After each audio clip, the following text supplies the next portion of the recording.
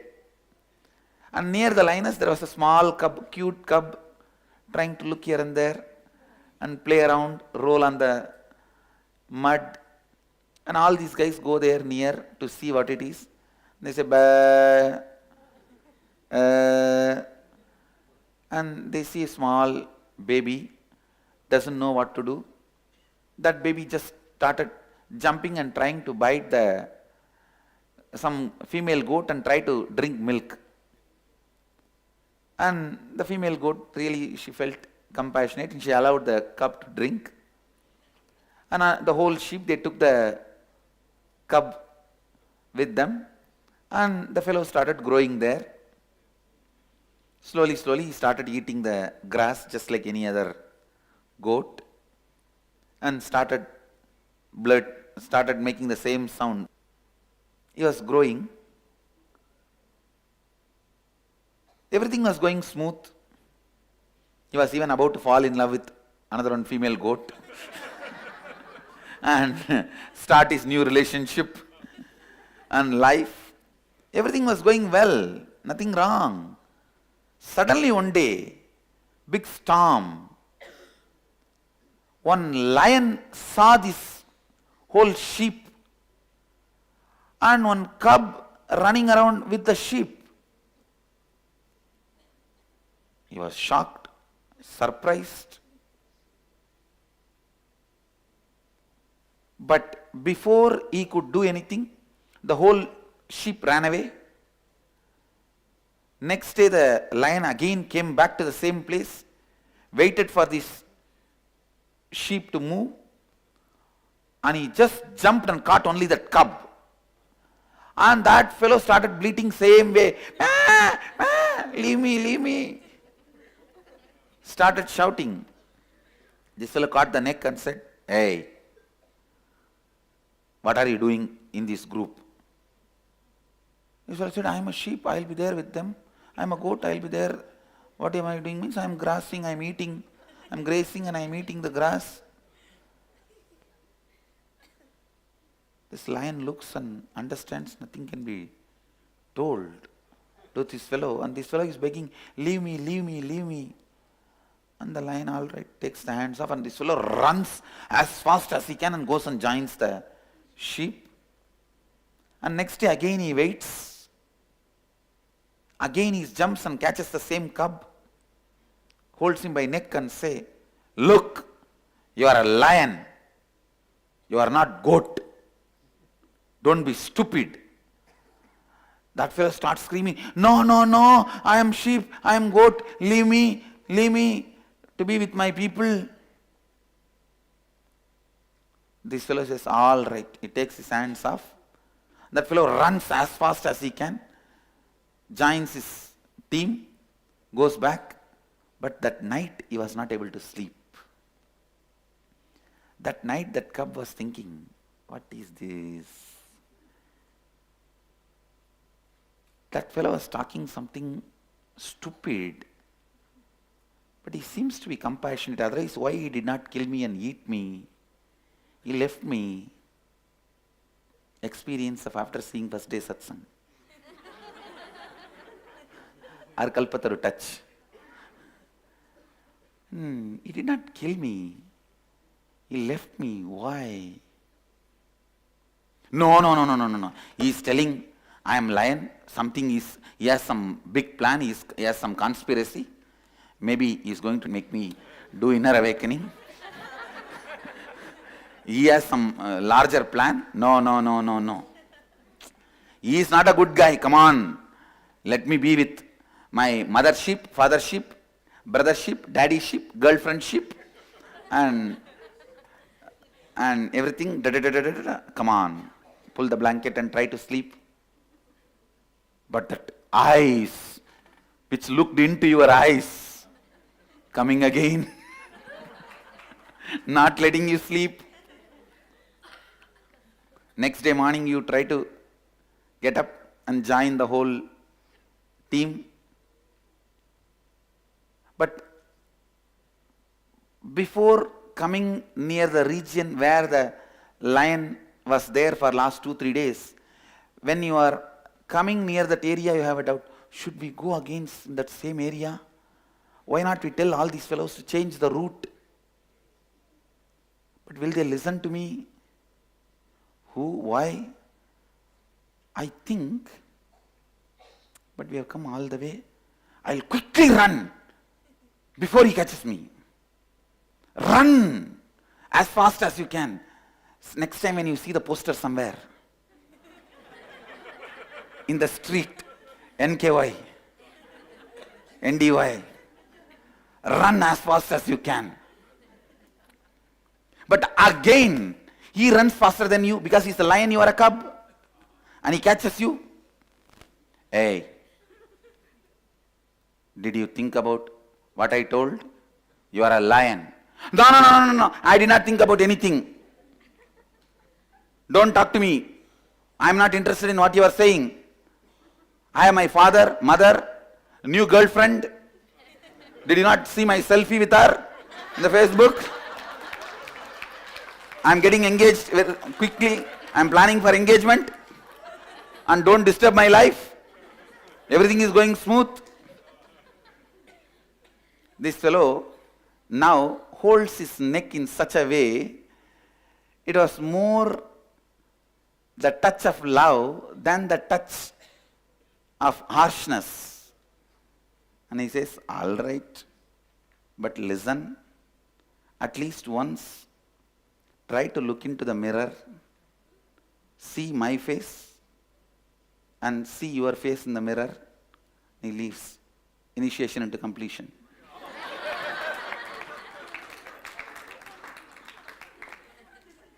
That fellow does not understand what is mirror.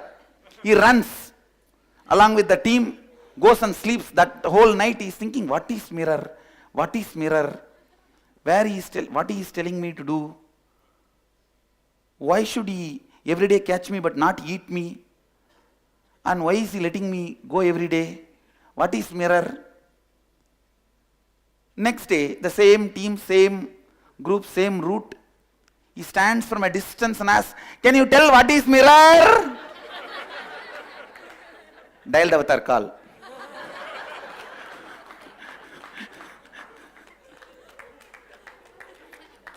Mirror, you can't get in the forest.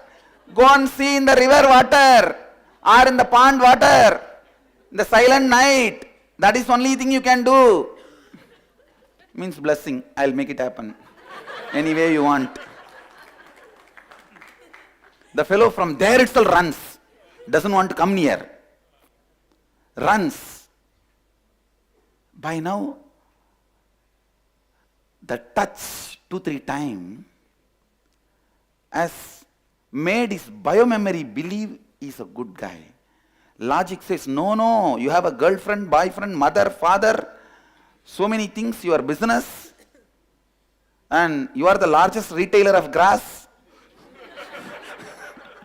And come on, what is this? And that fellow looks so arrogant, he's sitting in such big throne and looks with a long hair and a large hair. When he opens the hair, looks terrifying. And forget about it. Then in the night, you slowly open up a conversation with your girlfriend. See, I saw that fellow And he told me like that, I am confused. As if she's going to give the solution. What? What do you mean by talking to all of those fellows? Why are you talking to everyone? Is he a male, female? Or insecurity?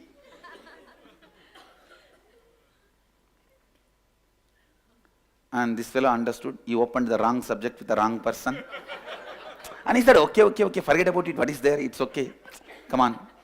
Let's talk something good. What happened yesterday? Did the grass was nice? How was your day? Let's talk nice things. But slowly, in the midnight, he thinks, why not try to go and see that pond water in the moonlight and see how I look? Because now I know how he looks. He slowly goes. He sees the moon. He sees the silent water. He puts his head. Wah! Lion is there and jumps back. That fellow is sitting here to catch me and eat me. Because we were all as a group, he was afraid to kill me. Because all my father, mother, girlfriend, boyfriend were there, they will protect me. That is why he is now calling me alone to kill me.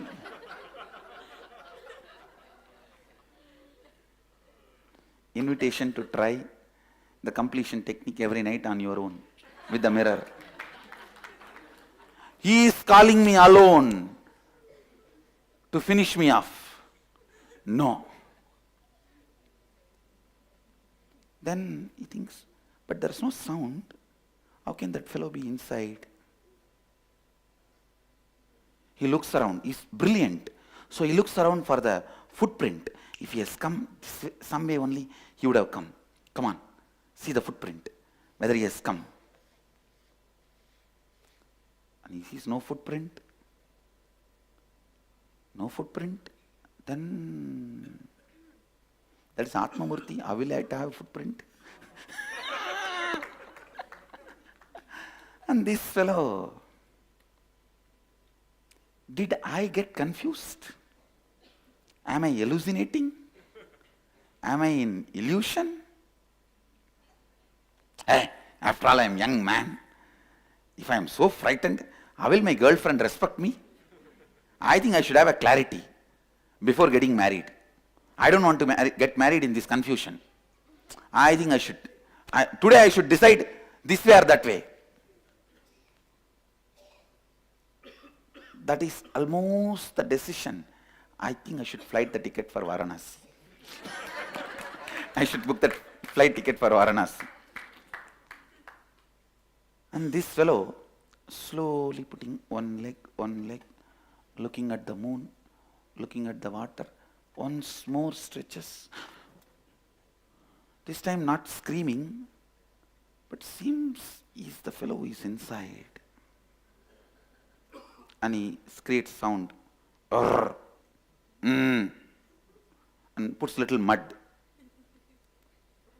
He throws little sand on the water. And now he sees that form is distorted, disturbed. So if he's inside by now, he should have come out. He's not coming out.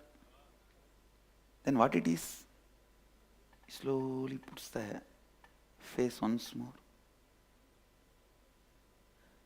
Doesn't seem to be his inside. Let me check. The mouth is moving. Let me show one hand. Oh, seems to be my reflection only. Maybe this fellow has conspired and did some magic here. It is showing his form as my form.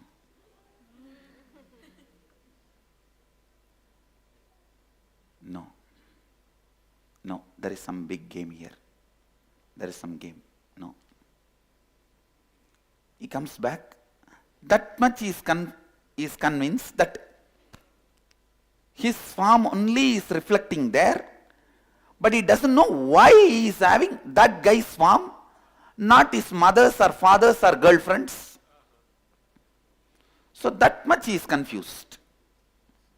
And comes back. What to do?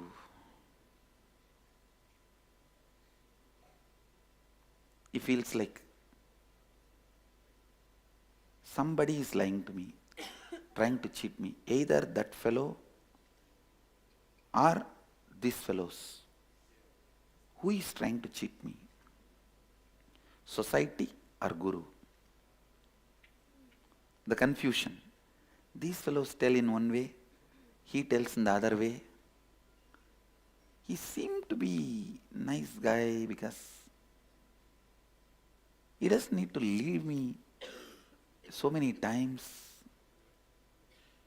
So this time, next day morning, he comes, the same group, same team, same road. From distance, he stands. And that day, lion did not come.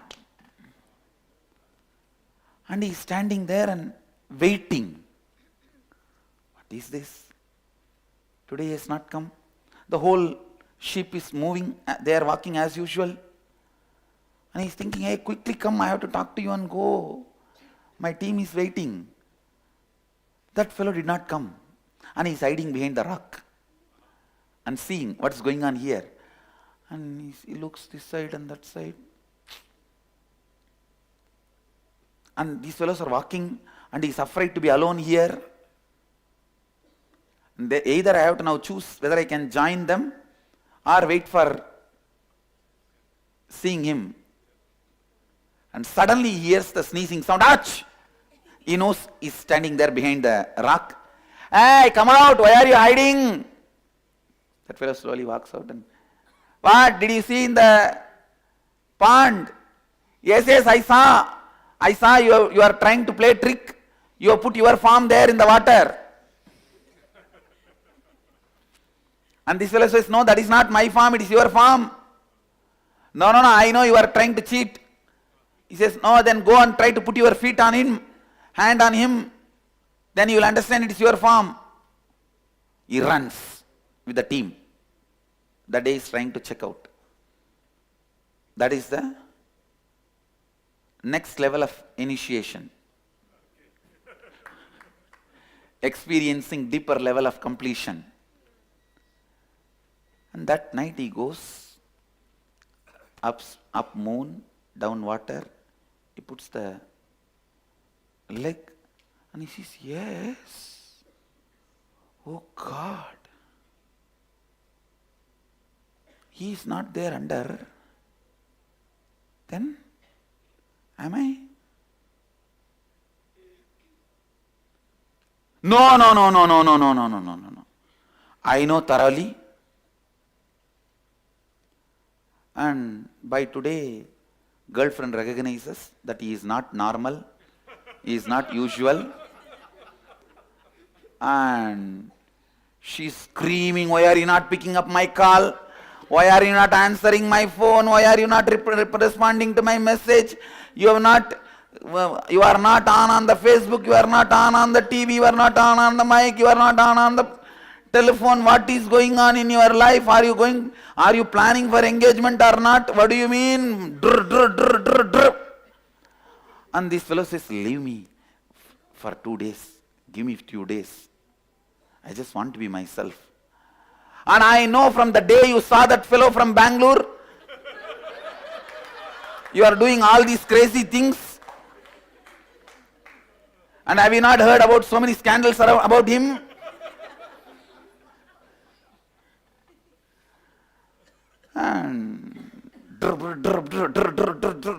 And this fellow actually kept the phone like that and is in peace. After that, when she sees that there is no response, she disconnected the phone. He drops the phone and he is not able to sit with himself. Today, much before the sheep arrived, he came to that spot and he is waiting.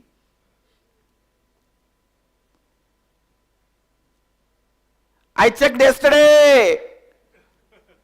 I went to the pond. From there, Did you listen? I told you, no, it is not me. From there he shouts. Then who it is?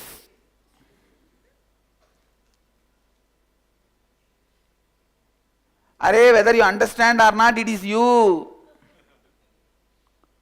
How can that be? By now, this fellow developed little courage. Asking all these questions, he slowly started walking towards where the lion is. But not closer, but where the lion is. This fellow is sitting, maybe under a banyan tree. And this fellow, from a little distance, ready to run, with that high alert, ears up, legs straight, tail straight. Then who is he? Hey, it is you. How many times I am telling you? It is you. No, no! From the time I am born, I know I am a sheep. Hey, find your root pattern.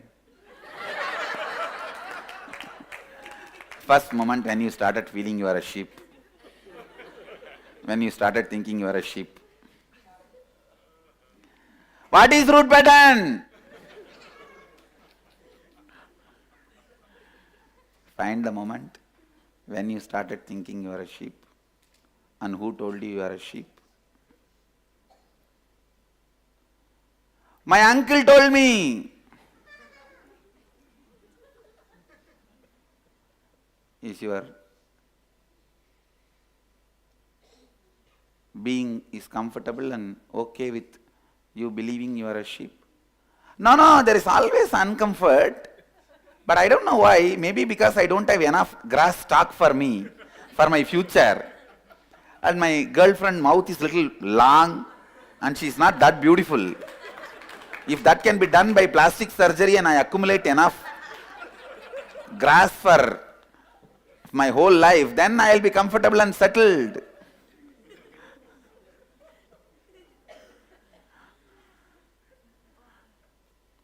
He says, no, you cannot.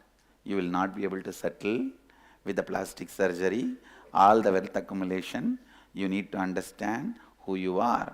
I am confused. For last 3 days, my girlfriend is not talking to me. My business is not going well.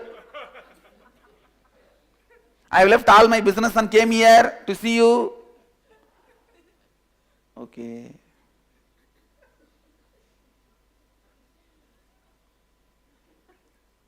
Can you try to find out when you started believing you are the sheep?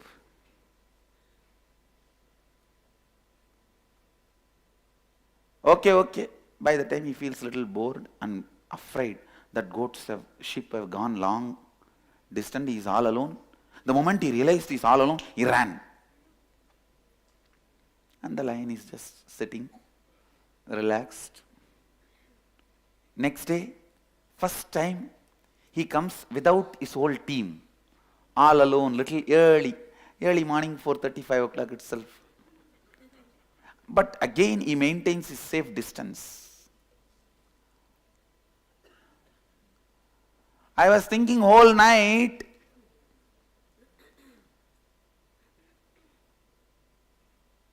but there are many questions about it.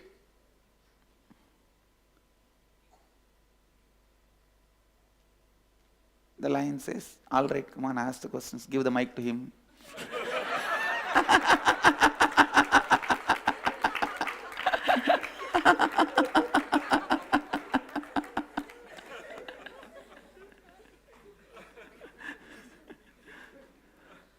Then you are saying I am lion, but all these years I grew up along with goat, other sheep. They gave me food. I ate like them. I slept like them. I blurted like them. I did everything like them. How can you say, how is it possible? I think you have some other plan. What is your plan? Why are you telling me all this? The lion says, I have no plan and I have no vested interest. If you want, every night go and see in the pond, in the moonlight, who you are, and meditate. Means practice completion on your own. Then you pick up the mirror, put your face into it. Drrr, drrr. When did I first think I am goat? There was a day I was trying to sleep outside the sheep. My uncle, who really cares for me, came and slapped and dragged me inside the team and put me to sleep with my mother. But he cares for me, na? No? Did you feel that at that time? Okay. It is still confusing but not convincing. Whole night it does completion of the root pattern. Second day, he comes without the sheep, little closer, but not to the level where he can touch, but little closer, and says, I think I trust you because every day I come. If you want, you have any vested interest, you could have killed me and eaten me day one. You did not do. So I trust you. But still I am confused about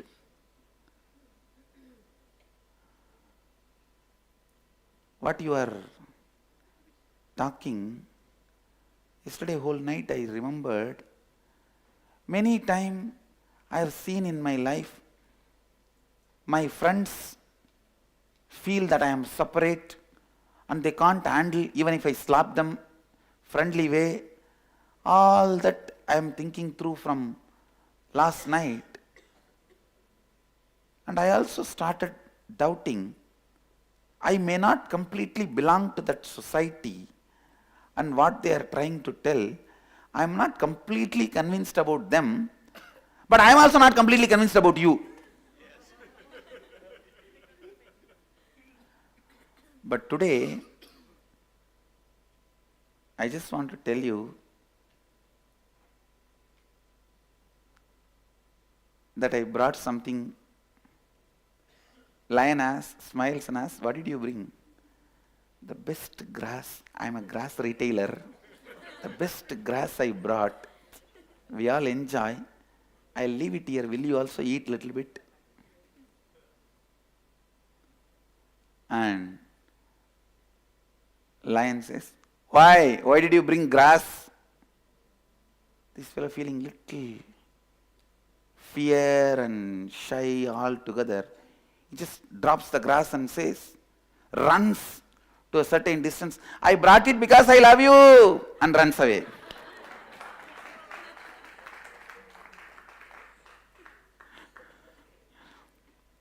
And the next day, when the cub is again back, he sees lion is sitting on that grass. Wow. Then cub asks, did you eat that grass? Was it very nice? And he just picks up one or two grass and the jewelry master is wearing. And all the items he is using given by the devotees. So he feels, wow, then my love is accepted. But this lion has to act as if he is trying to chew the grass and eat it. And the cub asks, was it nice? Shall I bring little more every day? This fellow smiles and says, okay, bring organic.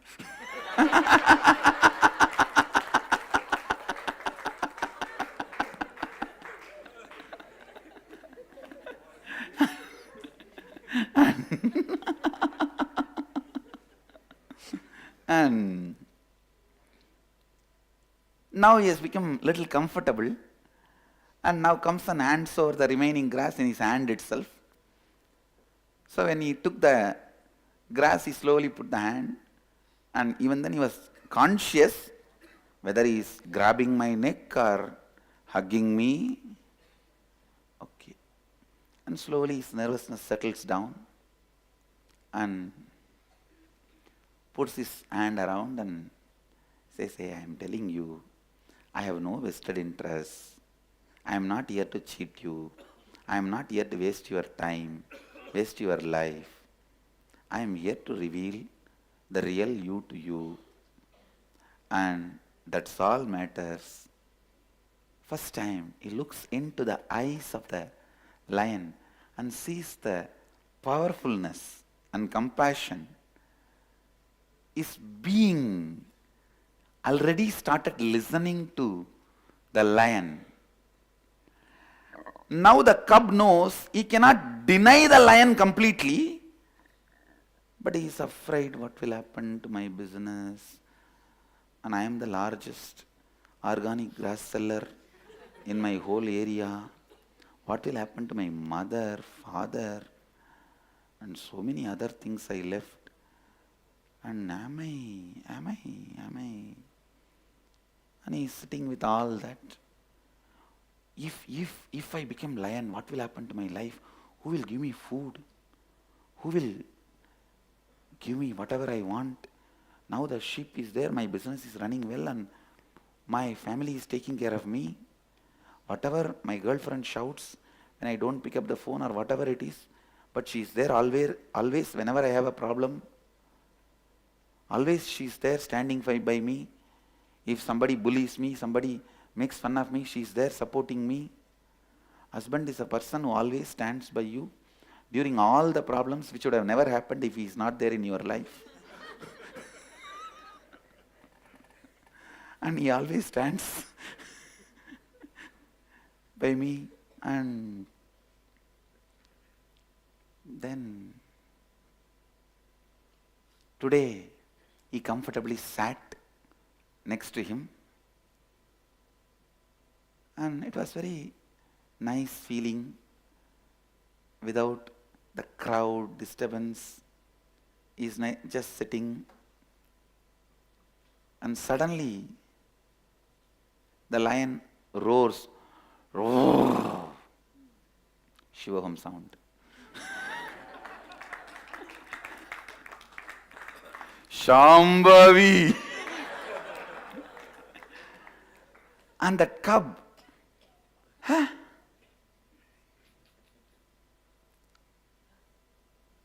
see, your sound is different, my sound is different.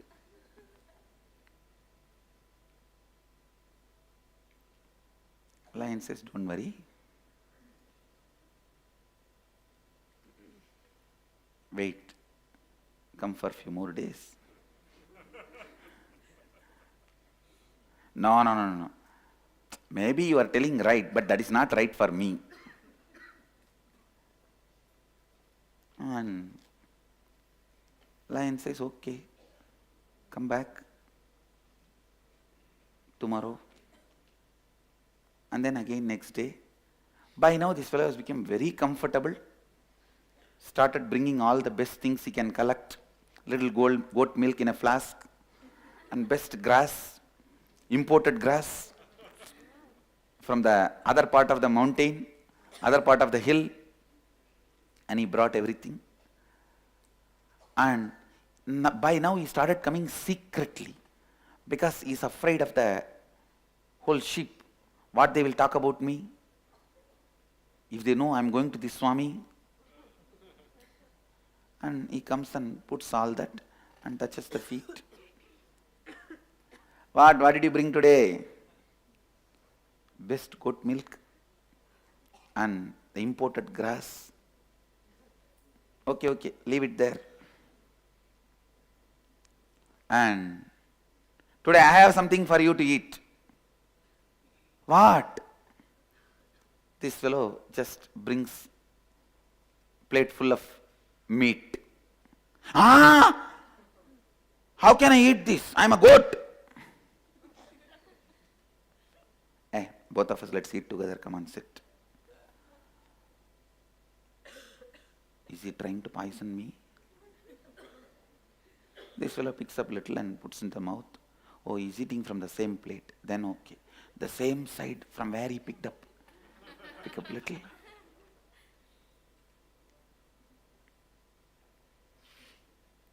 That goes inside. Slowly the digestion happens. Means the first initiation after Shivoham. And when that food went inside, before he picked up the second piece, he tried to bleep. The sound came. What? The sound looks like a mixture of bleeping and roaring. Puts the second piece. By third piece, it was almost like roaring. He gets frightened. No, you are trying to do something. You are up to something. You have a plan.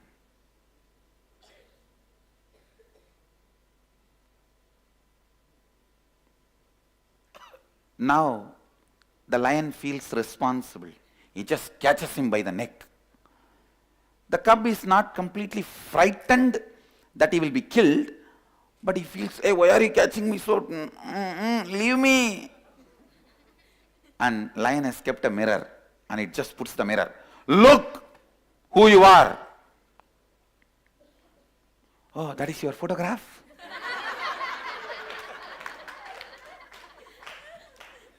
He shakes the head and, look who you are. Do you see it is shaking? He says, you are shaking now. See, I am stable. See the mirror. See.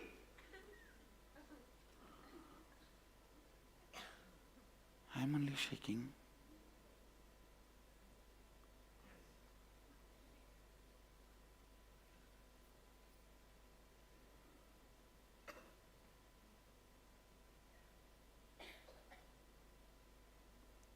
Then he throws the mirror.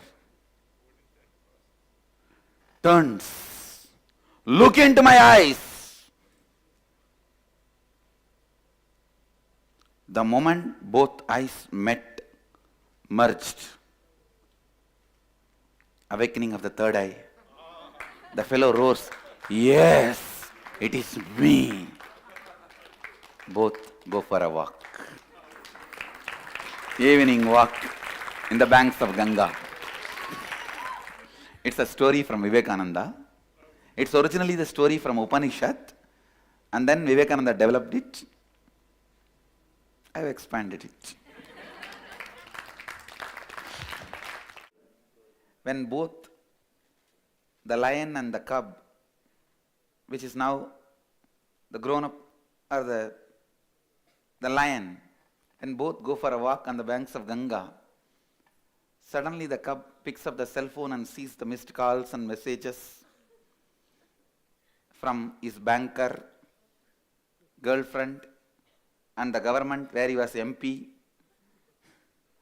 And the message reads from the banker, if you are not paying your dues for quite a long time, if you don't respond to this call, we will take over your business. And the message from the government says, you are the MP not attending the MP's meeting for last 1 week. If you don't attend today's meeting, you will be dismissed from being MP. The girlfriend says, if you don't reply to this message, I am declaring breaking up. And the lion also saw the message and smiled. Do you need to attend all those things and calls? If you want, please go and attend and come. The cub looks and smiles, throws the cell phone into Ganga and walks.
Nithyananda, Nithyananda, with all the participants who are sitting with us here. So we all just learned from Swamiji about our all favorite lion and cub story. I'm sure many of us would have heard about this story many times from Swamiji. And there might be many of you who are also new who haven't heard of the story. So now you have gotten to hear about the story about of the lion and cub story. But actually, there is a much deeper meaning to what Swamiji is saying, which is very important for all of us to understand. By the story, Swamiji is actually trying to convey to us how all these sheep is the society, is all the unconscious cognitions, all the unconscious things around us. And that baby cub who was with the sheep is us. You, me, each and every single one of us. All of us are is that cub. And the lion is Swamiji himself. So over here, we have gotten trapped into the cognitions of society or into the incompletions, into everything from the time we remember ourselves, from the time we was young, from the time we were small. And we grow up to believe that we are one of them, we are part of them, we are also a sheep. But actually, we are a lion. We are a lion cub. And Swamiji is telling that to us. Swamiji is trying to make us realize that you are not a sheep, but you are a lion. And you might also see these points, right? When you taste success in your life, when you experience success, at that time you know that yes, now I have to work more and more. I have to become a leader. All your do's, don'ts, all of that will not be successful. All of the failures, success, none of this will work when you really have to become a leader. When you decide that, yes, I have to, whatever your goal is, right? If your goal is that, yes, I have to get enlightenment or I have to become like Swamiji, I have to go to Kailasa, whatever goal you have, I have to become successful in any of these goals, in any of your achievements which you want to do, your impossibilities or do's, don'ts, none of this is going to be useful. So now we have to decide, we have to drop all of these. See, for all the times in your life when you have felt that you are a sheep, when you have had that lower cognition, the negative cognitions, at that time, Swamiji says that it is no one else but ourselves. We are the ones who are responsible for all those cognitions which we experience, for everything which we think, for whether we feel it as a failure or as something which is unsuccessful, or we feel that I have to improve, I'm not doing good, I'm not feeling good about myself, about what I'm doing. Everything is only our responsibility. At the end, we are the people who are responsible for ourselves. At the end of the day, it was up to the cub. The moment he decided to see the reality, the moment he actually listened to the lion and he went and saw himself, when he did what the lion told to do, at that time he realized that he is actually the lion and not the cub. In the same way, at the end, it is our decision to wake up and actually see that we are not the sheep, but we are actually the lion. And that is what Swamiji is showing all of us. Actually, all of you can also share what you understood from this session. What is it which clicked with you? What powerful cognition were you able to relate with from what Swamiji shared with all of us? So please understand here one very important thing which happened with the curve was the cognition shift, right? So the cognition shift needs to be happening in all of us. All the do's, all the don'ts, nothing of them matter and they will not deliver the result. What will deliver the result is cognition shift. When we have that cognition shift, we will be successful. I hope all of you understand this very important point over here.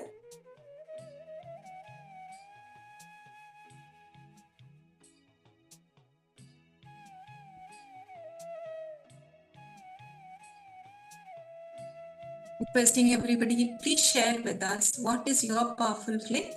What's your powerful cognition? Let's share, let's discuss, let's internalize. If you have any doubts, any questions, please do post in the chat so we can attend to you.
All of you can share. What did you understand from this satsang? What powerful cognitions clicked with you?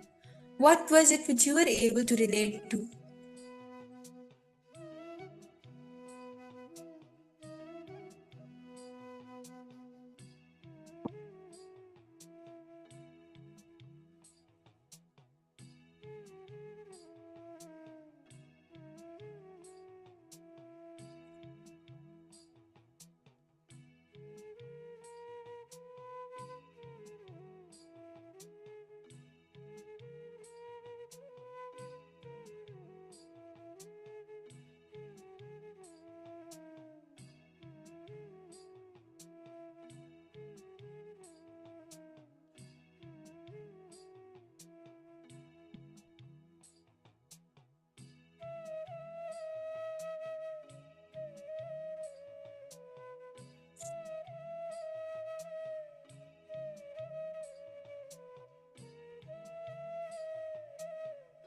All of us have to understand one thing very clearly, that right now, whatever you're doing, whoever you are, however you are, we are under the Maya matrix, means we are not enlightened yet. So there is some unconscious part of us. And that is the cub thinking it is a sheep, which is what all of us are also in that state right now. For us to realize that we are a lion, and for us to realize our complete higher self, when the cub realized, for it to realize that it was a lion, it had to detach itself from everything else which it knew as its identity. It had to complete with the grass, as Swamiji was sharing, right? That the cub was saying, I am the biggest grass retailer. And it had to complete from its all of its family, who he thought was its family, all the other sheep, the grass, its home, everything. It had to raise from it the higher cognition. It had to raise to a higher cognition. Even when the lion and the cub went walking, the cub was able to actually realize he is a lion and able to unclutch from everything only when he just completely detached himself from it. When the bank was calling him, telling that you haven't come to office, when his company was calling, when his friends were calling, at that time, if he would have gone and he would have attended to it, at the end, again, he would have only gotten stuck into that same circle, just completely detaching yourself from it, seeing that I'm not even part of it, having the completion with it. That is only what is going to make us manifest a Ishwaratva, which is the power of being a leader, which is the success inside you, whether it is something big or something small. When you make a decision for yourself, when you decide that, yes, I will be complete and I will shift my space inside myself, at that time you will be able to manifest the responsibility, which is the Ishwaratva which Swamiji is teaching. When you put yourself, when you make a decision for yourself, you have to put yourself in the shoes of your responsibility. Many of us take many decisions without thinking responsibly. But one very important thing which we have to start doing is thinking responsibly. When you make a decision of what job you're going to take, or what am I going to do today, what am I going to do next, your time is your life. So all of us have to take that responsibility. Fitting yourself in the shoes of your responsibility is one of the most important things which we have to learn. So if you have some doubts or questions, please do post. Otherwise, we will be entering into the exercise. And in this exercise, we will be deciding to become responsible about our existence. Because your decision to be complete about your responsibility and make the Ishwaratva happen in you is the most important thing. That is what the lion was also making the cub realize. He is trying to tell him that, hey, you're not a sheep, but you are a lion. You have a higher possibility, not just grazing and eating grass, but you are actually the lion. That was his Ishwaratva, his responsibility which he had to complete. In the same way, all of us also have to now sit and find out what are those powerless cognitions inside us. What is it in your past or in recently, anytime, the components of you which are not empowering you? By its very existence, it doesn't empower you, your powerless cognitions, or the times when you take decisions without actually thinking responsibly, without actually seeing, okay, what is this impact? What is it? How is it going to impact my life? What impact is it going to have on me? Thinking like the sheep and not thinking powerfully like the lion. So, yeah, all of us are going to take a few minutes and do a post-mortem of your life till the last moment, till this second. What is it? Which component of you is not empowering you? What is it inside you which is making you feel like you are the sheep and not the lion? I hope all of you are able to understand. If you have some doubts, please do post.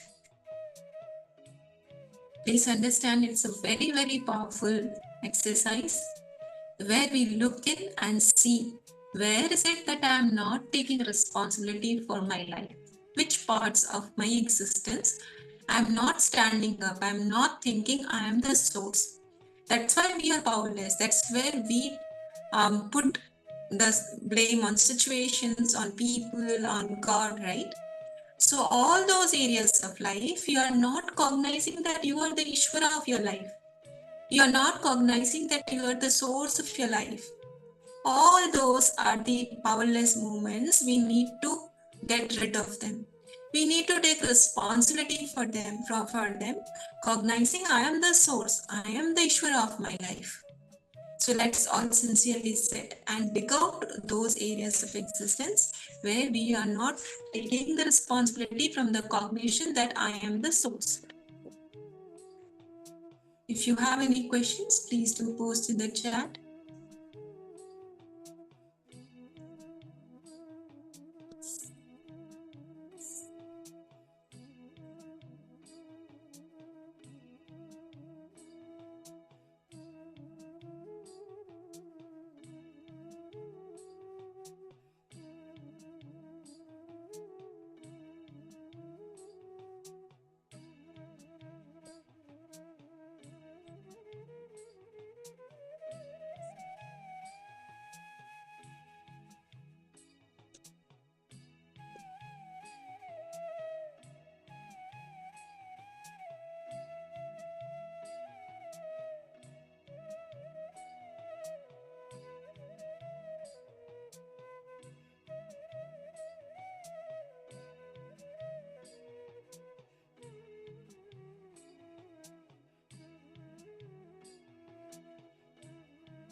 Let's all sincerely sit and write down.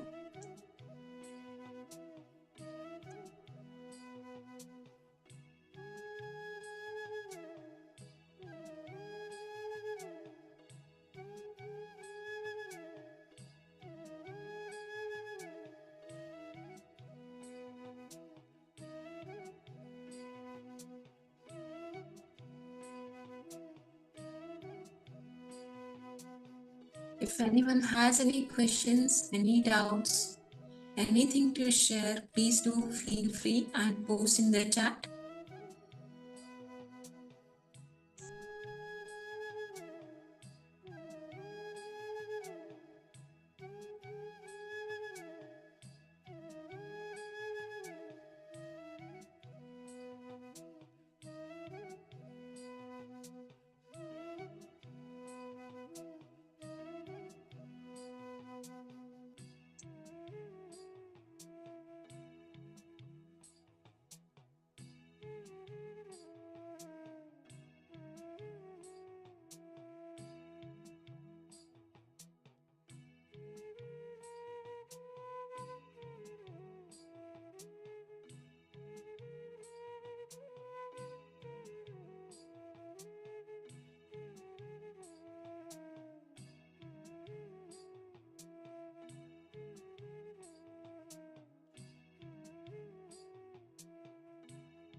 Yes, I request all of you, please continue writing.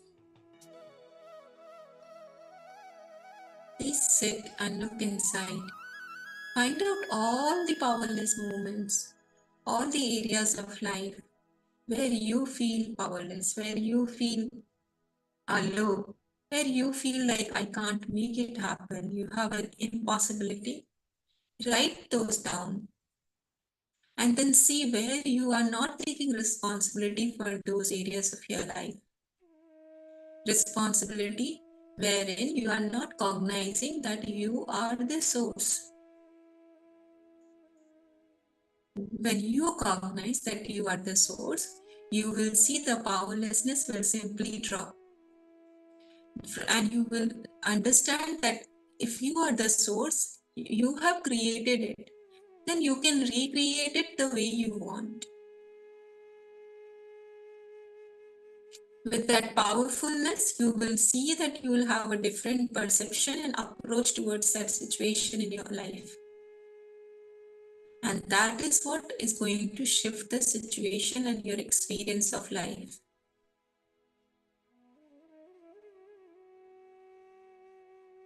So let's sit and iron out all those parts where we are finding impossibility.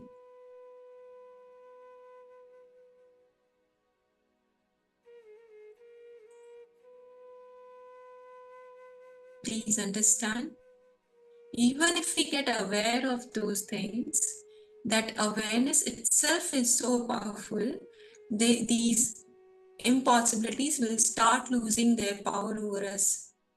They will not hold so much of powerlessness just because we get aware of it. So it's a very powerful exercise.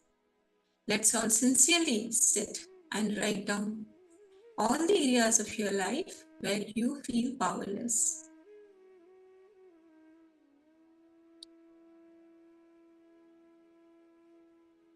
And many of us who have been with Swamiji for some time now would surely be able to cognize this. That how many areas of our lives where we felt powerless are no more existing. So hold on to those experiences, hold on to those transformations, and see whatever is left, we can work on those also. We can make those also irrelevant for us. So let's all decide and work on these.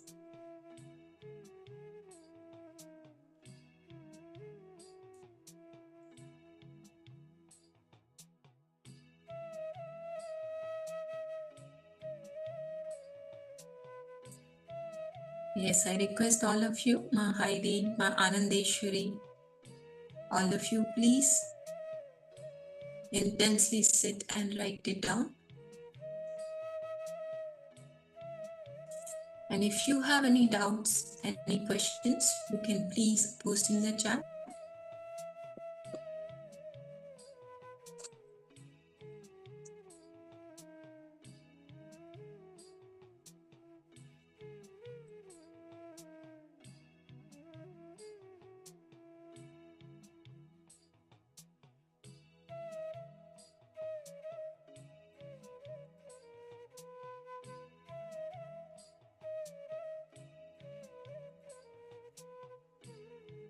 Few more minutes, we are going to write it down.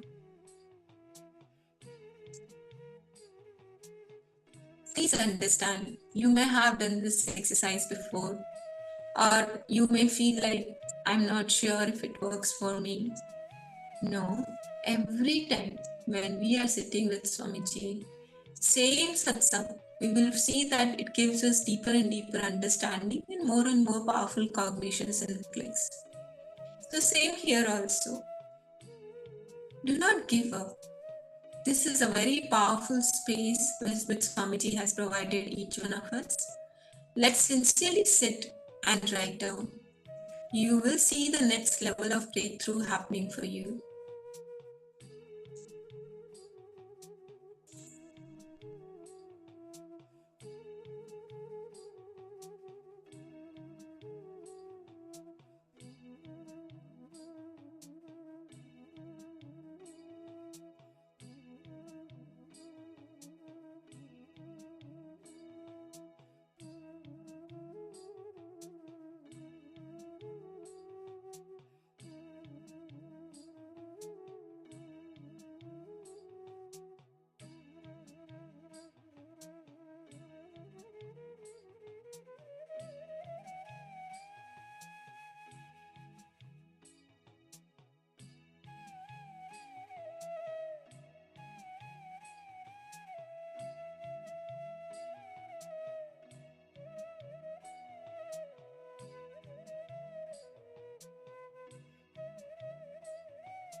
I request everyone, you can start posting in the chat once you have finished writing down.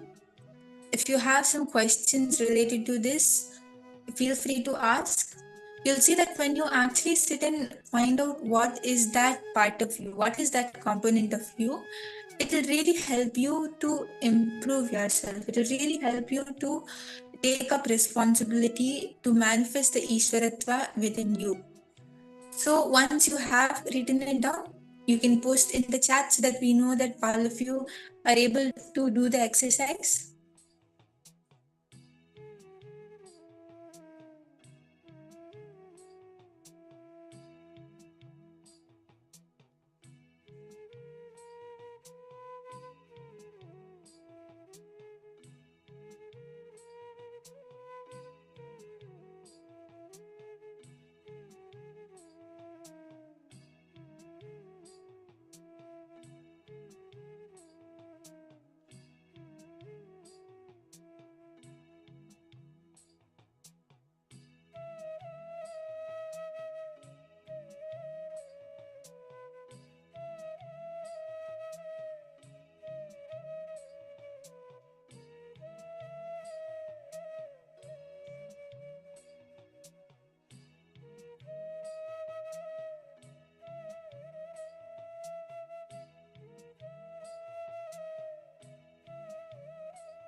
Okay, now once all of us have finished doing the exercise, once all of us have finished writing down, we are going to be moving on to the power manifestation. And in this round of power manifestation, we are going to be manifesting the power of Kamacharitvam. So this is basically a power where you can appear at any place of your will just by connecting to Swamiji, just by experiencing that space of powerfulness, Ishwaratva, which we all learned just now. By realizing that, yes, I am the lion, I am also Paramashiva, I am also one with Swamiji, and Swamiji can manifest all the powers. So Swamiji will manifest it through me also. Just having this powerful combination, you are going to be manifesting this power. And in this round, we are going to be manifesting the power where you will be viewing an object at a place. So by manifesting Kamacharitvam, you'll be able to see what object is there at a particular place. So I'm going to be holding an object for all of you, and you're going to be using your third eye. You're going to be manifesting the power of Kamacharitvam and scanning what is that object which I'm holding. So I hope all of you are ready for the power manifestation. Please do come sit in front of the camera, get ready for the power manifestation.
Now I request everyone to please sit straight.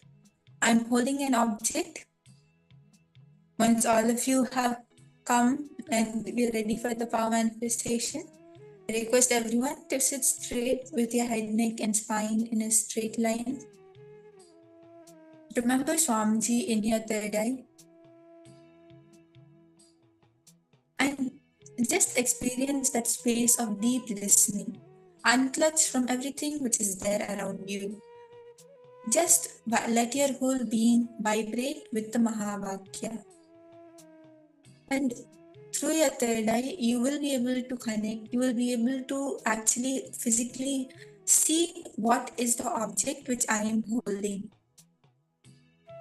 So I request everyone to start chanting the Mahavakya.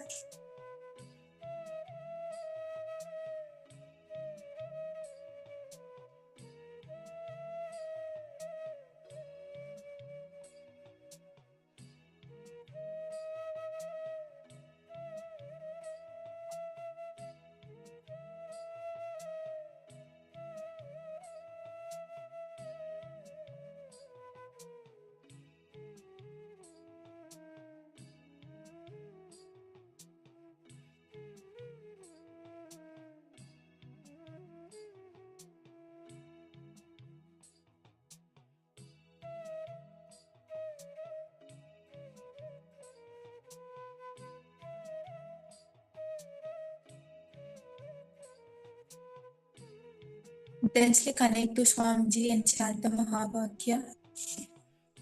Om Nithyananda Paramashivoham. Om Nithyananda Paramashivoham. Om Nithyananda Paramashivoham.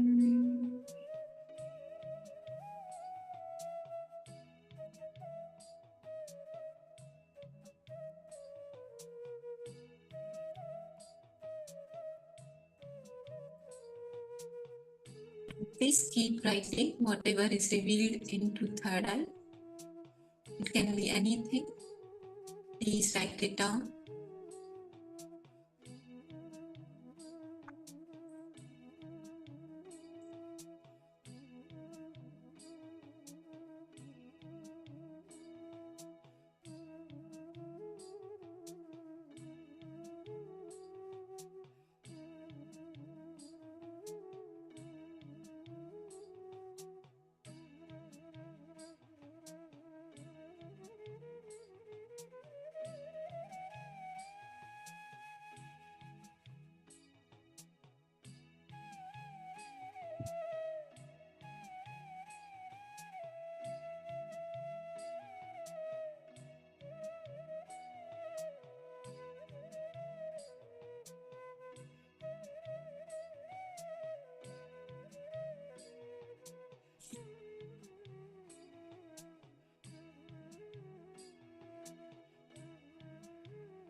I request everyone to start posting what you were able to see in your third eye. All the answers which Swamiji showed you. Ma Kamadhanananda, Ma Naresha, Ma Heidi, Ma Lucy Samano. All of you can post what Swamiji is showing you. Please take 2 minutes and start posting all the answers which you were able to see.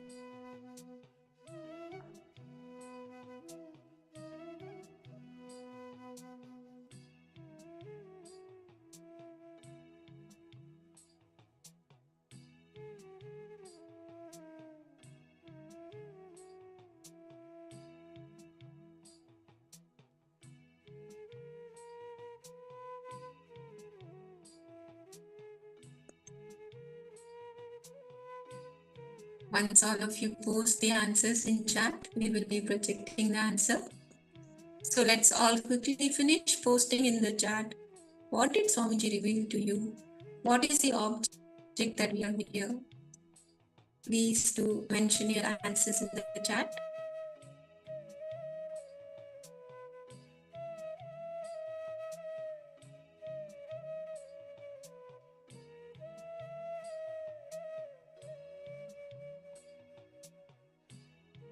Okay, Ma Maria, you saw an apple or a book. Ma Yilgrin, you saw an orange. Okay. Ma Iqbal, Ma Margarita, all of you can also share what you were able to see.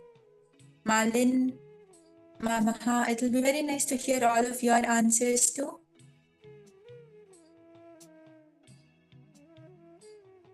Ma Lita, Ma Basde, Ma Weeping, all of you can share what answers Swamiji is showing you. Okay, Malin, you saw orange color as earring or mala or an orange, okay?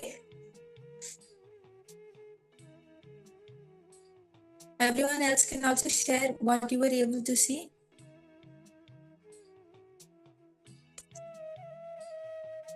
Okay, Malin, you saw golden or yellow color as well. Okay, so now I'm going to be showing the answer. If any of you have not posted, please do post. Yes, so the answer for this round is a watch, as all of you can see. I'm holding a blue color watch.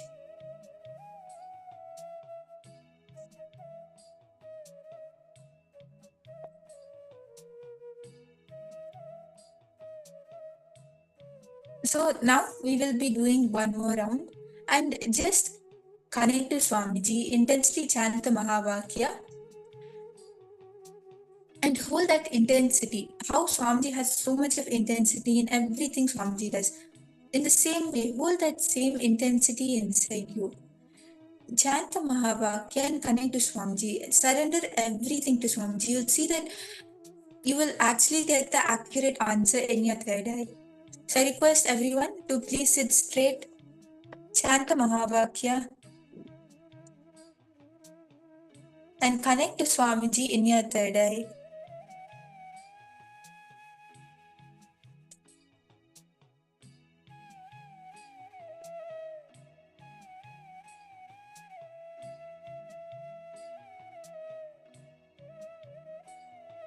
Please hold on to the powerful cognition which clicked with you in the last session. What was it that clicked with you? This is the time to manifest that into power. So hold on to that and pray to Swamiji. Swamiji will manifest through each one of us. Any doubt, any powerlessness, that's not us, right? So just drop that. Cognize again. I am Swamiji. I am the source. Hold on to that powerful cognition and decide and sit. You will manifest it this time. So let's all connect to Swamiji. Please all sit straight with your head, neck, and spine in a straight line. Please chant Mahavakya.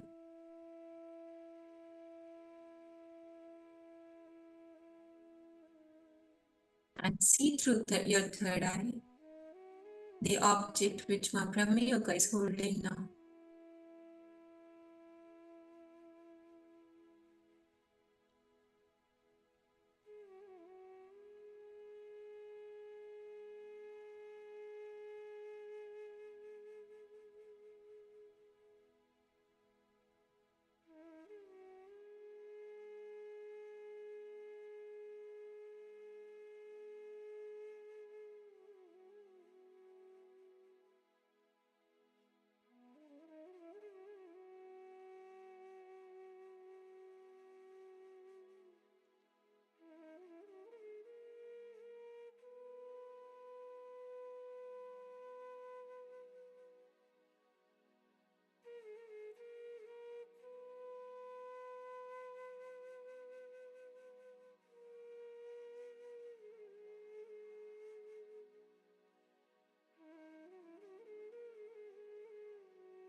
Continue chanting the Mahavakya and scan what object it is which I'm holding. You might see a color, you might see a shape, you might be able to see a particular texture or material. You might see the object, whatever you're able to see. You might see it as a word or as an image.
Now I request everyone to please slowly relax and you can start sharing in the chat what Swamiji showed you in your third eye. You can post all the details which you were able to see. The color, any shape, numbers, texture, what object it is which I was holding. You can post all the details of what you were able to see.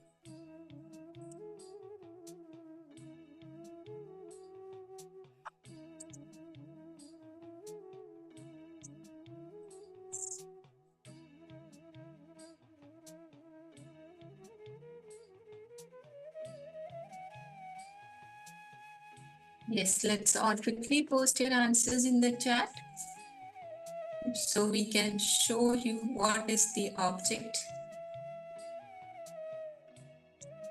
All of us who are sitting and manifesting, please share with us what was revealed to you in the third eye.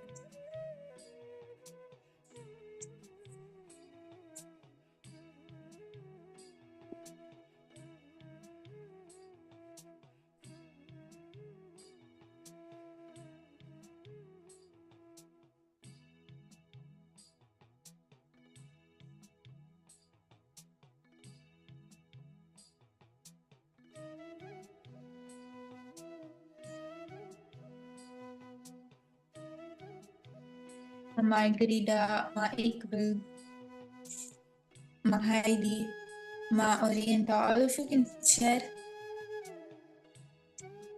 Okay, Ma Yulkrin, you saw something like a shawl. Okay. Everyone else can also post what you were able to see.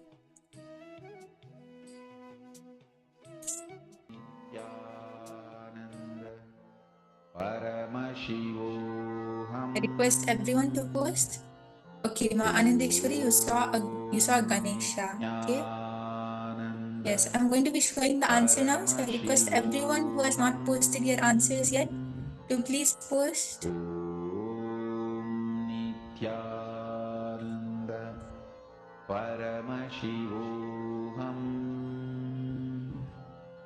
Om Nithyananda Paramashivoham Om Nithyananda Paramashivoham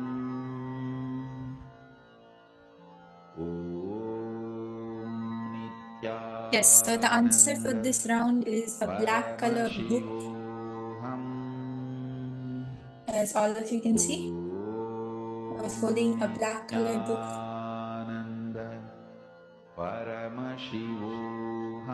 So now we are going to be doing one final round. I request everyone to sit straight and connect to Swamiji and intensely chant the Mahavakya.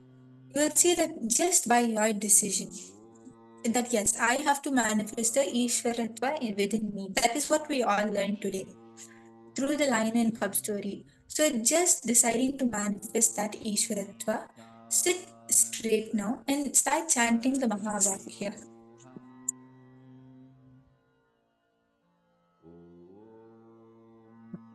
Nityananda Paramashivoham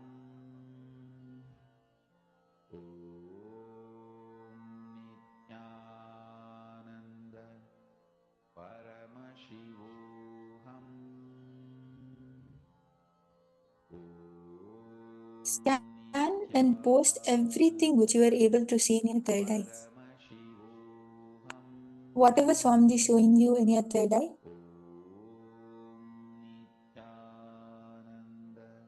don't miss any detail. Whatever color, number, everything which you're able to see.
It may even be a thought occurring in your mind.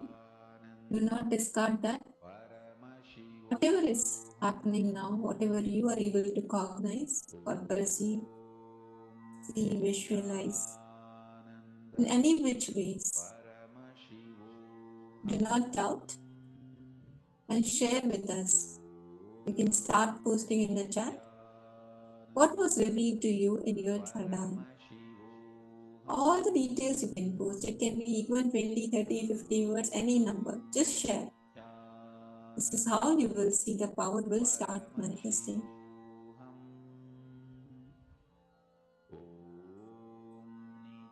So we can all start sharing your answers, please. Please post in the chat what was revealed to you in your third eye, so we can project the answer to you.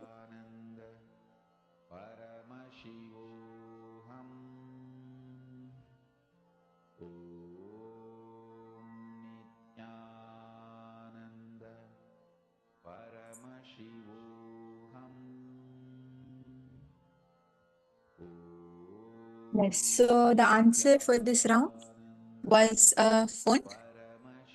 As all of you can see, it is blue color and it is a phone. So it was very nice to manifest with all of you today, and you can all share your experience. How did you feel during the manifestation? Please do post on the Facebook page, on Kailasa's Paramashivoham Facebook page. It will be very nice to hear all of your experiences, all of your sharings. And now we'll be moving on to the next session, where we will be learning from Swamiji about bhakti, devotion. What is that devotion? The ultimate ecstasy. Directly from Swamiji, directly Swamiji's experience about it. So please do stay tuned for this session from Swamiji himself.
Listen.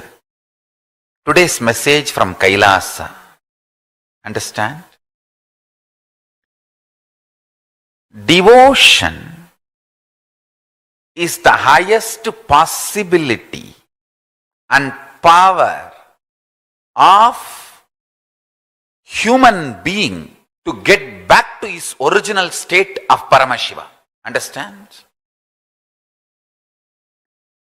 His original state and his present state, the bridge, the connection is devotion.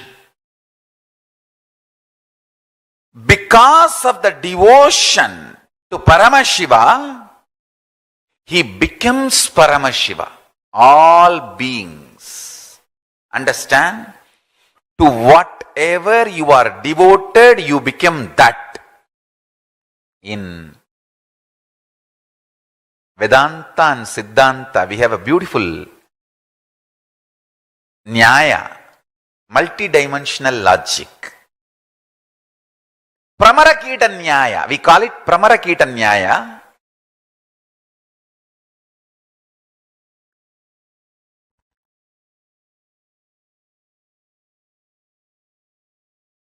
I'll tell in Tamil and then translate. Kulavi புழு கொணர்ந்து கூடு சமைத்து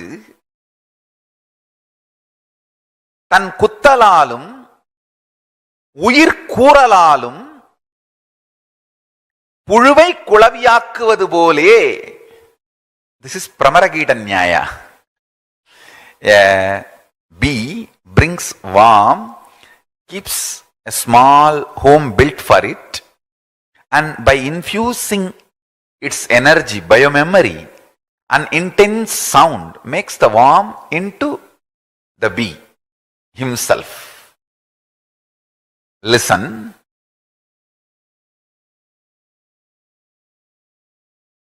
Devotion is the intense power, possibility, levitates you to Kailasa. Listen. To whatever you are devoted, you reach that space. If you are devoted to your doubts, your convolutions, your perversions, your anger, your powerlessness, you reach that space. If you are devoted to the ultimate possibility, Paramashiva, you reach that space. Understand? It is too easy to break somebody's trust and possibility. I tell you, just one heavy meal, undigested poop in the stomach is enough to break your trust. That doesn't need much. To build your trust takes life.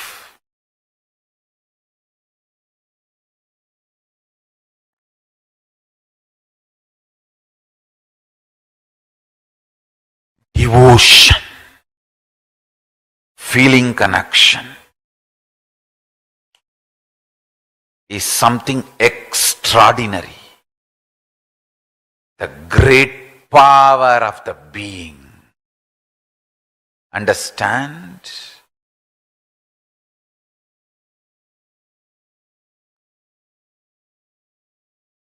Your devotion to Paramashiva literally becomes a power protecting you and manifesting Paramashiva in you.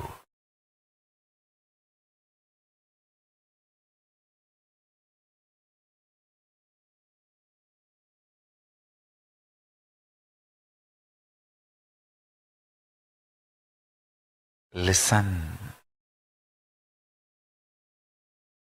It is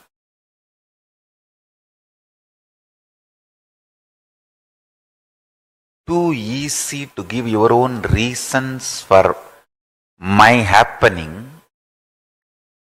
You can create your own ideas of how I am happening And you can even add your own facts and figures for my happening. And you can give your own reasons for my happening. Listen. Listen carefully.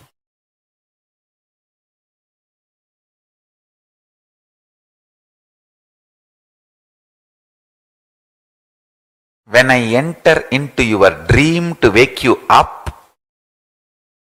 your dream cognizes me.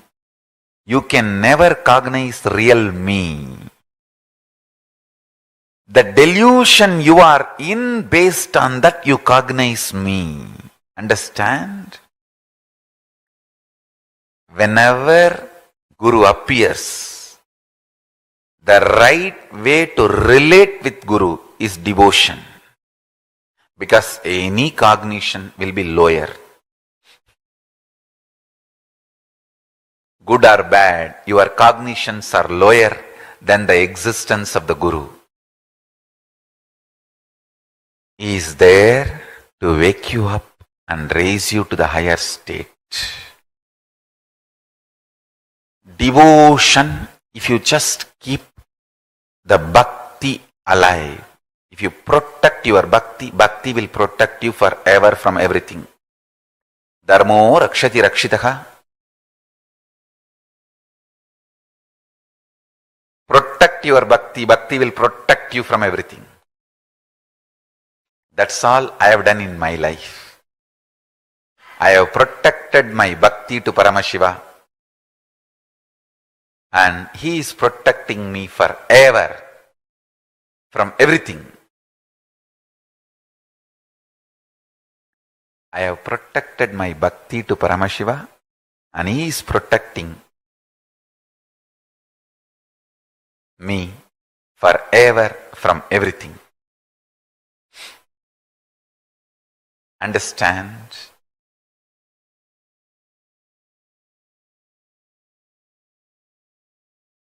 Nothing to be worried. Don't bother about anything.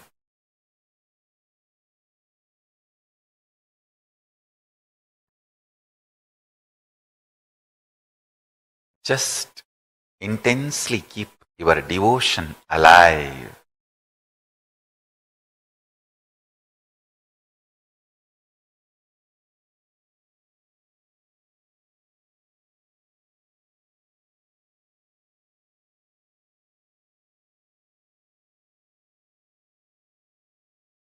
Devotion is a method to manifest powers 24 hours. 24 hours. Devotion is the way to manifest powers 24 hours. I have seen that. I have seen that happening. Devotion is the way to manifest powers 24 hours.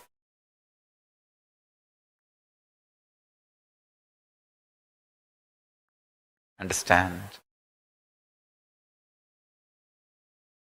I am not here to teach you. I am here to initiate you. My initiation will teach you. Every day I come to satsang not to teach you, but to initiate you, to give you the Shakti Pada. Actually, to give you my smile, to love you. My love, my initiation will teach you. Your bhakti is your internet connection. My love for you is my internet connection. My uplink connection is my love for you. Your download connection is your bhakti for me. The connection actually happening is Shakti Pada, initiation. I am here just to love you. My love will teach you. I am here just to initiate you. My initiation will teach you. I am not here to teach you. I am here to love you. Every morning I am here just to say, I love you guys. How are you? Doing well? Why you did not shave? Why there is no vibhuti in the face? Why did you put the round kumkum? Why can't you put the Trinetra Tilak? I am here just for that.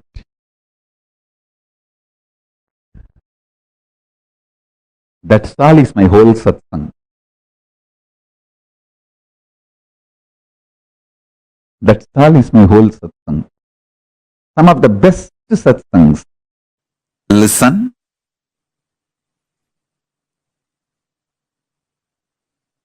Greatest that can happen to human being is this conscious reality becoming the existence, part of your existence. Listen, this conscious reality can be part of your existence if you have a direct feeling connection, Guru Bhakti. It can just like a jumping of the flame, transmission of the lamp. Hey, Paramashiva is real. Over. You just know. Swamiji said it. Paramashiva is real. Paramashiva is real. And based on that, your whole cognitive shift happens. Your existence shifts. From that reality, you cognize, exist, act, manifest, gravitate, do everything. Beautifully, Gita says, 4th chapter, 9th sloka, Janma karma chame divyam evam yo veti tattvataha tyaktva deham punarjanma naiti mamedi sorjunaha. O Arjuna, the one who knows the divinity of my happening and divinity of my actions in its true nature will not take one more birth after leaving the body and will get into me the supreme consciousness. Manushyanam sahasreshu kaschit yadadi siddhaye yadadamabi siddhanam kaschinmam vetti tattvataha. It's the 7th chapter, 3rd sloka, Bhagavad Gita. Among thousands of men, rare one endeavors for perfection, even of the perfected ones who are diligent. One perchance recognizes who I am. Recognizing the identity of an incarnation is the fulfillment, completion of life. That's it. Bhaktya mamabhijanati yavan yaschasmi tattvataha tato mam tattvato jnatva vishate tadanantaram. Bhagavad Gita's 18th chapter, 55th sloka. By devotion he knows me in reality what and who I am. Then having known me in reality, he forthwith enters into the Supreme.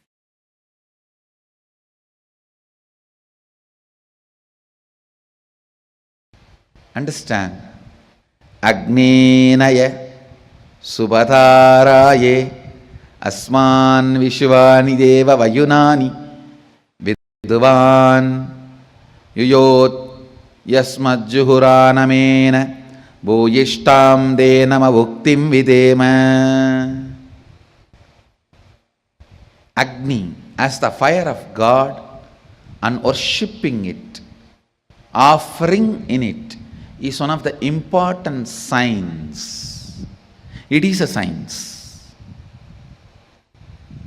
This verse explains the whole science. Actually, just chanting this verse 1008 times, if you offer the ahuti, either ghee or whatever you want to offer, it will directly reach Sadashiva and it will lead you to completion.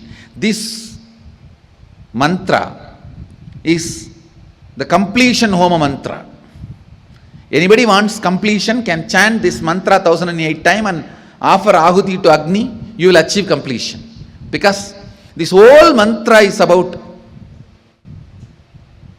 praying to Parabrahman, whatever word you want to use, Sadashiva, Mahadeva. Praying to Sadashiva, Mahadeva, Parabrahman to give you completion through the Agni worship. O Agni, the fire god, knower of all our actions and all that is worth knowing, you must take us along the righteous and auspicious path of completion, leading us to experience the supreme consciousness, the original space of complete completion.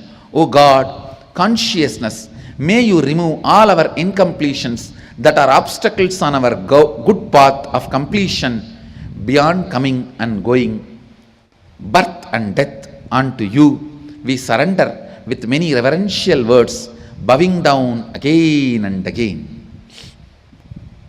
The moment you say, O fire god, you know all our actions and whatever is worth knowing in the universe, you know, immediately now he represents knowledge, enlightenment to you. Now whatever you pray to him, however you relate with him, you are relating to enlightenment now. Then when you say, you must take us all along the righteous and auspicious path of completion, now you are praying to the energy of enlightenment, leading us to the experience of supreme consciousness, the original space of complete completion. O God, now please understand, you are praying to God directly, who is in the form of Agni, consciousness. May you remove all our incompletions that are obstacles on our God, on our good path of completion, beyond coming and going, birth and death. Unto you we surrender with many reverential words, bowing down again and again. I think so much of innocent devotion is flowing in this verse. See, there is no knowledge of who is God, but I do not know about it. Whoever is God, I am praying to you. I am surrendering. Whoever is God, you come and take my surrender. Even devotion can happen to you only if you remove all the pain from your heart, from your being. See, if the food goes inside you and never comes out, it can lead to constipation and all the sicknesses. Same way, all your pain patterns, if they don't come out, it will lead to frustration and just desperation, not liking anything, doesn't want anything.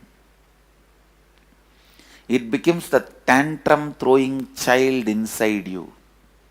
Just want to demolish everything, break everything and run away somewhere. Where will you go after going there? From there you will run. Running from place to place due to desperation cannot be called as Parivrajaka Yatra. Understand? Many fellows running from one place to another place because of desperation think they are doing Parivrajaka Yatra. No. Parivrajaka Yatra happens. Parivrajaka Yatra happens only when you move out of joy, I tell you, I was moving like a banyan leaf in the breeze. When a leaf falls from the tree, in the breeze, how it moves. That's the way I moved in my life. That is why my Parivrajaka, even to remember is a joy for me. But in desperation, if you travel, even if you remember, it will be a pain pattern for you.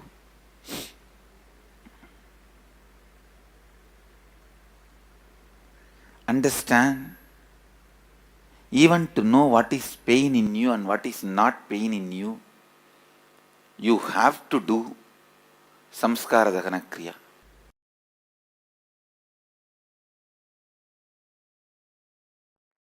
You need to decide to behave with yourself as Paramashiva. You need to be convinced. Blessed are those who are able to convince themselves that they are ultimate. Means they are able to cross the last delusion of self-doubt, self-denial, self-hatred. I tell you, bhakti should be the expression of the gratitude and powerfulness of everything you have been given, not from the attitude that you are separate from the source. Understand? I overflow with gratitude and bhakti to my Guru, not because I am separate from him, but because he made me realize he is me. See, understand?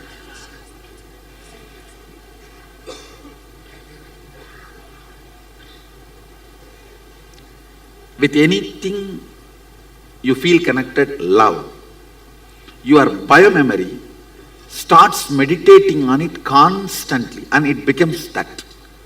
For example, a egg from chicken is taught to meditate on snake. Snake will come out of the egg. See, Prahlada came out of Hiranyakashipu.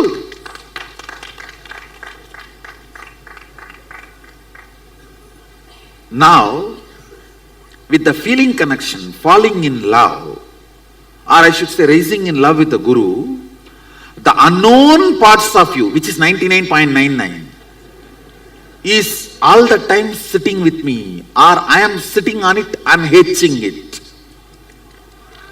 All the parts of you which is in love with me, I am hatching it. All the parts of you which is in love with you, you are hating it. That part gets just hatched and you become me. So feeling connection or Guru Bhakti is like a quantum way of manifesting Sadashivatva. It is not logical or breadth, it's a depth way of manifesting Sadashivatva. See my Balasans, not just manifesting powers, talk to them. Every statement, their body language, everything will be literally mine. How many of you have observed that? It's like my DNA. That is because of the raising in love. So raising in love or feeling connection is kind of a, see, inch by inch, burning all the karmas, or just put the forest fire. Feeling connection is just put the forest fire. If I have to sit and convince you step by step, yes, we will do it. When? I'll only be your retirement entertainment story. When you are retired, you will call all your grandkids, great grandkids, or the neighbor kids, and tell a story. In those days, long, long ago, once upon a time, get little coffee. and then you will continue the story. If I have to be sitting and convincing, I can convince. I am ready. I can sit and go on be giving satsangs. But I will only be your old age retirement story.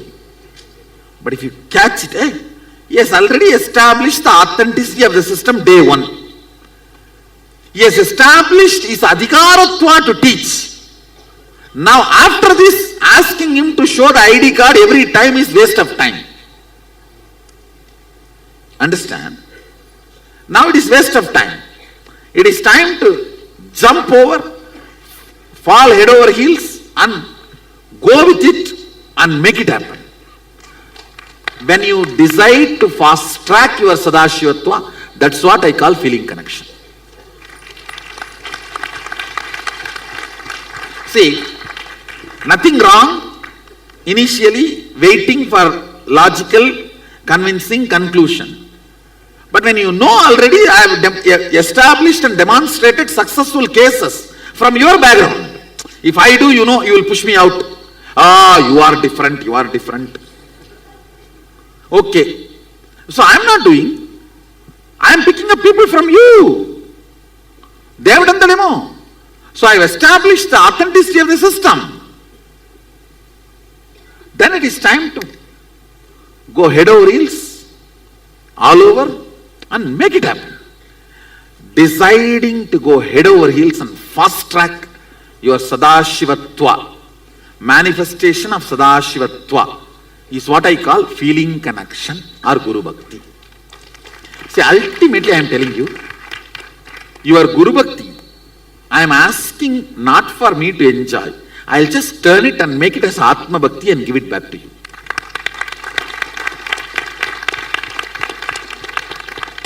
When you complete with GDHD, I will complete with your SDHD. That's all. I will just turn the energy, make it into your Atma Bhakti. It's like a cub bringing fresh grass for lion. Is he going to have a lunch or dinner with that grass?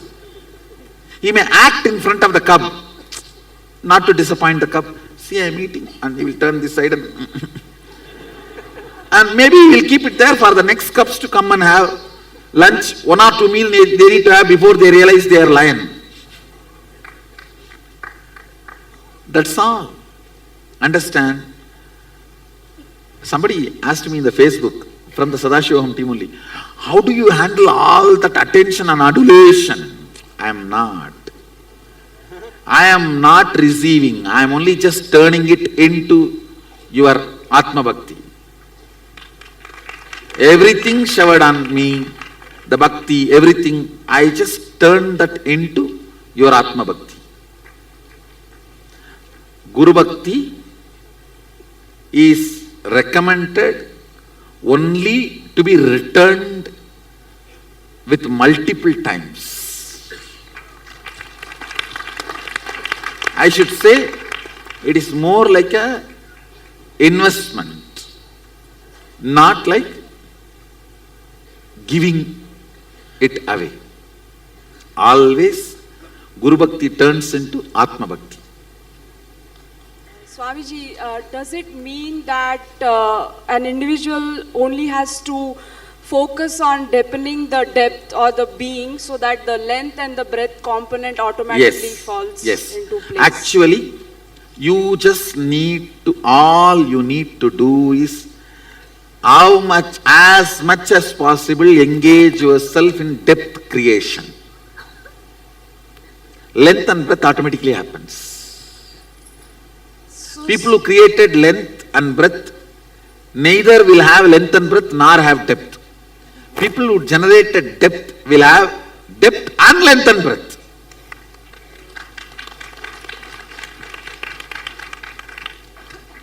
So Swamiji, when you intervene in our lives, does it mean that you directly work on the depth component? Does that mean? So does it mean that you directly work on our depth component when you intervene in our lives? First thing I should say, I am not end up, I am startup. When I enter into your life, I am not end up, I am startup. That's the first thing. Second thing,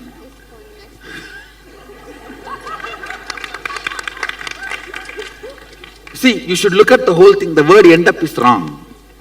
Word startup is right. Now this answers your remaining part of the question.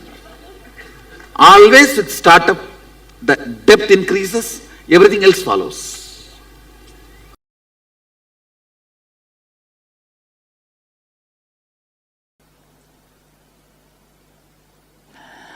Only when you commit to keep yourself forever in excitement and inspiration, you will have both. Not excitement and inspiration will not remain by themselves. Only by your commitment and creation they will remain in you. They do not have independent life. You have to give them life. Other than you, nothing has independent life. So anything you want it in your life, you have to commit to give life to it.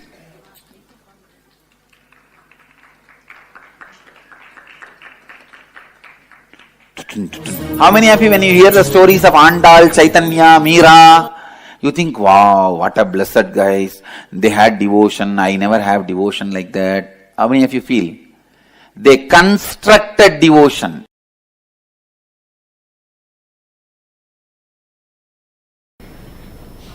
These all are there in our DNA. So as usual, my regular DNA, I went and stood there just to see what is going on. And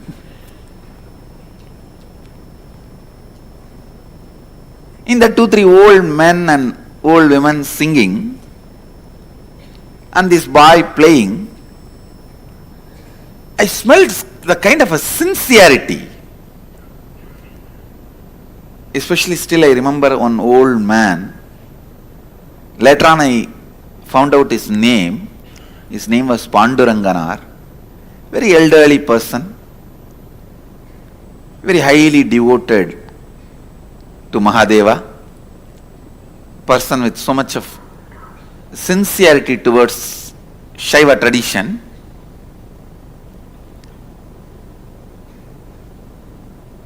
And he was singing very deeply from his very being.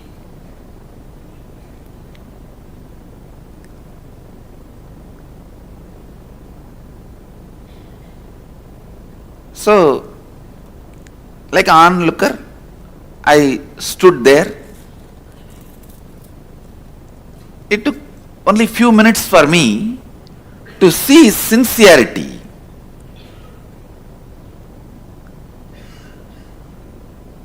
I don't know whether his such a sincere bio-memory got transmitted to me, or I just got involved in that music. Actually, I can't even claim I got involved into that music because it was not a great music.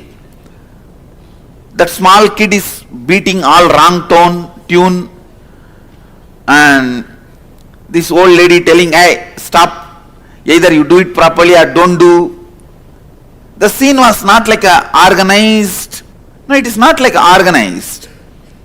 And this old man, whom I am naming Panduranga, his eyes are not even open to see this whole mess going around him. And his eyes are closed and he is just singing. Maybe the sincerity I felt in him, or his deep devotion, his commitment, which came out in the words, caught me. I tell you,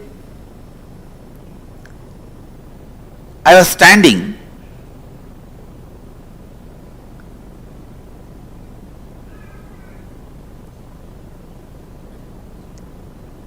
slowly, suddenly, that old person, he opened his eyes and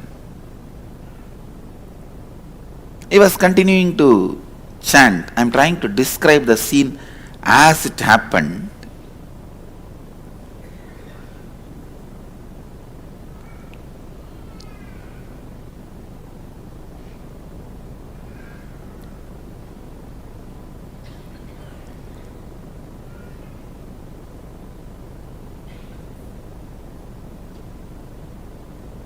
He saw me, and after a few minutes, he told, "Hey, come on, sing."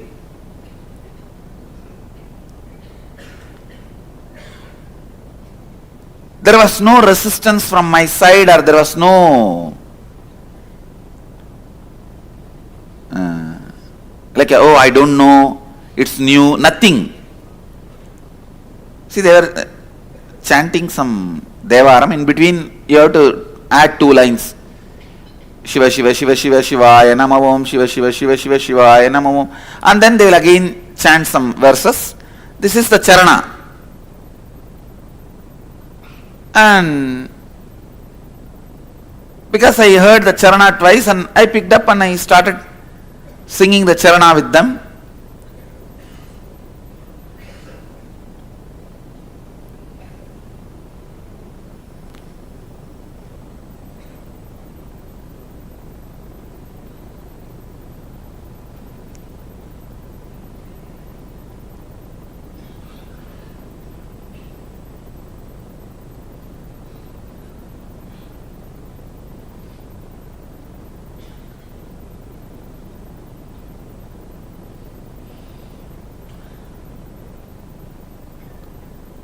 It was like a... Now I am trying to rewind and see exactly what has happened for me to be so overwhelmed and change my ideas and thinking, and even to feel that I have discovered it. I have no logical step-by-step way of conveying it to you. I can only say this much, that something has clicked with that simple kirtan. And I went on and on being with them, going around. They started moving around the temple singing. I also went with them. And then they started swinging the hands and body along with their chanting. I also went with them. By the time they finished everything and came out of the temple, it was at least 2-3 hours. But when I came out, I was no more the earlier person. Something has happened. The joy opened up in me. I know I have discovered the joy of being Shiva's devotee. The joy of being a Shiva Bhakta.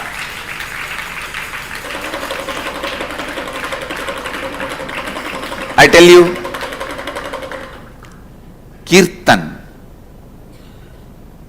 singing and dancing, the name of the Lord, most easiest way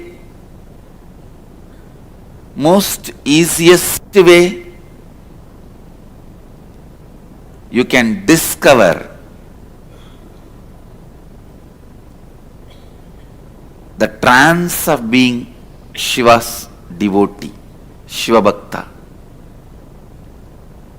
Understand, Kirtan is the easiest way you can discover the trance of being Shiva Bhakta. Shivoham process is the easiest way you can discover the trance of being Shiva. Till people get to Shivoham process, let us reach the Kirtan to them. You may not be able to give Shivoham to them, but you can give Kirtan to them. I tell you,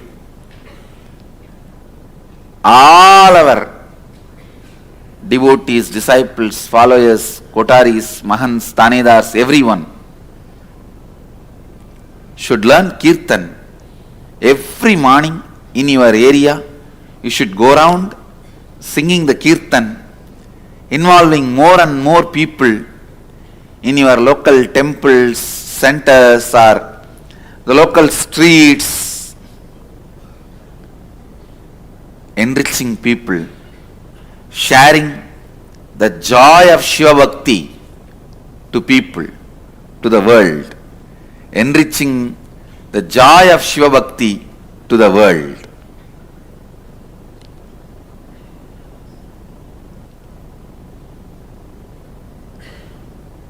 Everywhere, all over the world, every city should vibrate with the Sivanama Sankirtana.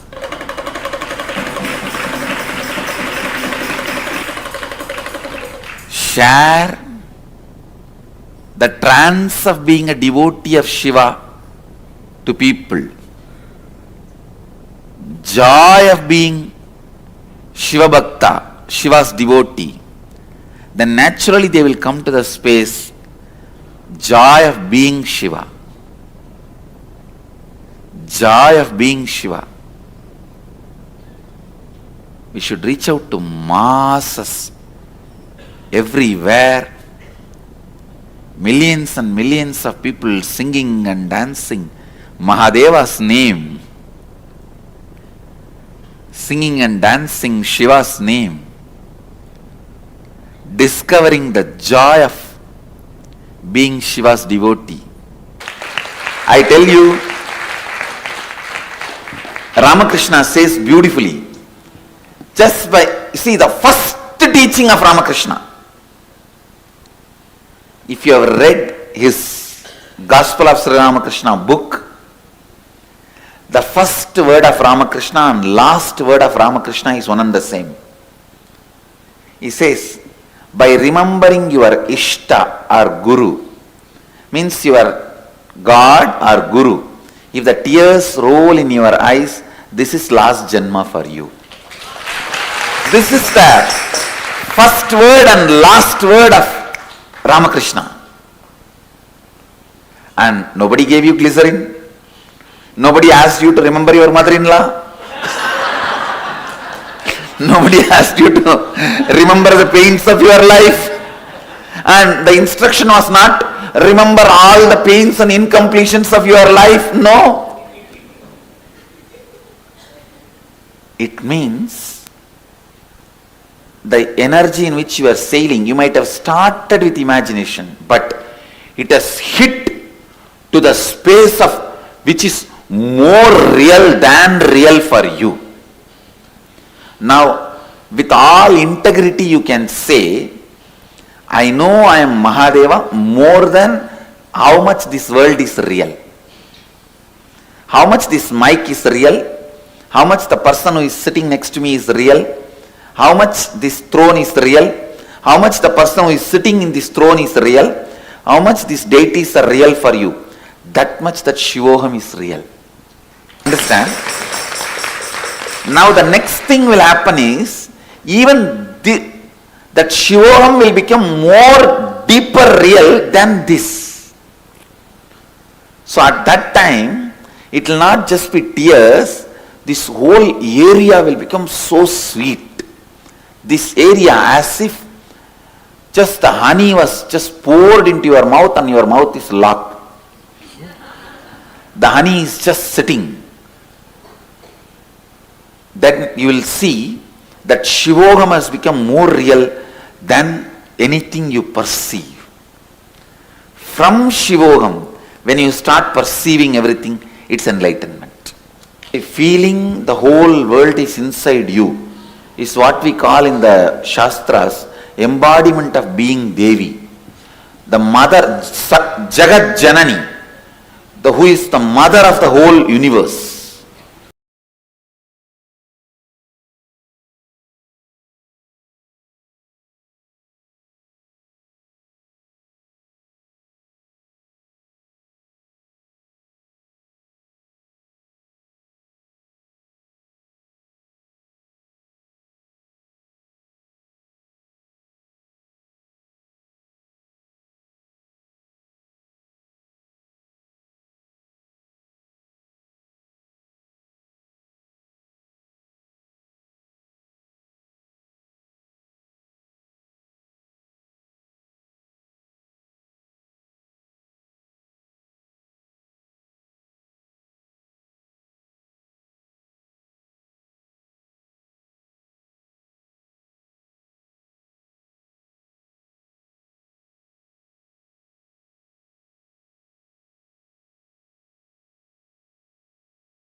Now, when we have each one of us have now cognized the ultimate understanding, the actual expression of bhakti. Bhakti is the ultimate ecstasy. We look at the life of so many bhaktas, so many devotees of the Lord. Despite whatever may have been their external circumstance, they always were in the space of pure bliss and joy within them. Because the very feeling, the space of bhakti itself, is the ultimate ecstasy. There is no ecstasy higher than that. And as Swamiji beautifully revealed, bhakti is not something you give. It is not a kind of something where, oh, I have to give it. I have to surrender myself in the modern understanding of surrender. Or I have to be devoted to someone. I have to serve someone. All the love, anything you pour as bhakti towards the Guru, always reflects back as Atma Bhakti, as bhakti towards yourself. Today, we all live in such a world where we have no self-respect, forget about respect for other people. Whether it is our own body, what is it we are putting inside our body? The food we put and the thought currents we are putting inside our body. Both of these, we have lost complete touch with our own self. When we connect to anything externally, anything it may be, but if the space of bhakti is there, it will only lead to you realizing your own ultimate, that object of your bhakti is nothing other than you. The space of oneness. There's a very beautiful story from the life of Ramadasa from Kashi. So Ramadasa was a person in Kashi who was very keen on getting educated, yet no master would accept him for some reason or the other. So because of which he was he really wanted to study, he really wanted enlightenment, but he was not able to get a guru to initiate him. So what did he do once? He wanted to get initiated from the temple priest, but the temple priest refused. So he thought, okay, there's two things needed for a diksha, for initiation. One is a mantra, one more is the sparsha, the touch of the Guru. So by the touch of the Guru will initiate the disciple repeating a certain mantra. So he comes up with a plan to get this. He says, he notices the routine of the temple priest. Every day, the temple priest goes early in the morning when it's still pitch dark to take a dip in the river in Ganga. So he decides, see, he's a man of God. He's a person who has dedicated his entire life to Mother Kali, Devi, which was the temple which he was in, to Devi. So the minute he steps, if something happens, the only thing within his inner space will come out, Rama, Krishna, Govinda, some mantra, some deity's name will come out. So he decides, this is a good plan, let me go and lie down on the steps of the temple. And when he steps on me by accident, he will say some Rama, Krishna, I will take that as my mantra, and his put on my body as the sparsha diksha, as the touch diksha, and I will take this as my initiation to start tapas towards enlightenment. So everything is going according to plan. Early morning, he goes, he lies down in front of the temple steps, and the priest comes for taking the bath. As he is walking, he steps on top of Ramadasa. But at this moment, something different happens. This priest, who was the head of the temple, was not fully yet enlightened, was not yet completely immersed in the Devi Bhava or in the Bhava of Paramashiva. So the first thing that came out, a buffalo, he shouted like that at the person lying down. Like, why would you lie down in my way? Kind of like that, he shouted buffalo. When he shouted this, Ramadasa got up after this. He thought, he did not tell any god's name, but still it's an initiation. If he has initiated me into buffalo, let me meditate upon buffalo. So after that, Ramadasa goes, he sits in a secluded spot and he starts doing tapas, meditating upon buffalo. His bhakti was such, his just that one guru bhakti which he had. Okay, buffalo means buffalo, let it be. The sincerity of meditation of his tapasya was so much that Devi came down, gave him darshan in the form of a buffalo. And what happened was, when he went back to the temple there after getting the enlightenment experience, that ultimate Atma Bhakti, at the temple, the procession, evening procession was about to start for Devi. And they were trying to bring Devi out of the Garbhamandir door where she was residing. So the door is actually a super huge door. It's almost 20 to 25, 30 feet tall door. And the deity is a very small deity. She is like a 4-foot deity. And as they were trying to bring her out, for absolutely no reason, the deity was not coming. There were people carrying the procession and they were trying to come and they were stuck. And there was absolutely no logical reason for this. Because the deity is such a tiny thing, the door frame is huge. But as much as they tried, they were not able to. At the moment, Ramadasa arrived at the scene. And in his eyes, the devotion he had, he was overflowing with. He did not see a tiny statue over there, a tiny deity over there. He saw Devi herself in the form of a huge, humongous golden buffalo. Devi herself graced him in that form. And he was able to see that the horns of Devi in the form of the buffalo was getting stuck in the door frame because she was so giant. And that is why they are not able to bring it out. And they're repeatedly hitting her horns on the door frame. So she was saying, hey, he was telling, lower the deity. But they were all confused. They were like, such a tiny deity, where do you want us to lower it? And in the desperation, not able to bear seeing Devi's horns being hit on the door frame, he goes and he pushes the hand down of the person carrying the chariot. And immediately the whole deity, everything comes through. And every being there witnesses the darshan of Devi as the golden buffalo. Such is the power of just bhakti. Till today in that temple in Varanasi, there is a huge tapestry, a curtain of a buffalo embroidered onto a cloth to commemorate, to respect Devi in the form that she herself decided to give darshan, the form of a buffalo.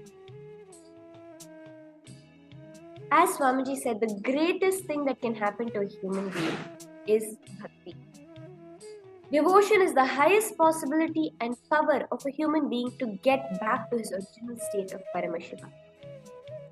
That is why again and again the scriptures reveal that the one and only solution for the Kali Yuga, for the modern age, where the evil and good reside within us, is bhakti.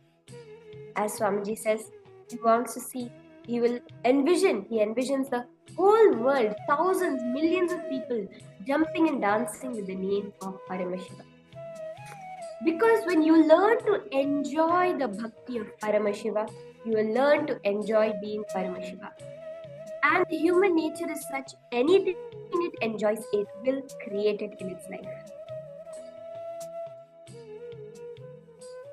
Because even devotion can happen to you only if you remove all the feeling of separation, the feeling of pain from your heart, from your very being. That is why Swamiji again and again says, to manifest feeling connection, do the samskara dahana kriya. Literally means samskaras mean the engrams, the past incompletion sitting on us. Dahana means burning it. Because only when you remove every incompletion, every feeling of separation, of you versus the world against you, can you experience the overflowing bhakti, able to cognize, see Krishna or Paramashiva or Devi or Muruga or any deity in, or even your Guru, Bhagavan, Sri Nithyananda Paramashiva, in every item, everything around you. That is what true devotion can manifest.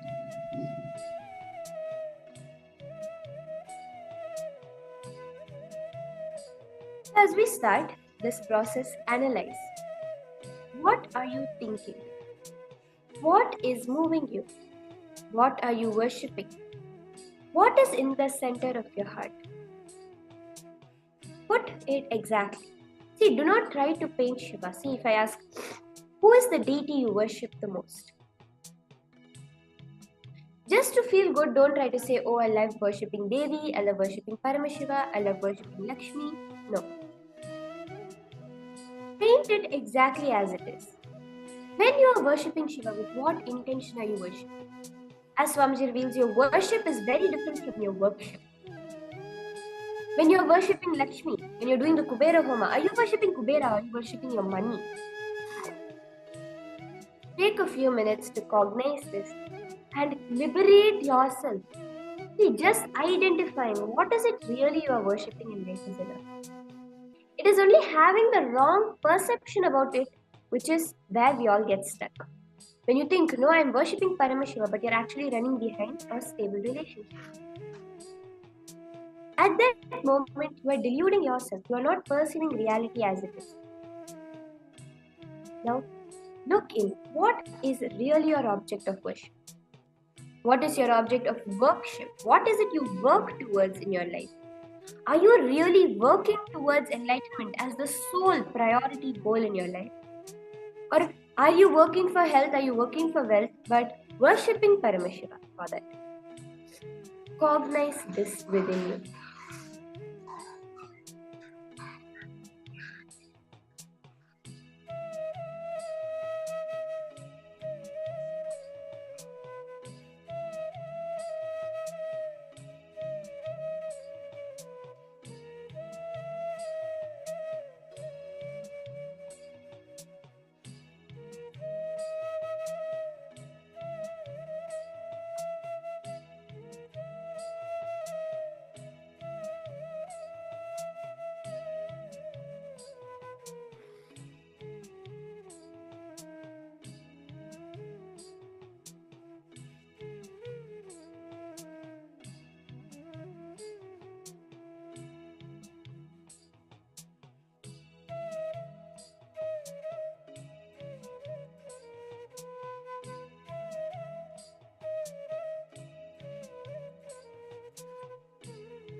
Look in and identify that object of your worship.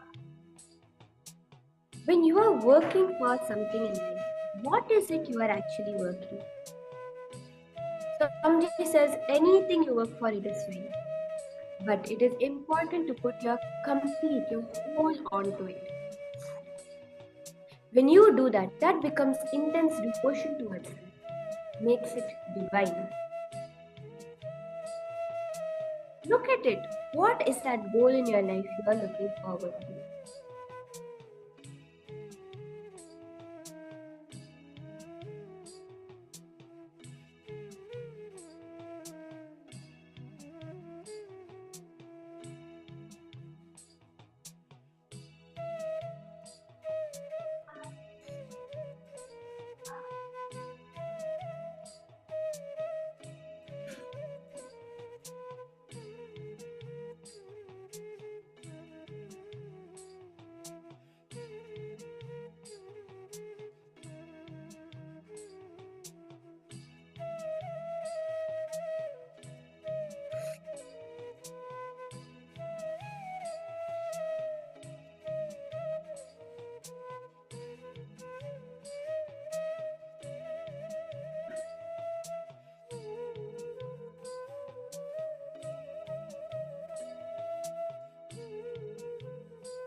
Yes, now with that, let us move on into the power manifestation.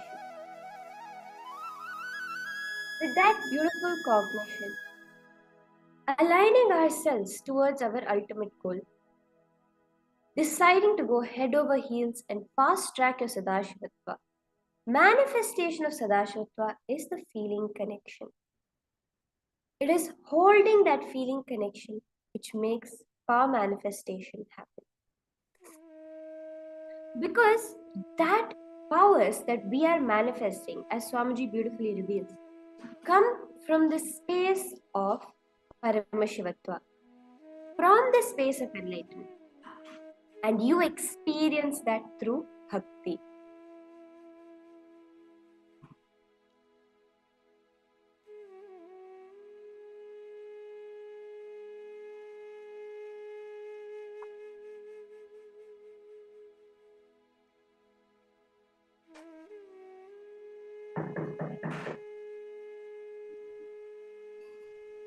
Now let us enter into the beautiful power manifestation session, continuing with the power of remote vision.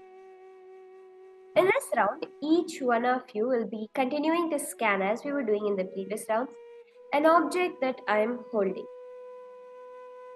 So you can start with scanning the exact object that I'm holding. See, this power of remote vision is revealed by Swamiji very beautifully. Where Swamiji says, where Paramashiva says in the Vijnana Bhairava Tantra, when you dhyaya, when you meditate upon yourself as Vyomakara, which is completely, you're a vast etheric space, your form. Digbhiranavritam, without support from any direction. Your Chitti Shakti, your power of your mind, becomes free from any supporting cognitions, from any conditioned cognitions. And the form beyond the sight, the true form, manifests itself.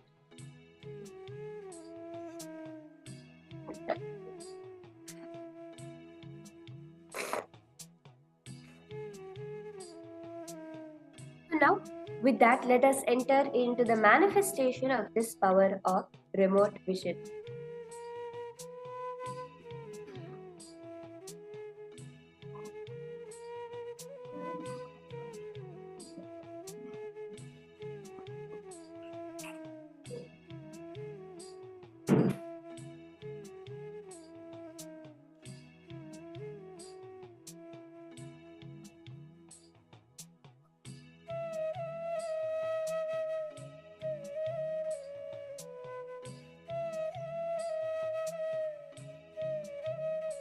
So before we start with the power manifestation process, I request all the participants to settle down. You can sit with your head and spine in a straight line in a comfortable position.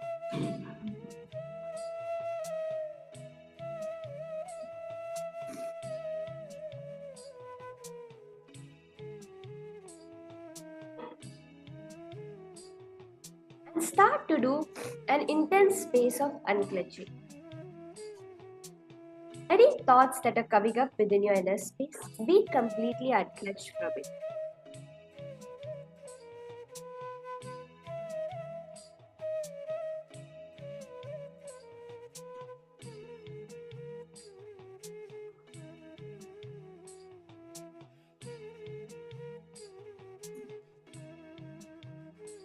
Connect to Swamiji.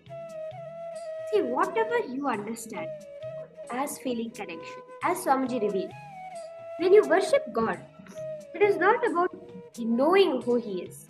If we knew who He is, we would already be Him, because as we learned in the previous days, Brahmavid Brahmaiva Bhavati.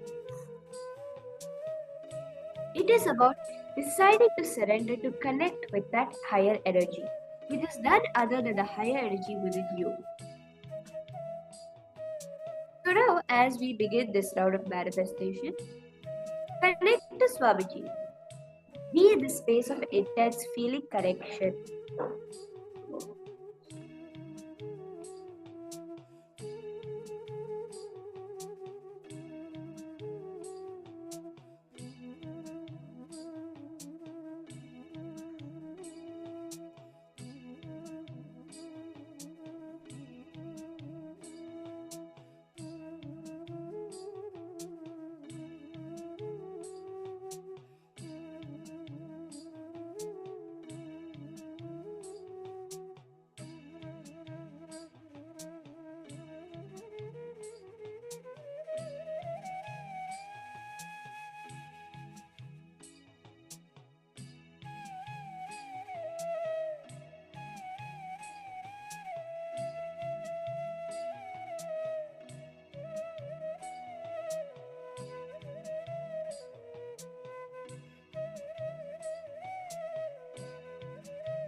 You can start posting in the chat whatever Paramashiva revealed to you as the details of the object that I'm having in my hand. Whether color, shape, numbers. Whatever Paramashiva revealed to you, can start to take a few minutes and post it in the chat.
Okay, now I'll be showing you the object that I had kept in my hand.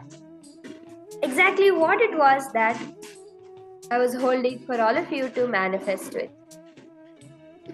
So as you can see here, I was holding a copy of Swamiji's book called Manifesting Shaktis. So this book is called Manifesting Shaktis. It's by Swamiji. The Shastra Pramana Scriptural Evidences and Appendix. It is a red color book. It's square in shape. It's quite thin. So, and it has white font on it. You can verify whatever Swamiji showed you about this book.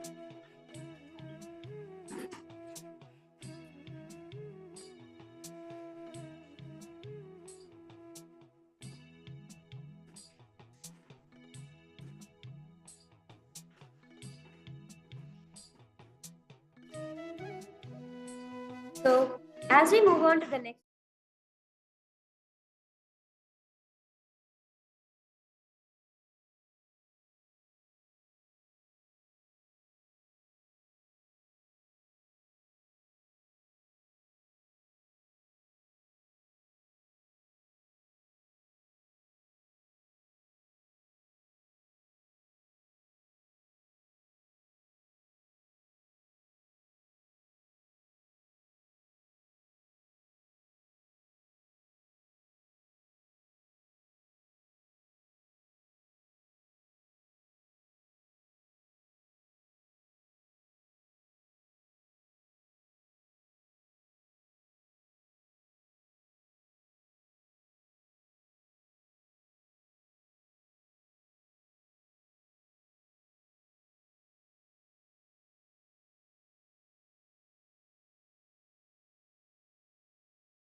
Yes, I complete with all the participants for that technical glitch.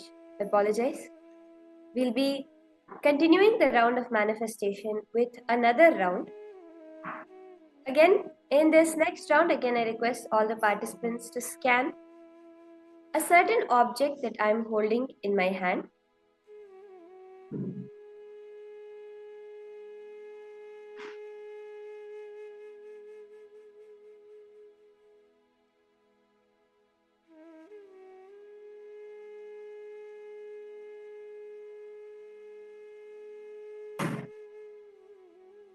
Yes, you can all start to scan now.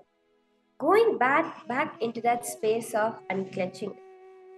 The pure unclutched space in the intense feeling connection with Swamiji. Start chanting the Mahavakya, Om Nithyananda Paramashivoham inside of you. Repeat this Mahavakya again and again. Connect yourself to the cosmic frequency. Start scanning and let Swamiji reveal to you any details of the object that I am holding.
Connect to Swamiji.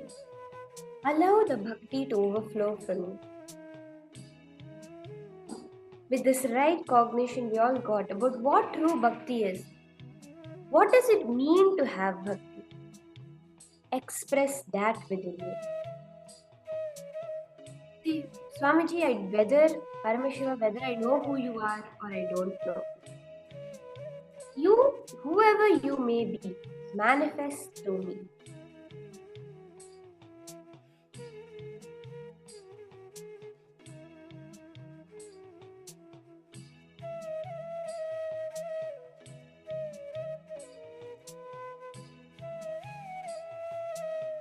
Scan colors, shapes, sizes, words, anything Swamiji is revealing to you. Type it and post it in the chat exactly.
very beautifully. You can all pause now what you saw. So as you can see here, the object that I was holding was a pencil. It's a very fat, actually, yellow color pencil with a white color eraser at the end. So you can see here, it's just a yellow color pencil. You can verify your answer, whatever Swamiji revealed to you. Whatever Swamiji revealed to you about this, you can post in the chat and you can verify your answers. So now with that, we'll be moving on to the next session. The next session is a very interesting topic. The topic of simple attachment, simple integrity towards the Guru. Swamiji always says that when it comes to the Guru-disciple relationship, there's only one thing he had with his Guru. That simple attachment. See, because when you are interacting with the Divine Himself, there will be unreasonable love, unreasonable showering, but unreasonable demands. But throughout this thing, it's important to hold this simple attachment, simple integrity, and simple obedience with the Master. Because every single action he takes is only for your Paramashivatva. Anything he may do, whether you may feel it as good or bad or right or wrong, is for him to give you what he has committed to you. Experiencing oneness with him. Let us now listen to the powerful cognitions from Swamiji himself on this topic.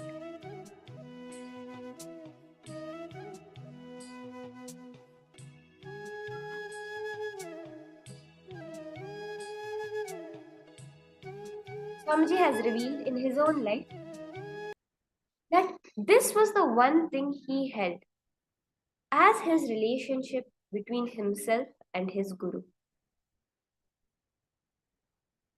So now with that, let us understand how we can also hold this simple attachment. Let us listen to the powerful cognitions from Swamiji on simple attachment to the Guru.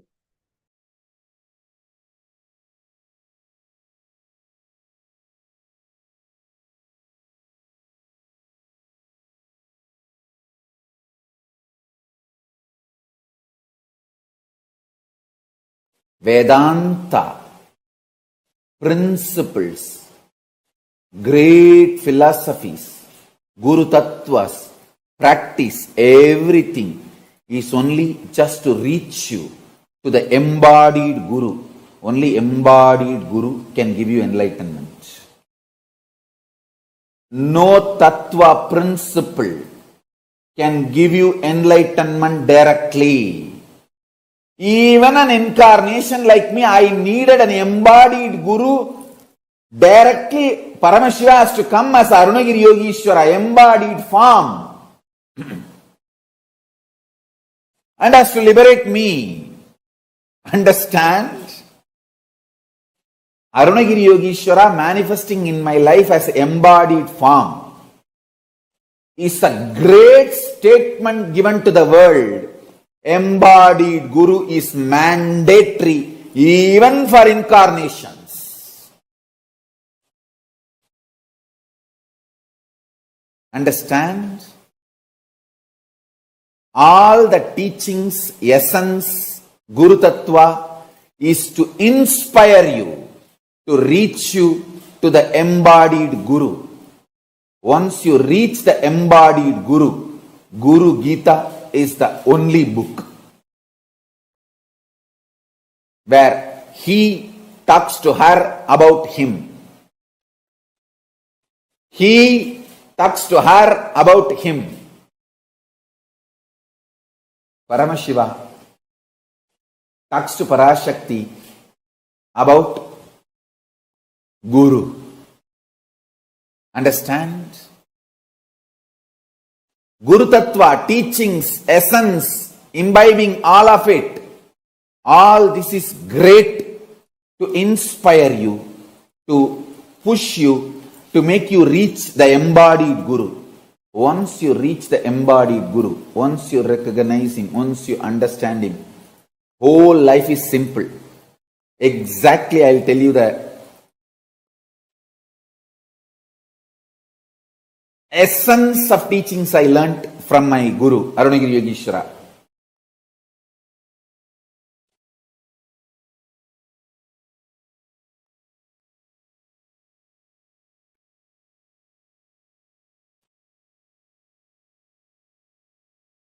Simple word. If I have to translate the essence of what I received from Arunagiri Yogeshwara, have simple attachment to the embodied Guru, simple obedience to embodied Guru. That's all. That simple attachment will become beautifully initial level love, then next level love, then it will become pure prema bhakti, then it will become atma bhakti, then it will become oneness and enlightenment. Simple obedience will start the dialogue, then the instructions, teachings will be given, then solutions will be given, then initiation will happen, then process will happen, then powers will be transmitted, then oneness will manifest, enlightenment is achieved. Simple attachment, simple obedience, that's all.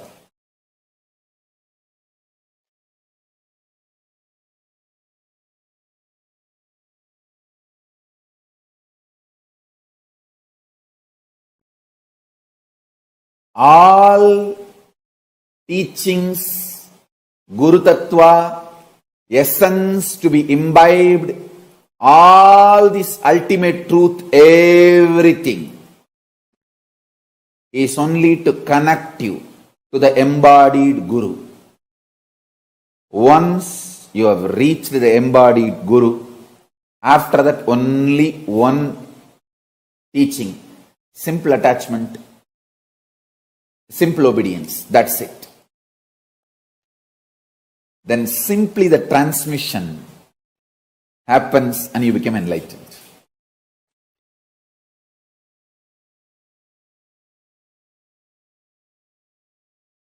Especially if you are my disciple, you have a special conclusion inside you. Even when your mind goes through mood swings, ups and downs, you know, Swamiji has said, it means it is true. Let me connect to Ganapati. Because Swamiji said, I know it is truth. That gives you the whole strength, like not only your strength, my strength becomes your strength. That is the power of integrity to Guru. Understand? Whenever you declare your integrity to Guru, all the strength of the Guru becomes your strength. All the powerful cognitions of Guru becomes your powerful cognitions. All the wealth of the Guru becomes your wealth. Declaring integrity to Guru makes you one and equal with Guru. You can confidently walk into Kailasa and say, hey, my Guru said Ganapati is here. I came to see him. He gave me the password, Om Gam Ganapatiye Namaha. Please inform Ganapati that I have come to see him. Want to have his darshan. My Guru told he exists. My Guru has seen. I tell you, really he exists. And he responds. Fools are those who say God is one. I tell you, in reality, God is oneness, not one. The oneness is God. I tell you, when you experience the higher consciousness, decide to be integrated to higher consciousness. In my case, I decided I'll be integrated to my Guru, Arunagiri Yogeshwara. That's all. Just my integrity to my Guru, Arunagiri Yogeshwara. He makes sure I am protected. He strategizes properly. The right door will be opened and the right door will be closed, and if all doors are closed, he opens the roof and airlifts me. He does what need to be done. He protects. All I know is simple attachment to my Guru and simple obedience.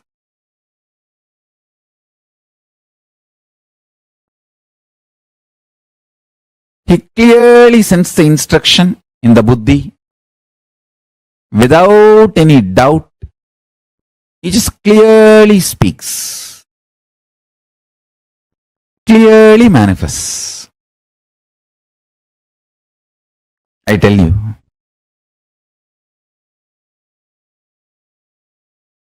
I entered into Kailasa just with this simple Guru Pass, Master Card. My Guru Arunagiri Yogeshwara told me Paramashiva exists and he has given me this mantra. Please allow me to see Paramashiva. That's all. The doors of Kailasa opened and I saw Paramashiva was there. When I saw, I realized my Guru only is Paramashiva. There is no other surprise. Paramashiva came as Guru and gave me the initiation and password and MasterCard and showed me. That's it. He has to come as a Guru because he need to talk to me in the language I understand, and he need to give me the confidence in the form I can connect with. So he assumed the form of my Guru, Arunagiri Yogeshwara, and initiation. That's it. One powerful cognition. Master is Master Card. Master is Master Key. Simple integrity to Guru's words. My Guru has said Ganesha exists. He is alive. He exists. Ganesha is there.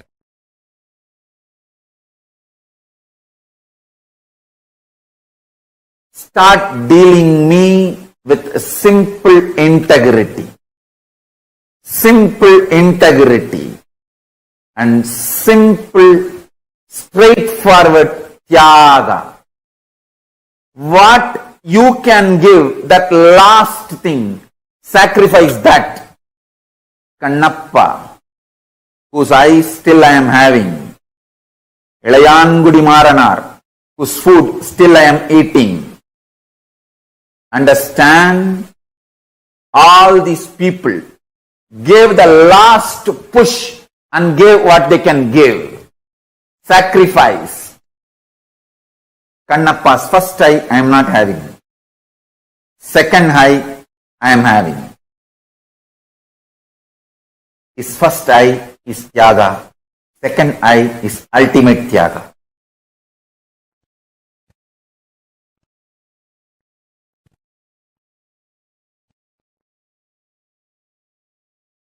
When Ilayangudi Maranar and his wife cooked food for me, they tied cloth on their nose because they did not eat for 3 days.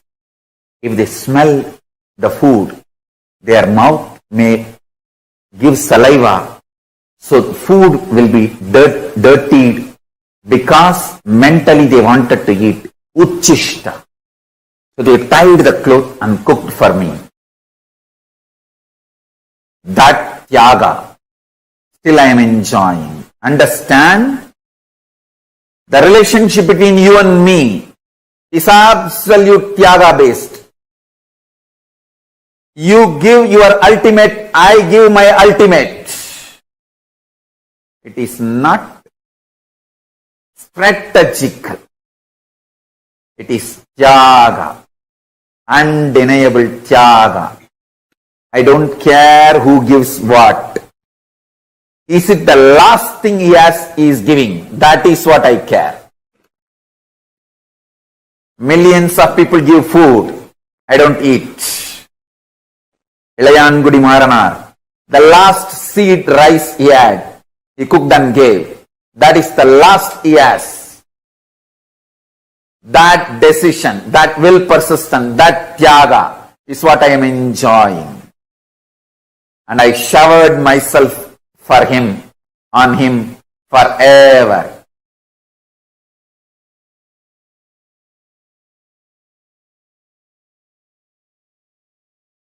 Tyaga is the bridge between guru and disciple, not any other strategy. Fifth, simple one-liner, simple attachment, simple obedience. That's it.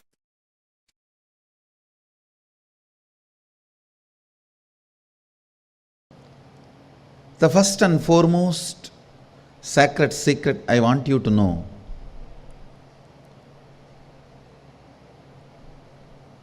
integrity is falling in love with your higher personality. Understand? You do have Sadashivatva in you. You are hardwired for it.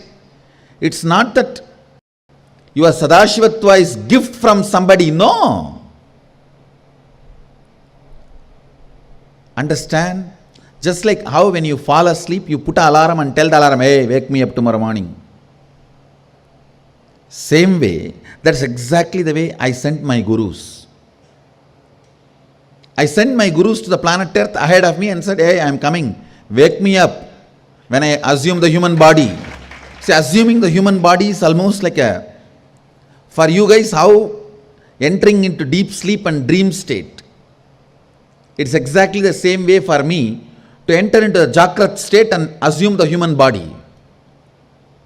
My alarm clocks were my gurus. Hey, wake me up. Understand? They just reminded me to fall in love with my higher personality, Sadashiva. Arunagiri Yogeshwara is nothing but all my fantasy, how I wanted a guru to be enjoyed. It personified and became reality is Arunagiri Yogeshwara. How best way the guru should be enjoyed. That personification is Arunagiri Yogeshwara. He is nothing but helping me to fall in love with my higher personality. Who is Arunagiri Yogeshwara again? Understand? From outside, he made me fall in love with him. From inside, he made me fall in love with him. Actually, a chaste love. There are two types of love. Exploiting, sucking love, and a chaste love. A chaste love, when it opens, first thing you will feel, I will be integrated to him. What a being. This exploiting, sucking love means, let me possess and do what I can, get what I can get out of him. A chaste love means the moment you fall in love, wow, I have decided I will be integrated to him from my core. That is the first decision I took when I had darshan of Arunagiri Yogeshwara. Wow. Of course, I did not measure or I did not understand him. I just know he is something which is more than what I expected as possibility, or whatever I know as possibility. The moment I understood that, the first thing, I'll be integrated to him. Integrity is nothing but falling in love with higher personality of you, higher side of you. It's romance with the higher side of you. It's romance with a higher possibility of you. I saw Arunagiri Yogeshwara as my higher possibility, my higher personality. When I fell in love with him, when I decided to be integrated to him, it just became flowering of me. Understand? In the ethics of Kailasa, See, the ethics of Kailasa is the laws of secret life. See, in the planet Earth, the laws of the public life prevails. In Devaloka or Asuraloka, laws of personal life, private life prevails. Understanding between you and Devendra, understanding between you and that Bahubali or Mahabali, whoever, head of the Asuraloka, that's all matters in those lokas. But in Kailasa, no law other than your integrity to love for Sadashiva. Nothing else matters. No law exists. Being in Bhuloka means you are part of somebody's public life. Being in Devaloka or Asuraloka means you are part of somebody's private life. Laws of private life applies. In Kailasa, only the laws of secret life applies. There is no law, there is no rule. Integrity to love. In that plane of ethics,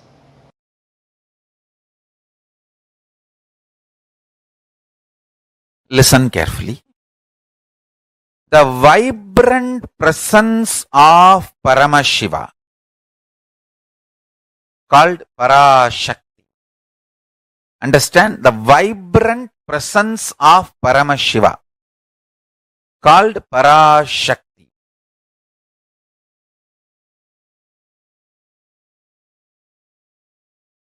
manifests as life in you. Listen carefully.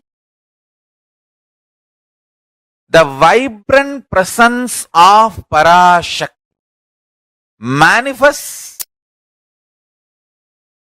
as life in you.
Vibrant presence of Paramashiva manifests in you as Parashakti, as your life, even beyond your SDHD,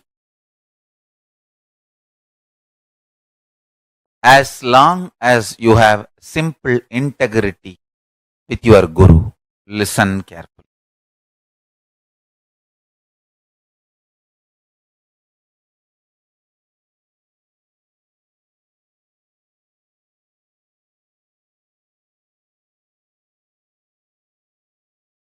This powerful cognition can manifest the life as you consciously visualize.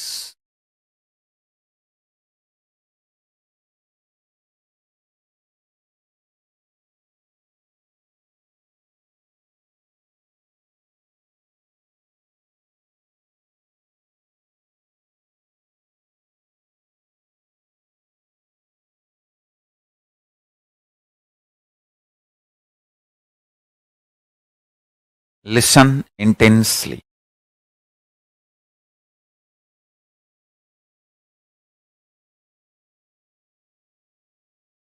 Paramashiva, his presence is Parashakti. Whatever you consciously visualize as Paramashiva can manifest as your life. Even if you have SDHD, self-doubt, self-hatred, self-denial, will it manifest or not? As long as you have simple integrity with Guru, his initiation, the power of his initiation will make you manifest your conscious life you aspire for you. This is one of the most important Rajavidya. Rajavidya Rajaguhyam Pavitram Idamuttamam. Royal knowledge and royal secret and most sacred among the sacred, Pavitram Idamuttamam.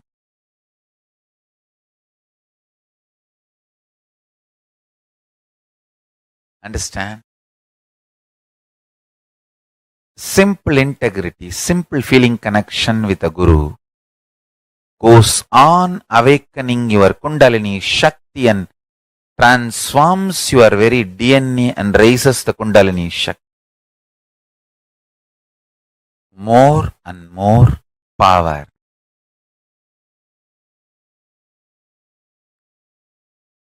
Goes on manifesting in your system with more and more powerful cognition.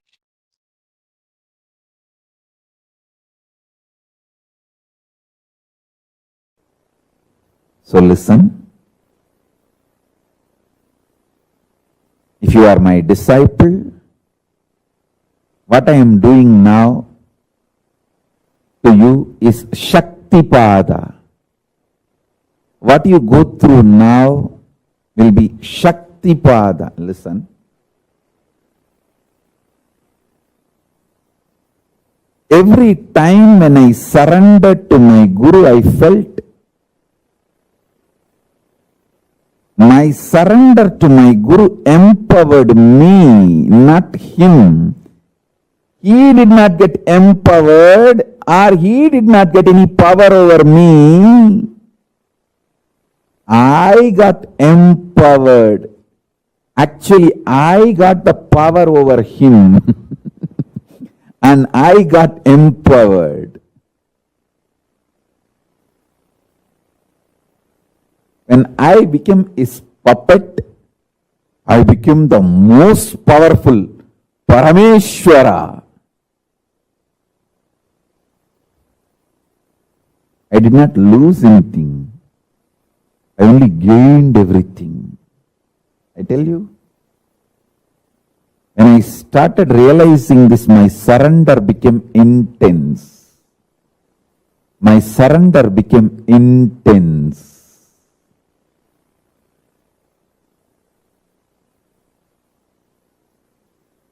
If you realize your surrender empowers you, I tell you,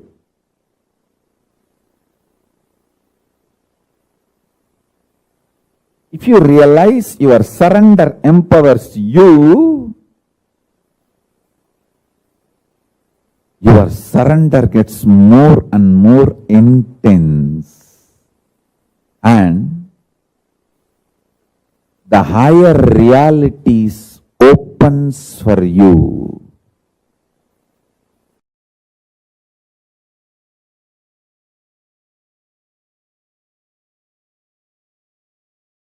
Understand?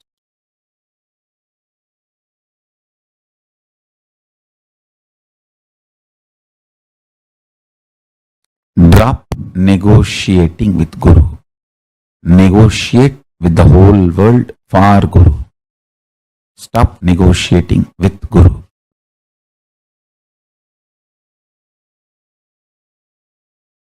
a sense of what I wanted to convey. Simple attachment with Guru. Simple, direct obedience to Guru. Over. That's all is the key secret of my success.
I want to tell you, when my Guru, Raghupati Yogi, when he was teaching me levitation, the whole process, he was using few powerful cognitions. One was this, your whole biology experiences things.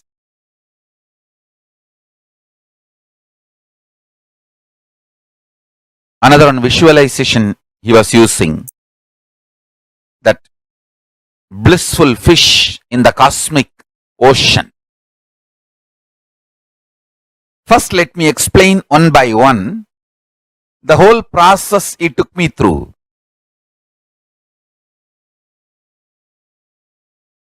He used to get the neem personally, the neem leaves, the fresh, small, new leaves. We call it in Tamil, kolundu, veppangolundu. It used to taste so much, even now I feel saliva in my tongue when I remember.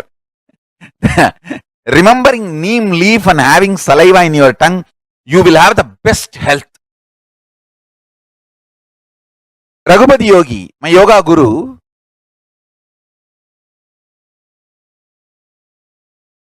he used to have the help of my Adishaiva guru, Panduranganar, to read all these original Siddha scriptures and make this Aushada. So Panduranganar will send a slip, what all is needed and what time it should be given. Raghupati Yogi will follow that slip with such integrity, extreme integrity. I learned integrity from them. Understand?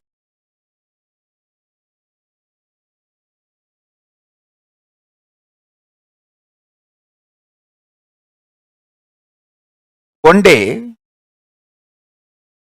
Listen, this is a too important incident. One day, I was sitting with Raghupati Yogi, and he already gave me that day's Aushada, and I took that Aushada. I was sitting with him. He was waiting for me to have that Aushada settle in the body so he can start the next process. Somebody came and complained to him that, see, every day morning, Raghupati Yogi will do puja. For his puja, I have to collect flower and bring flower for his puja. He came and complained to Raghupati Yogi that I stole flowers from Arunachaleshwara's share. See, they kept the flower for Arunachaleshwara. And the false accusation was that I stole flower from Arunachaleshwara's share and brought it for Raghupati Yogi's puja. I was shocked because I can never imagine touching Arunachaleshwara's flowers or whatever was kept for Arunachaleshwara.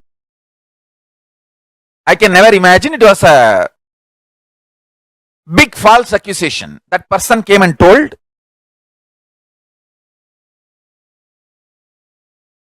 And I was shocked, but I was so sure that Raghupati Yogi will not believe it. He knows about me and he will not believe. But I did not expect Raghupati Yogi just made his finger, kai mushti, like this he made and punched my stomach.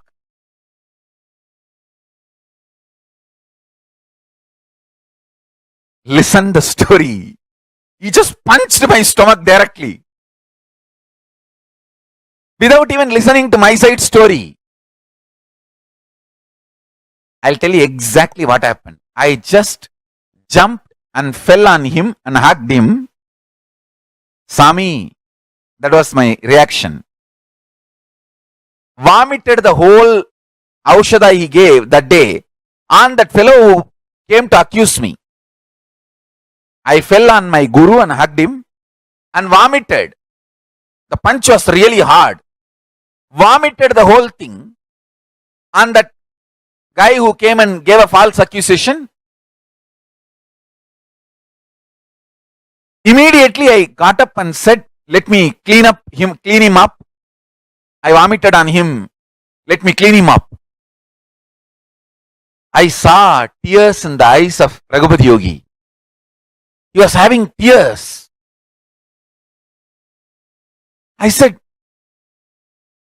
what happened? Actually, he hitting me did not affect me. But tears in his eyes really shook me. I said, what happened? He said beautifully, listen to this conversation. He said, when you are falsely accused, when I am attacking you, how you flare up and how you react, I need to know, because the Guru is going to come to you. I was shocked. What? Guru is going to come to me. Then who are you? Raghupati Yogi is here and Raghupati Yogi telling me that Guru is going to come to me. Only then I came to know. Within next few months, Arunagiri Yogeshwara appeared and gave me darshan and started training me. Now I know how my gurus have prepared me step by step. Understand? You need to know this very clearly. He told me,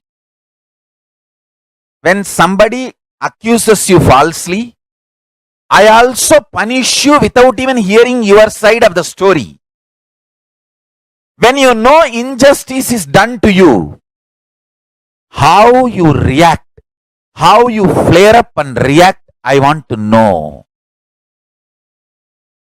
You cannot flare up and react in anger towards Guru, even if Guru is falsely punishing you, falsely accusing you. Only then you are ready to receive the real Guru, the Sadguru, Jnana Sadguru, Jnana Guru, Arunagiri Yogeshwara is going to come. You need to be prepared. Understand? I tell you. He did not tell me Arunagiri Yogeshwara name and all. He said Guru is going to come. Big Guru is going to come. I need to prepare you. From the day he made me read Guru Gita, I started reciting the Guru Gita from that day. He said, I am absolutely convinced you are qualified. Understand, I tell you. How you flare up and react when Guru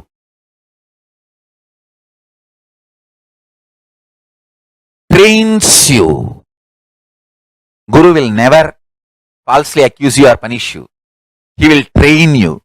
He will see. He will test you.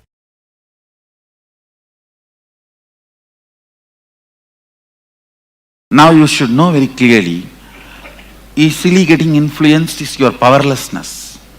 And you should know to put your foot down. What you believe is your core. That is what is you. That is what is you. I tell you, I will live as long as what I believe as my core. Then even if I am removed from this planet, I know how to take one more birth and body and do what I need to do. I tell you, essence is live for what you believe, and that belief system is strong enough to generate new body, anything you need to live. If you compromise on that, anything you think will gather around you will only cheat you. No negotiation when it comes to first principle. No negotiation when it comes to first principle. With first principle, no negotiation. Negotiation with the first principle is cosmic prostitution.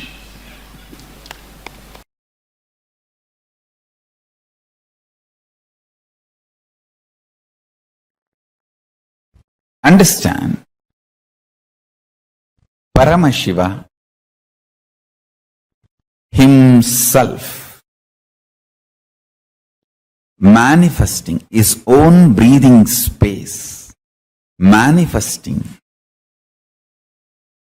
is Guru, and more you align to Guru, get integrated to Guru and Guru walk, you become enlightened.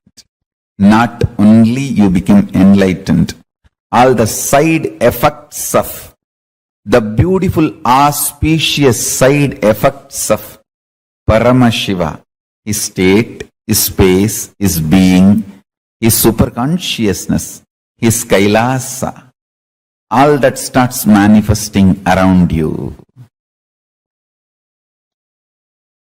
All that starts manifesting around you. Understand? He inhaling and exhaling.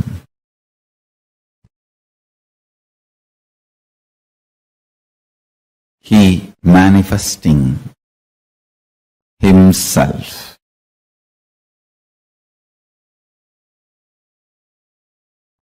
Sweetly entering into your life, sometime very swiftly, not just sweetly alone. You just do not know when he came inside your heart and filled you. You just wake up and you know you are he and he is you, and all around your home his photographs, and all over your cell phone, social media, his photographs, and just in your mind only his name, and All the time his satsangs are going on and his music and whatnot. Suddenly, you know that he is there all around. You have now new jata getting done for you.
Only truth can empower you.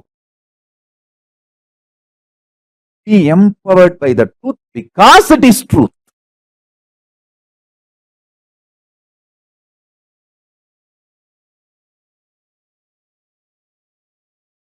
Not because of any utility value, utility reasons. Many uses you will find because of this truth is great. See, just now I said this 26 years of untiring, without boredom, tiredness, frustration, intense, excited, active, working, manifesting this truth.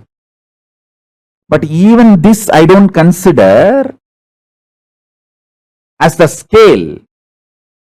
I feel this as a great blessing. But tomorrow itself, if this is there or not, I won't bother. I will hold on to the truth. I am Paramashiva. Because that is truth.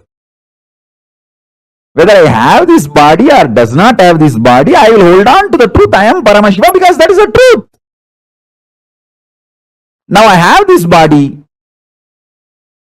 So naturally I will be manifesting that great truth through this body. As I said, I have plans to keep this body alive, active, working, serving all of you, at least for next 150 years. And after that, when I rest this body in Paramashiva, in Nirvikalpa Samadhi, in the Videha Samadhi, Mahasamadhi, I'll just be there as Paramashiva because that is the truth. That's the highest truth. Not because it has any utility value. The highest truth has highest utility value. That is different. But beyond its utility value, I'll hold on to it because it is highest truth.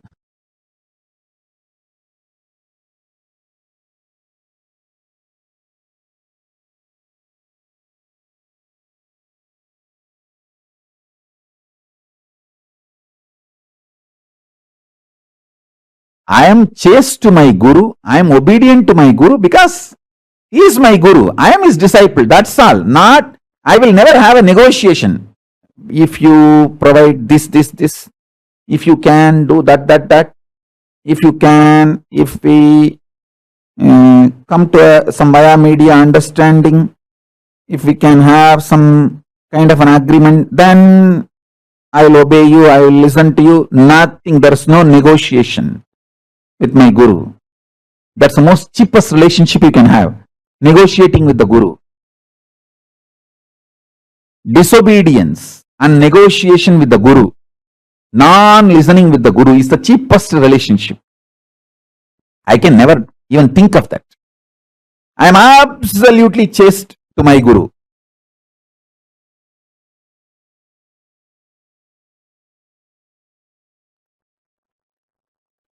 The resistance is the last dying delusion. Because you entertained delusion for quite a long time. You have given so much power to your delusion for quite a long time. The delusion tries its last attempt, whether it can still possess you, it can still hold you. Delusion knows if you decide to take a jump, you are going to be blessed, showered with the trillions and zillions of times what you renounced or what you even imagined about your life. Understand, Tyaga makes you a different level being. That is too much for your delusion. So it's a crying farewell, the delusion giving for you when you decide for Tyaga. The best way to handle your delusion when it still tries to hold is ferociousness. Raise your hand and slap the delusion, if not your own face.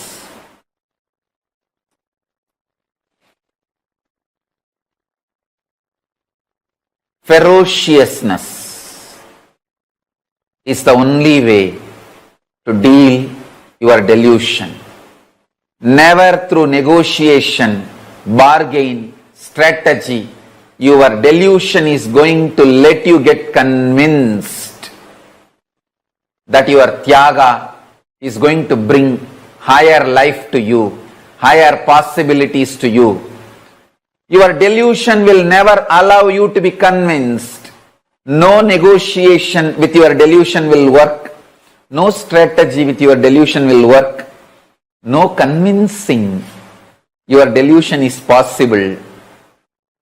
You just have to be ferocious,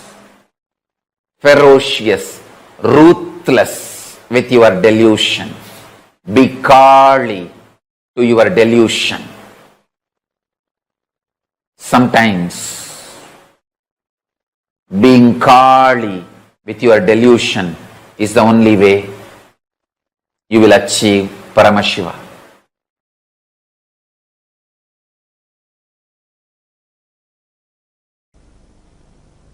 Worshipping the unknown is worship of Kali. Worshipping the unknown is worship of Vishnu. Vishnu means what? Unknown Vyakti. The Avyakta who fills the Vyakta and Avyakta is Vishnu.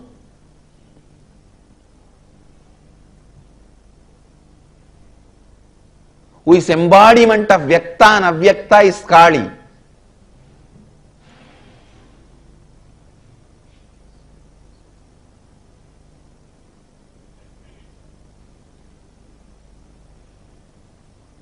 If you just complete with your fear of unknown, you will have the courage to enrich the whole world. You will have the courage to complete with your all problems. Courage to enrich the whole world and courage to complete with all problems is one and the same. If you don't have the courage to complete with all components of you, you will have the same fear outside to reach out to people. That is why I tell you, the person who completes will be the real enricher. The person who enriches will be the real completer. Enriching and completion goes hand in hand intensely.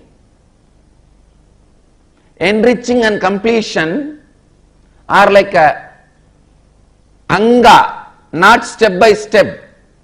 Patanjali says Ashtanga Yoga means 8 parts of yoga. He doesn't say Ashtapatha Yoga means 8 steps of yoga. No, Ashtanga Yoga. Yama, Niyama, Asana, Pranayama, all of them are different components of yoga, anga of yoga. Same way, completion, enriching, causing, integrity, authenticity.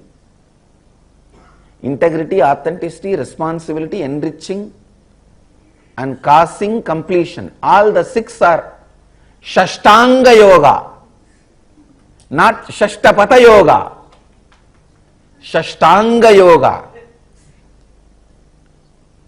Complete, enrich, cause, everything together. Your completion will cause enriching and enriching will cause completion. When you are afraid of handling some questions from others, some doubts from others,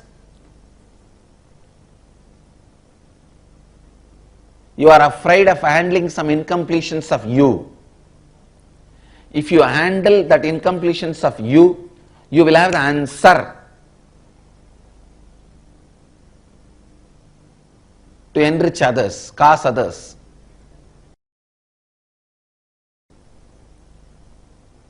As per the Sanskrit rule, it should not be Shashtanga Yoga, it should be Shadanga Yoga. Shadanga Yoga. Integrity, authenticity, responsibility and enriching, causing, completion. I should add listening also. So, it becomes Sabdanga Yoga. All these 7 are not step by step. They are not Saptapati. They are Sabda Anga.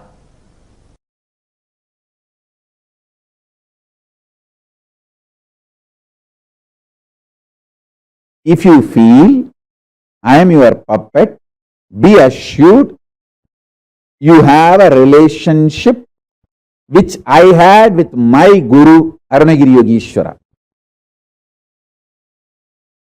The Guru Sishya Parampara is going to continue through you.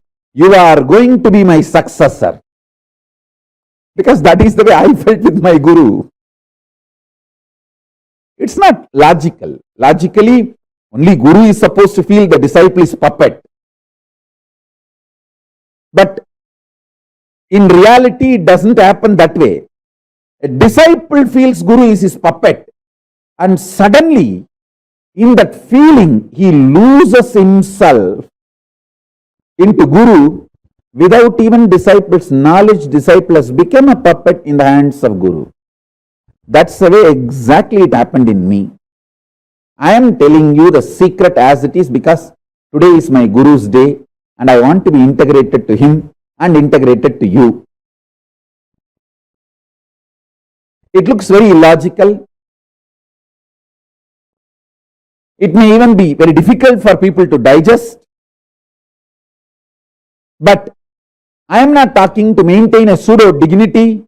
I am talking to maintain and keep my integrity. My integrity to my Guru.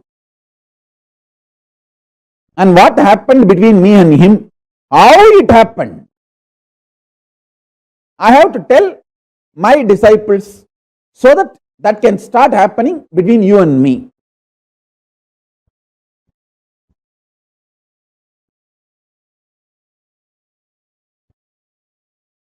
Please listen. If you read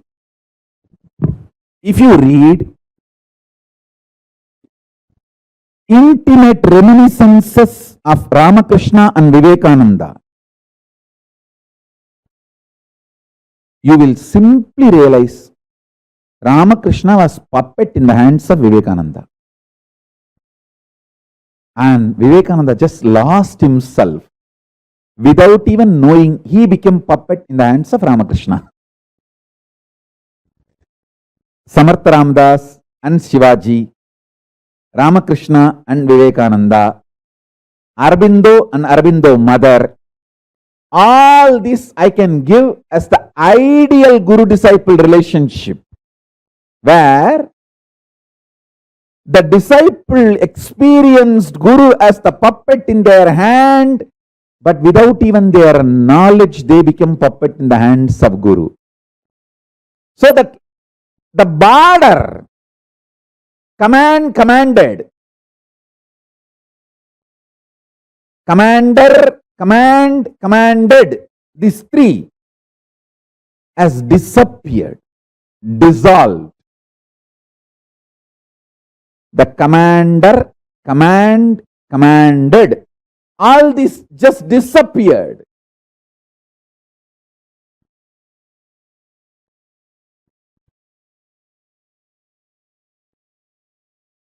I can give you some of the most powerful examples of this Guru-disciple relationship in Hindu tradition. Nandi and Paramashiva.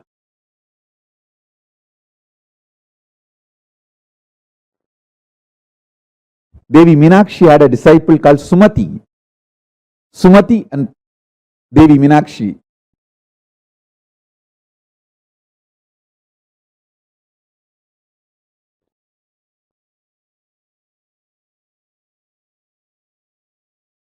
Even Krishna and Arjuna, Naranarayana.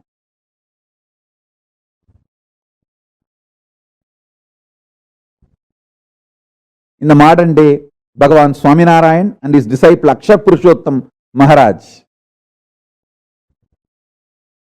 And Aurobindo mother.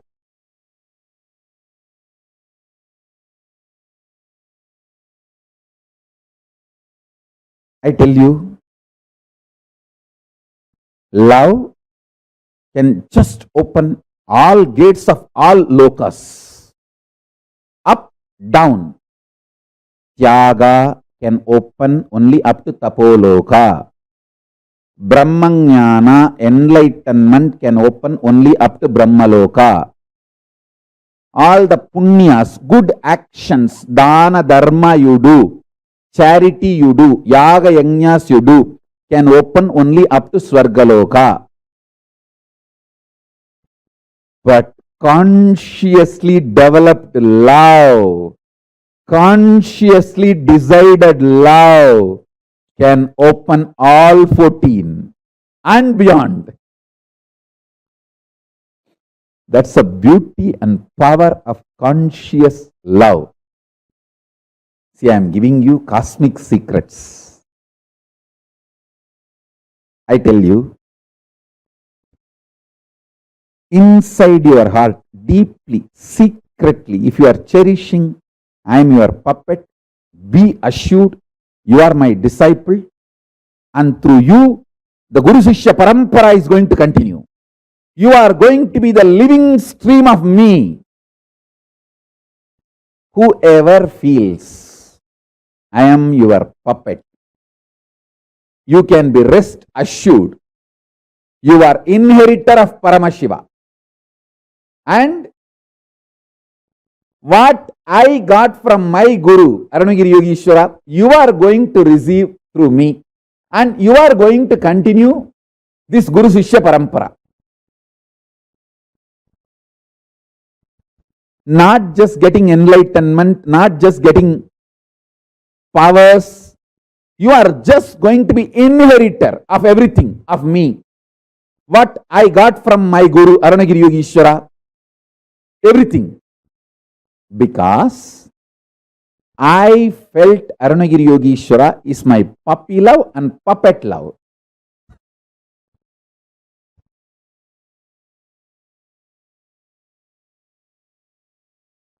See, when there was murder attempt on me, this anti-Hindu, Dravish gang and some more forces, I will not name them now, when they attempted to kill me, burn the ashram, destroy the Sangha, socially we try to take many action. We try to take it to the local police and try to file complaint. Nothing could be done. We try to go to the court, Indian courts. We could not get any justice. It's years, and then we tried going to every way, every possible venue. Socially, we tried many things. We knocked every door, literally every politician. We begged everyone for justice.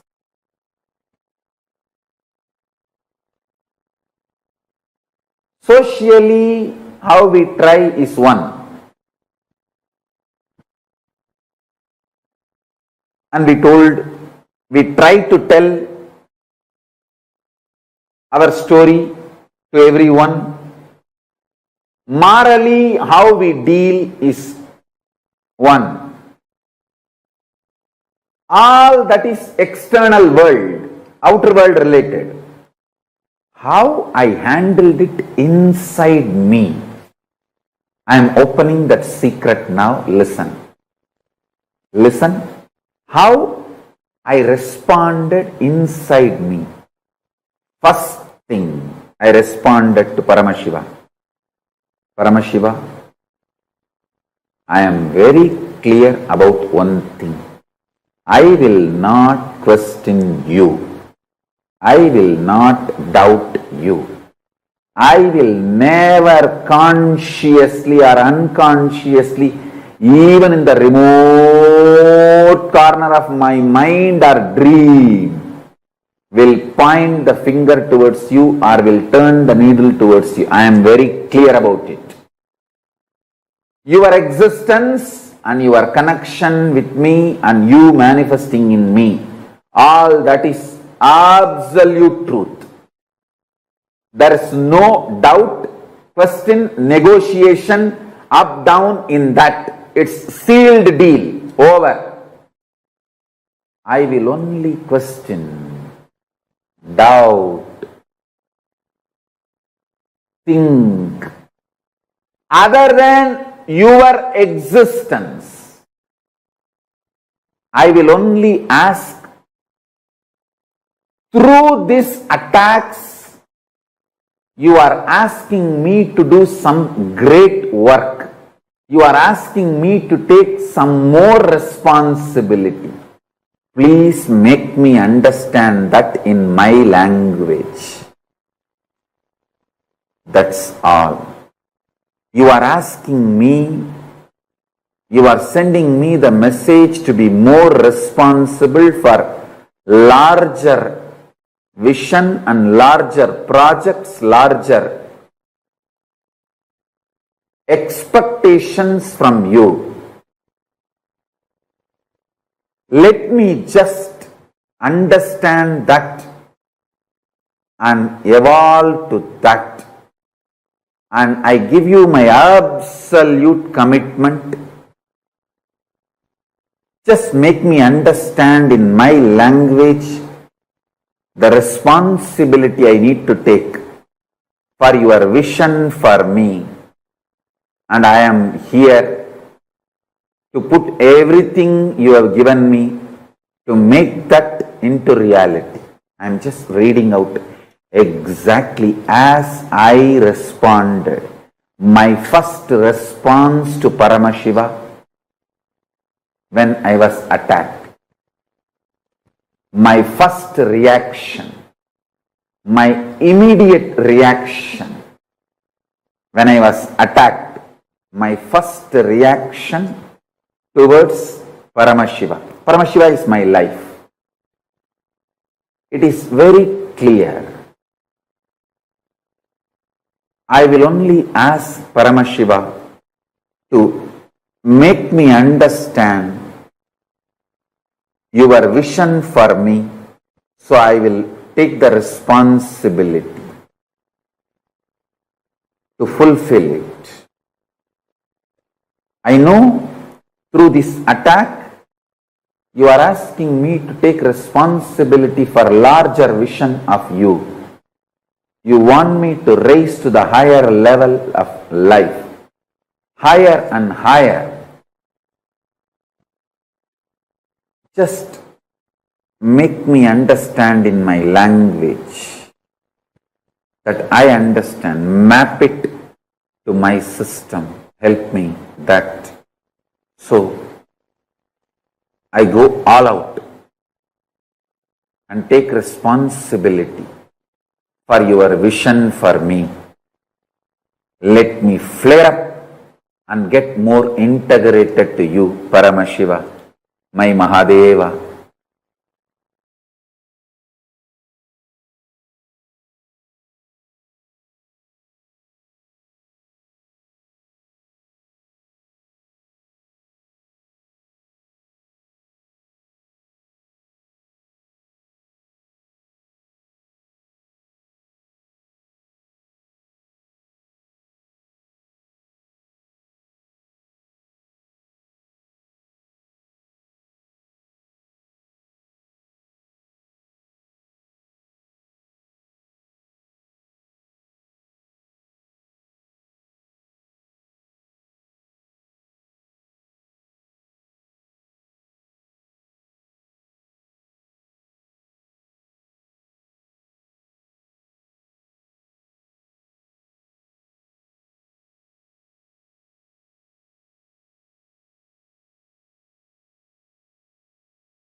Yes.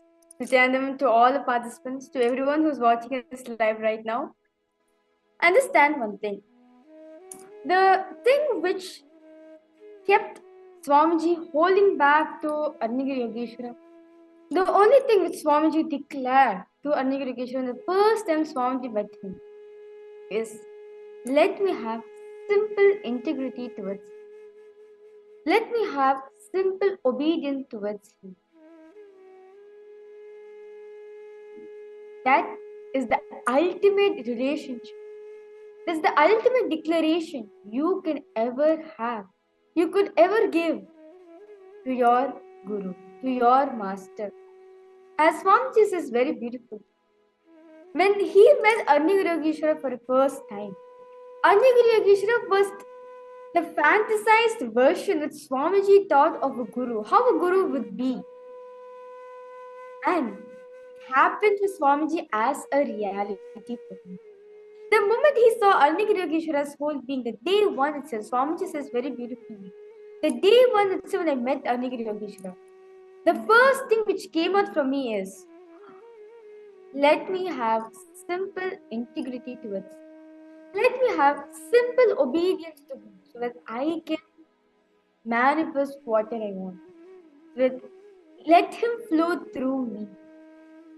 Understand one thing. Easily getting influenced is your powerlessness. And you should know that to put your foot down. Whenever a powerlessness is coming inside of you, understand, cognize it's a powerlessness and immediately put your foot down inside on it. What you believe is your core, that is what is you.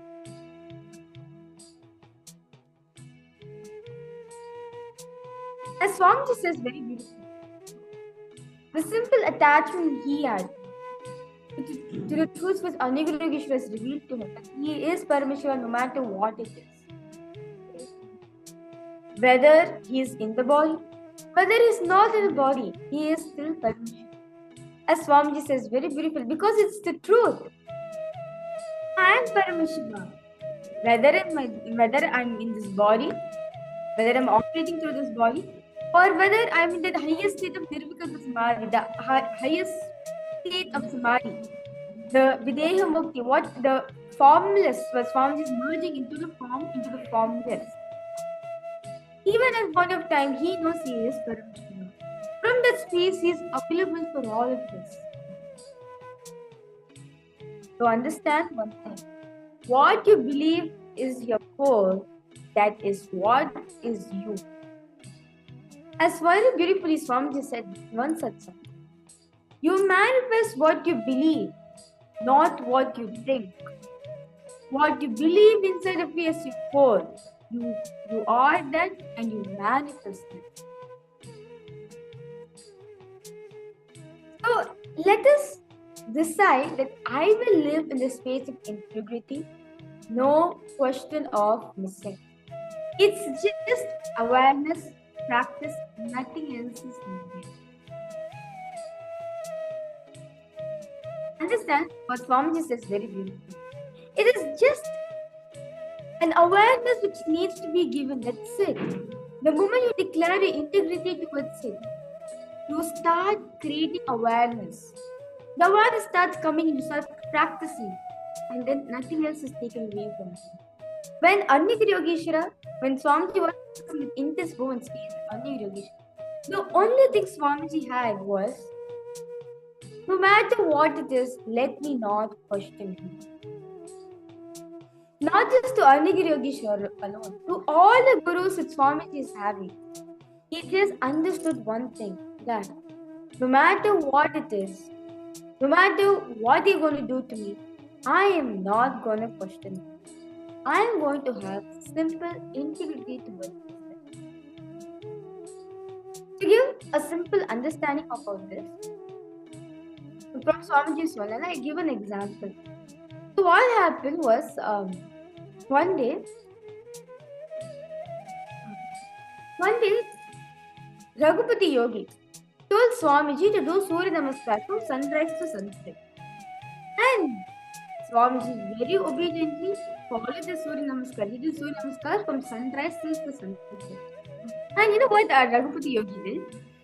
He said that I'm going for, I have some important work to do, so I'll come back later on. But when was Raghupati Yogi later on? At the end of the day.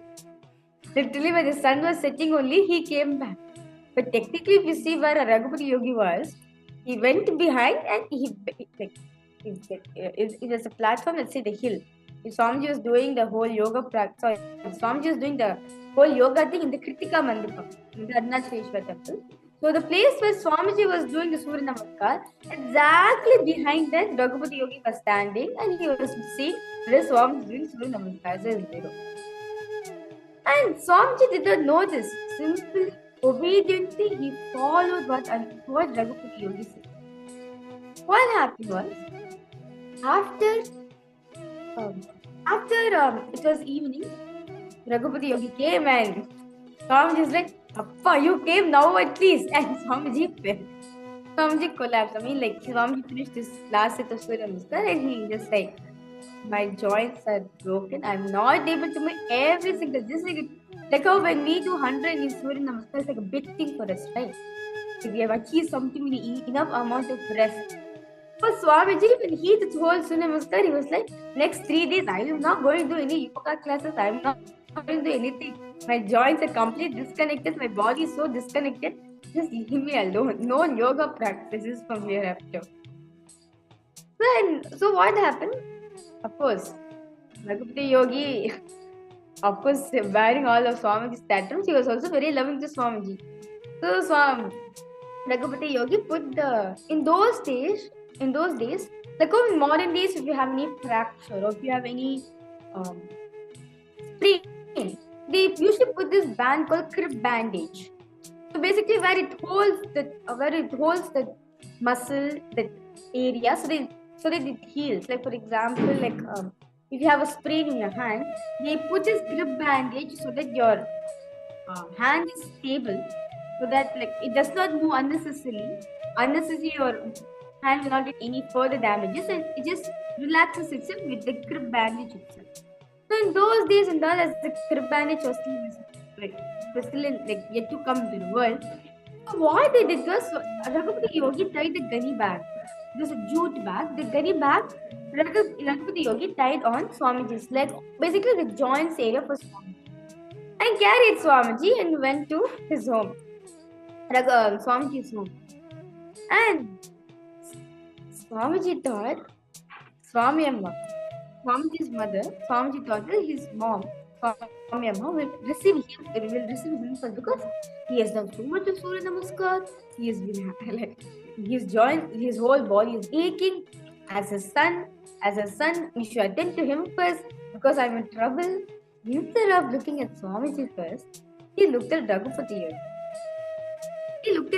Yogi.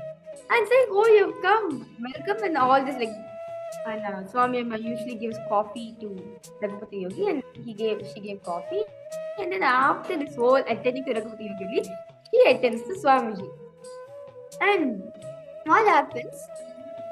Swamiji will go on cribbing to Swami Amma, saying that I don't want to go to this Guru. He's not taking care of me. Whole day I did Surya Namaskar. My whole joints are hurting right now. I don't want to go to this Guru. Then do not even wake me up when he comes. Just wake me up at 8 o'clock normally. Don't wake me up 4 o'clock. I'm not going to his classes anymore. And Swami Amma also very obediently listened to Swami. And Swamiji feeling fulfilled, okay, my mother is there to support me. I'm not going to go to him anymore. And Swamiji sleeps for the day. Morning, sharp 4 o'clock. Swami Amma was waking Swamiji up. Swamiji is like, it's 4 o'clock. Why are you waking me up at 4 o'clock? And Swami Amma was like, Tata standing there, Raghupati Yogi is standing there, Guru is standing there, get up and go now. And Swamiji is like, what? Yesterday I told you not to wake me up whenever he's coming, and then today you're waking me up so that I can go follow him. Anyways, Swamiji followed Raghupati Yogi, and understand one thing. Whether Swamiji threw tantrum, whatever Swamiji was saying, he simply had awareness, he simply had integrity, simple obedience, simple attachment to all his gurus. Not just him alone, his ecosystem in which he was living, that also supported him. That is the power of simple integrity and simple obedience. Understand one thing. If you decide that I'm going to be in integrity to Swamiji, no matter what it is, I'm not going to compromise on integrity. I'm just going to have simple awareness, simple attachment, and simple obedience to my Guru. That itself enough. That itself will take you experience the highest state, the ultimate state of oneness with your Guru. So, and I request all the participants to take few minutes. Let us cognize this, what Swamiji is saying. The first step of integrity is completing all the negative words we created within us and about life, and completing it all with them. With integrity, our inner chatter disappears. It never becomes tired. Examples of negative thoughts. To give an example, anything I touch will not flourish. I am a failure. I'm pretty much sure most of the participants will be experiencing this. If I go into any field in my career, I am not going to manifest money. Money is just stuck with me. I'm not able to manifest it. Some past life generation karma which I'm carrying, I'm not able to manifest it. It's high time now to complete with all these things. Understand, when you're going on telling yourself all these negative words, understand one thing. You go on telling yourself all these negative words, you're gonna, instead of giving power to your powerfulness part, you're only giving power to your powerlessness part. By repeating it again and again and again, I am this, I am that. But when it manifests as a reality for us, we are not realizing it is our own manifestation. Instead, we blame that other person, saying, it is their doing. They are those who manifest my reality. Or some people we blame to God, saying, what do God created such suffering for me? I have to live up with it. But you need to understand, God has never planned any such sufferings for you. God has only want you to celebrate your existence. That's the very purpose Paramashiva manifested every single one of us, to celebrate himself through all of us. Not to give suffering for him to enjoy, but for him to celebrate, enjoy himself.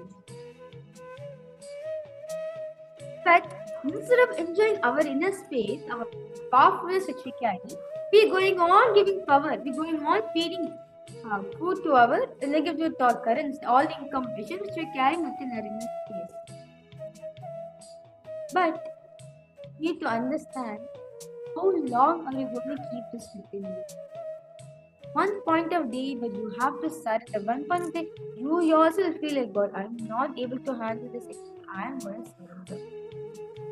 Instead of having such breakup, instead of experiencing such situation in your life, now just decide, let me consciously complete with all these things. Let me consciously complete with all the negative thought currents, all the negative judgments which I have passed on upon myself and life. I request all participants to start penning down all the negative words, all the negative judgments which you have made against yourself and with you. It's time you complete with all of them and start with a fresh new life.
Yes. Now, all of us have written down all the judgments which we have passed on upon ourselves. Now, listen to one thing very clearly, very beautifully Swamiji is revealing. Listening brings integrity into our words. Constantly listening to your own inner space is the beginning of integrity. If your inner space says that there is nothing more to listen, if only silence is there, then that is the end of integrity. Very beautifully, Swamiji is sharing over here. Silence is the only, if only silence is there, that means that's the end of integrity. Go on listening to yourself. As very beautifully Krishna says in the Bhagavad Gita, you are your own friend and you are your own enemy. Raise yourself by yourself. Uddharet dhatmanatmanam natmanam avasalige. Atmai varihatmano bandhu. Atmai varipuratmana. But bring integrity to yourself. Be a listener for yourself and raise yourself integrity. As Swamiji says very beautifully in Hinduism, the first thing which happens in one's life is listening, Shravana.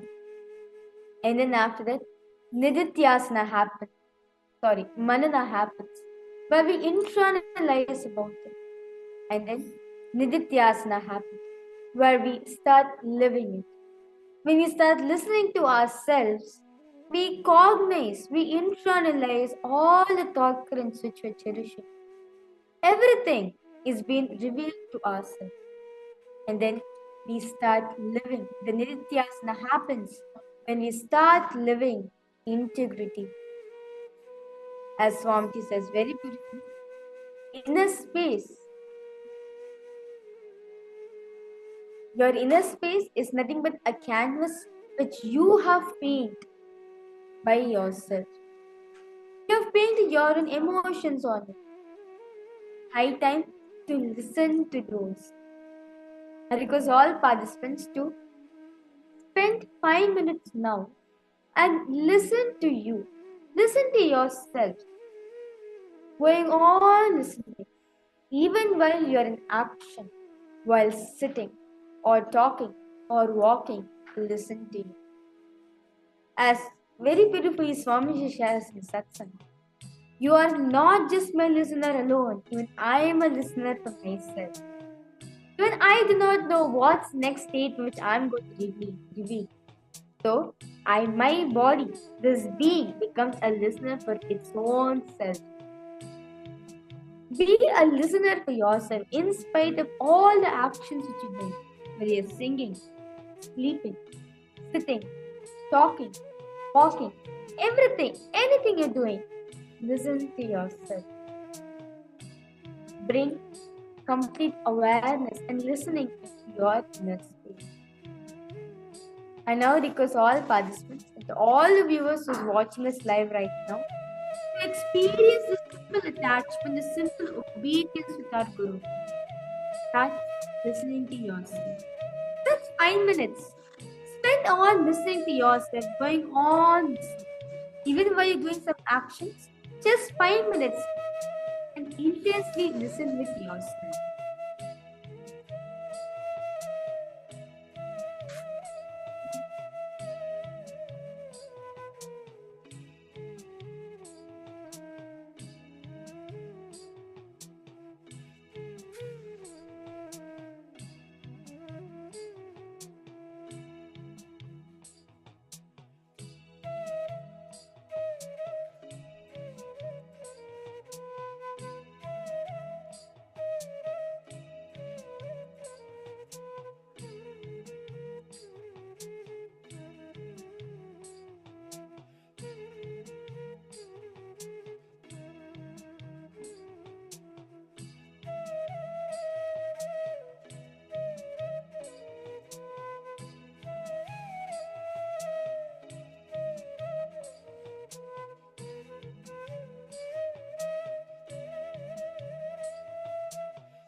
Understand one thing.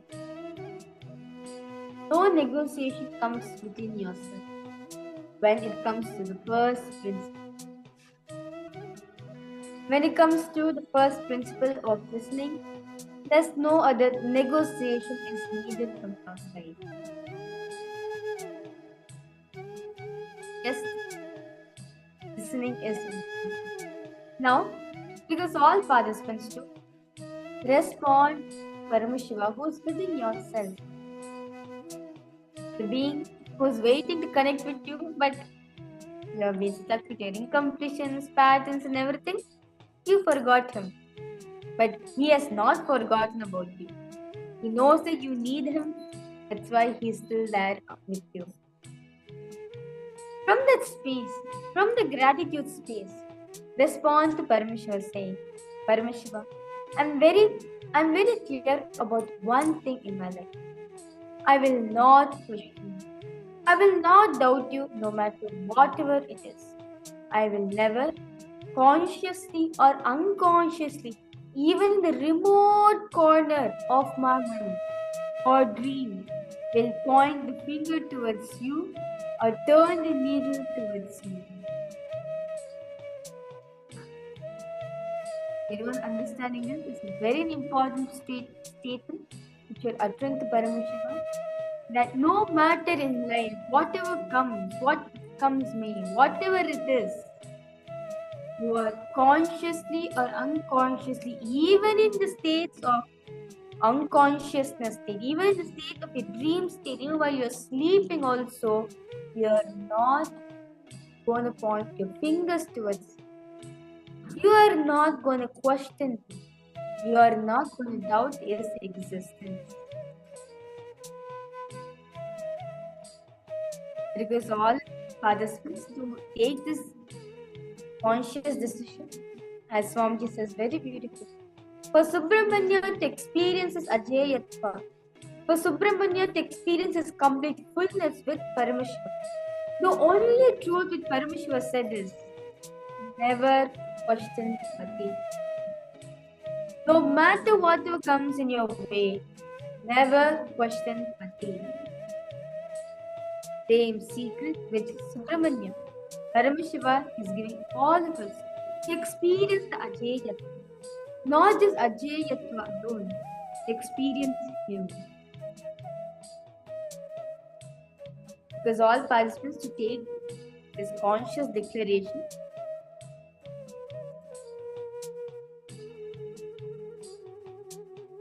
you are not going to question Paramashiva. No questioning Paramashiva, but only understanding his vision for me.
inside your heart, deeply, secretly, if you're cherishing, I am your puppet. Be assured you are my disciple, and through you, the Guru Shishya Parampara is going to continue. You are going to be the living stream of me. This is a commitment that Swami is giving for all of us. That if you are cherishing secretly that you are just a mere puppet for Swami, and He is the one who is moving the reins, He is the one who is moving the reins of your chariot. Understand?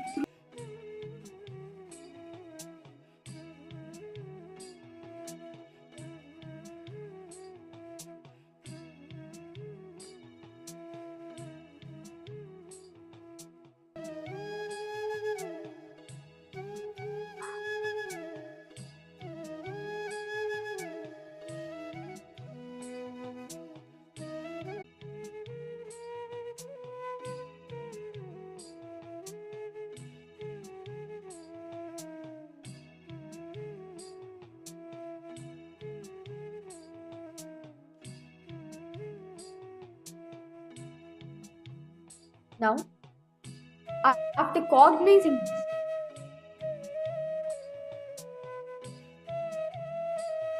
you understand that you are nothing but a puppet for Swamiji to move. You will see He's going to manifest through you.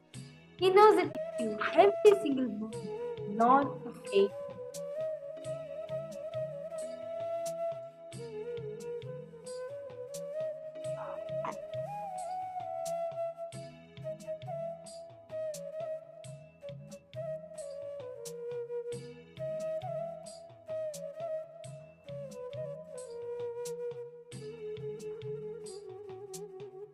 When you cherish that I am just a simple medium for Paramashiva to flow through me, and understand through you He is going to keep the Guru Shishya Parampara alive. As very beautifully Swamiji says, a Guru Shishya Parampara cannot be destroyed. It continues, continues, it continues. It does not have an end. Well, at the start, the originator is there. Paramashiva, Adi Guru Paramashiva is there. He is the creator. He is the source. But there's no end towards it.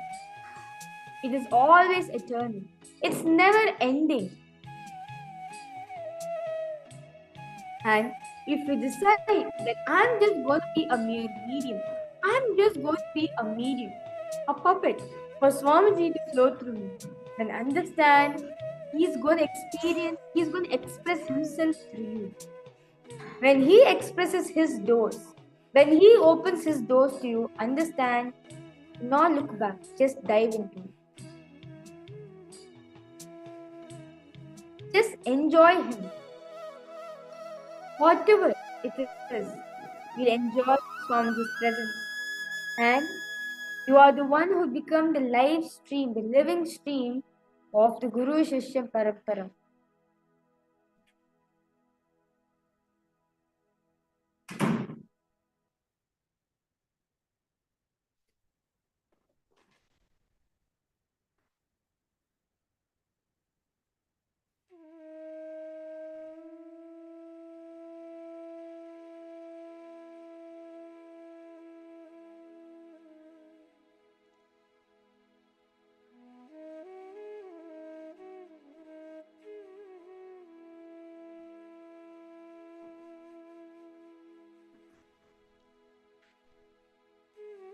With that beautiful declaration which all of us made to Swamiji,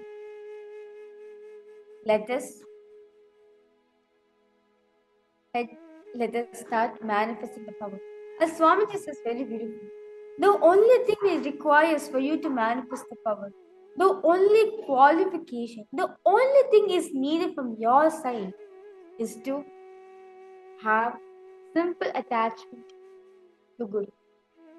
No matter what happens in your life, hold on to Guru's hands. That's it. If anything good happening to you, hold on to his hands and be happy with it.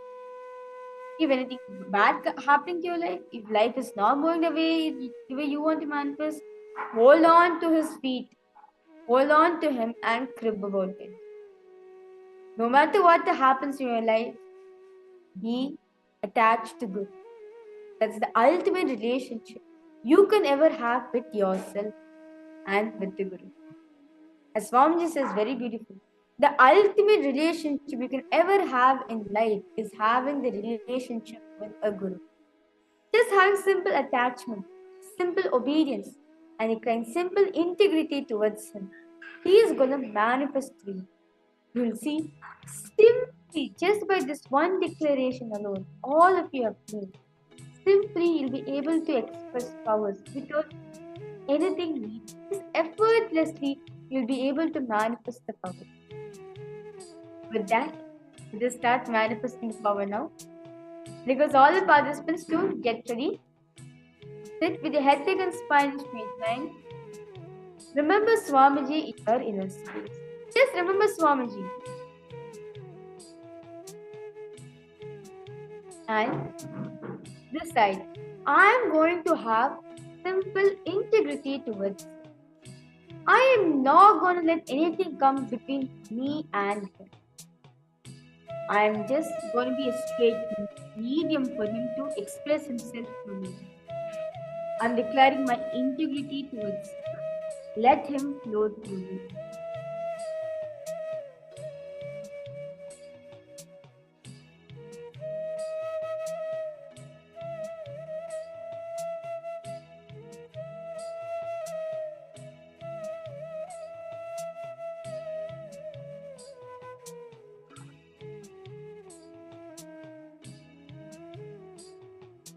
With this beautiful intention, I request all participants to start chanting the Mahavakya.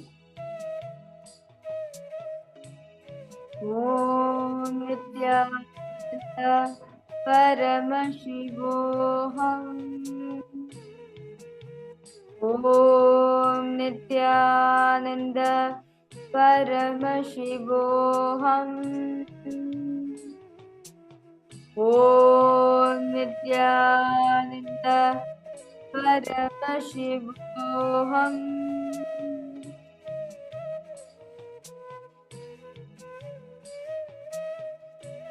From this beautiful space, I request all participants to scan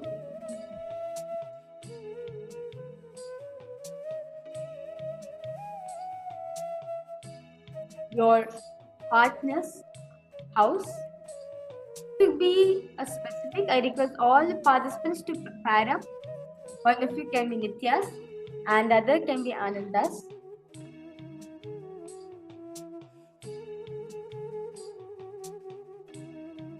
And now, I request both the Nityas and Anandas to give a place for both of you to manifest.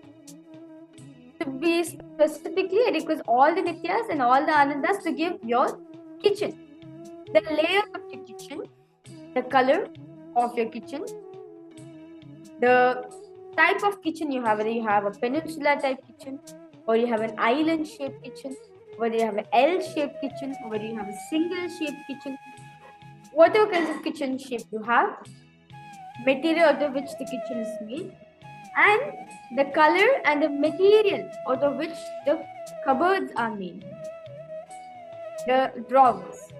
So because all the participants, both Nityas and Anandas, start manifesting with each other.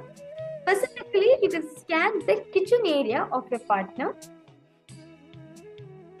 Because all participants to pair up and start manifesting the power. And intensely, if self-doubt is arising in you, declare, I have declared my simple attachment to Swamiji. I have declared my simple integrity with Swamiji. That's it. He is going to flow through me and he will flow through me. That's it. He is the one who is showing me. No one else has the ability to show me. That's it. We declare the simple integrity and simple obedience to Swamiji. You will see simply, not just the colors alone. Details Swamiji will show you what kinds of meals you prepare in the kitchen. What kinds of conversations do you normally entertain in the kitchen? What are the most used spices? To that level, Swamiji will detailedly reveal it to you.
Okay.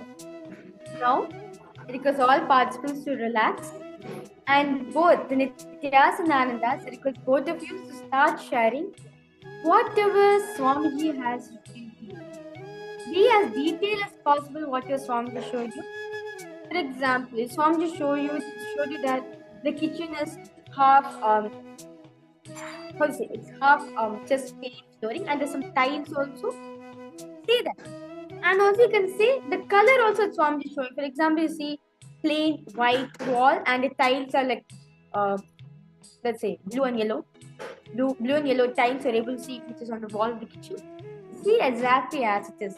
Be as detailed as possible. I request all participants, all the Nityas and Anandas who are manifesting the power, because all of you to detailedly elaborate the answer, detailedly exactly how Swamiji is showing you. I request all of you to post in this chat to be as detailed as possible. For example, you're able to see the wall section of the kitchen. Then say, I'm able to see the material out of which the kitchen is made up of. The color, the combination of colors you're able to see also. You can share the combinations of the colors. The material out of which the wall is made up of. Either it is just an open kitchen, or it's a closed kitchen, or it's a semi-open kitchen. Every detail what the song is showing you, because all participants to share it to your partner.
And with that, because all participants will start verifying your answers, and now I request all participants to head to Facebook and post your powerful cognition which you got from this session. I'm pretty sure all the participants, all of you have felt a deep feeling connection with Swamiji. Literally feel that all of you have experienced like Swamiji's healing space in all of you. I literally felt that all of you were experiencing Swamiji with yourself. So I request all participants to post your declarations which you have made on this session, your experience that you had. You can share your experience also.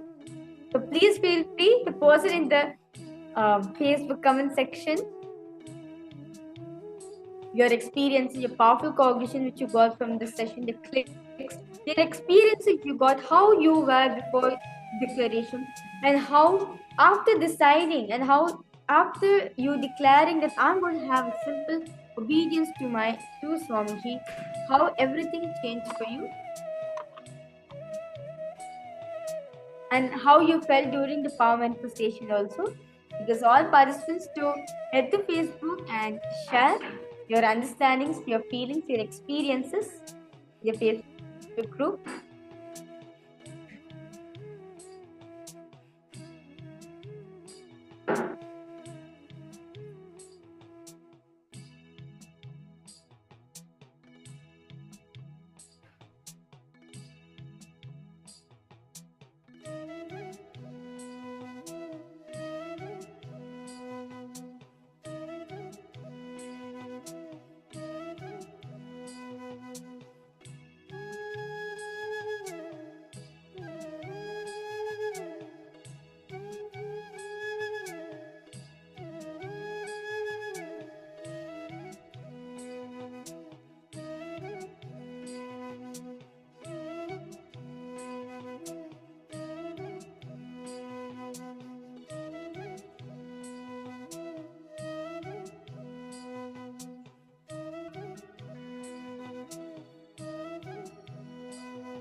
that understand one thing.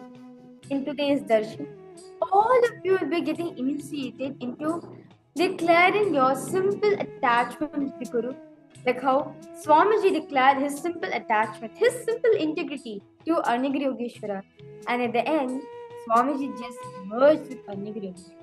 In today's darshan, all of you will be experiencing the Paramadvaita, the ultimate oneness you can have with Swamiji. And in darshan, in today's initiation, all of you will be declaring your simple integrity, your simple attachment to Swamiji, so that he can flow himself through you, so you can experience him. But you just become a vessel for him to flow through. Like how, to give a beautiful story on this, all of us know that Krishna always carries his bamboo flute. Why does he carry everything? When all of the bamboos and all the gopikas asked the flute, how come you're being with Krishna 24/7, but we also are not able to be? We also want to be with him 24/7. But what is it that you did that is so special? That you did so special that you are with him 24/7. The moment we remember you remember only Krishna. The moment you remember Krishna, you are there. What is it that you did to achieve that state? The flute just said very beautifully, I just accepted the way Krishna is flowing. That's it. I'm just a mere bamboo. If I decide to be hollow, he will just flow through me. All of us know bamboo is hollow, right? Bamboo inside the bamboo is hollow. That's why when the bamboo decided that I want to be hollow for Krishna to manifest. Let me just be a medium for Krishna to express himself to me. That's why I became myself hollow as I could. That when he plays, sweet music is being played for him. Let me become a sweet vessel where sweet music is being played, so that just by remembering him, you'll be devoted to him. And that's the only thing which the bamboo did. He decided to be hollow, and that's how he became the flute of Krishna. This very particular bamboo decided to become hollow, decided to drop its very identity and declared, let me become Krishna's. And from then on, till now, whenever we see Krishna, we always see Krishna carrying a flute. Why? That one bamboo decided to drop its very identity and declare its simple attachment to Krishna. And he became to where it is right now. Same way, when we declare our simple attachment to Swamiji, when you drop all of the identities, all the negative judgments that you passed on with yourself, when you drop everything, you will see you simply become the hollow bamboo, the hollow flute for Swamiji to play his music through you. You'll see, you'll just become a beautiful flute for Swamiji to play his flutes. Just wanted to play his music on you, to play his music on you.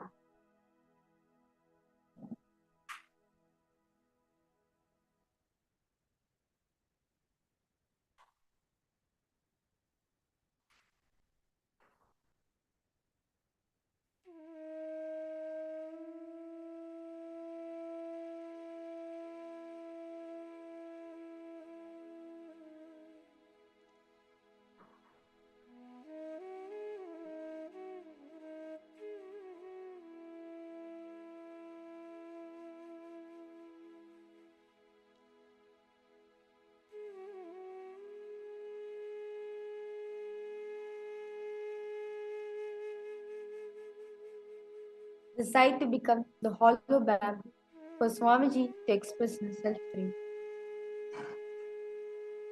Just declare, from now onwards, I am going to maintain a simple integrity, a simple attachment with Swami. That no matter whatever happens in my life, I am not going to question it. Even in the remote corner in my mind, whether I'm sleeping also, I am not going to question. That's the ultimate blessing you could ever get from songs, where you just declare a simple integrity towards. As very beautifully Swami said in one satsang, whenever Guru asks you a boon, just request him to give you the boon or simple attachment and simple obedience, simple integrity towards him. Just declare your integrity towards him. That is the ultimate boon you could ever ask from Swami. The moment you ask, the moment you declare that you are going to be that, you will see Swamiji will flow through you. All the powers are nothing but the side effects from the space which you are at Swamiji. That oneness space you'll experience so much, powers will just start manifesting for you. You'll see not just what people are having in their house, and you'll be able to scan. What's happening across the planet, you'll be able to see. What's happening out there in the skies, in the universe, is also you'll be able to see. Not just that alone, you'll be able to see what's happening in your very cellular level itself. That detail Swamiji will make you an experience.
As when you declare your simple attachment to Swamiji,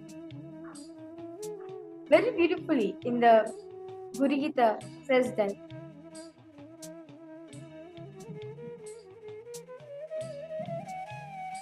Gurur Padoitakam Tikva, Gurur Uchishta Bhojatam, Gurur Mote Sada Dhyanam, Guru Nam Sada Jati. Meaning, let me drink the water which has been washed for Guru's feet. Let me eat the prasada which the Guru gives. Let me go on remembering Guru in my life. Let me only repeat his name on my lips. When you declare a simple attachment to Guru, this practically actually become your very lifestyle. No matter what happens to your life, you'll only understand that it's a manifestation of Swamiji, and you'll enjoy all the manifestation he is manifesting through you. With this beautiful understanding we get, we'll be now understanding a very important and inspiring thing for all of us, How? When Swamiji declares a simple attachment to Arnigiri Yogeshwara. At the end, Swamiji experienced Paramadvaita with Arnigiri Yogeshwara. Let us understand now. What now always understood that when we declare simple attachment to Swamiji, naturally we are going to experience Paramadvaita. Let us understand what is this Paramadvaita all about. What is exactly this Paramadvaita and how we can manifest and how we can be the state of Paramadvaita in every single situation in our life. Let us directly listen from Swamiji.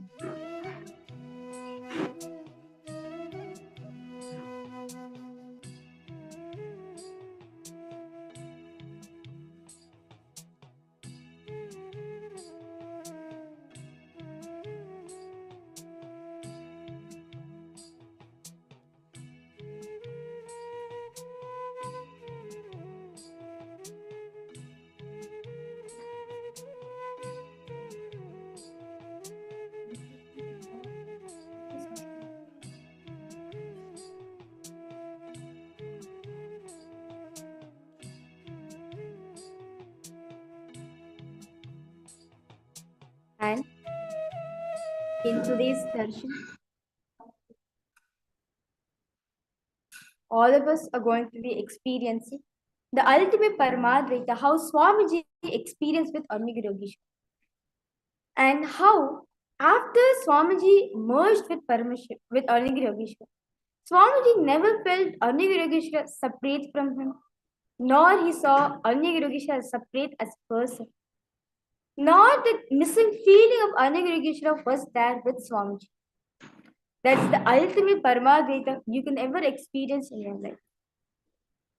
In today's darshan, all of you will be experiencing this ultimate Paramadvaita with Swamiji, where you'll experience the ultimate oneness with him and you will just merge yourself into him. Like how Ramakrishna says to Vivekananda, when the ocean of nectar is kept in front of you, don't be so stingy just to drink little by little. No, just dive into it. Just dive into the ocean of nectar. Same way, when we declare our simple integrity and attachment with Swamiji, don't be like, let me here and there, let me just experience Paramadvaita, here and there, let me express Advaita by doing little palm manifestation, little unclutching here and there. No. Straight, just declare simple integrity, you'll experience the ultimate. That's it. There's no shortcut way or this way, other way for you to experience what Swamiji experienced with Arnigiri Yogeshwara. For you to experience that, just declare simple integrity towards him. When you declare simple integrity towards him, you will see immediately Swamiji will shower himself to you. What else more do we need in life other than expressing Swamiji through all of us, enjoying the Leelas that Swamiji is doing? The ultimate thing, the only thing you can only ask Swamiji is just decide to have simple attachment, simple obedience, and simple integrity to Swamiji. That the only requirement is required for all of us to experience Paramadvaita with him.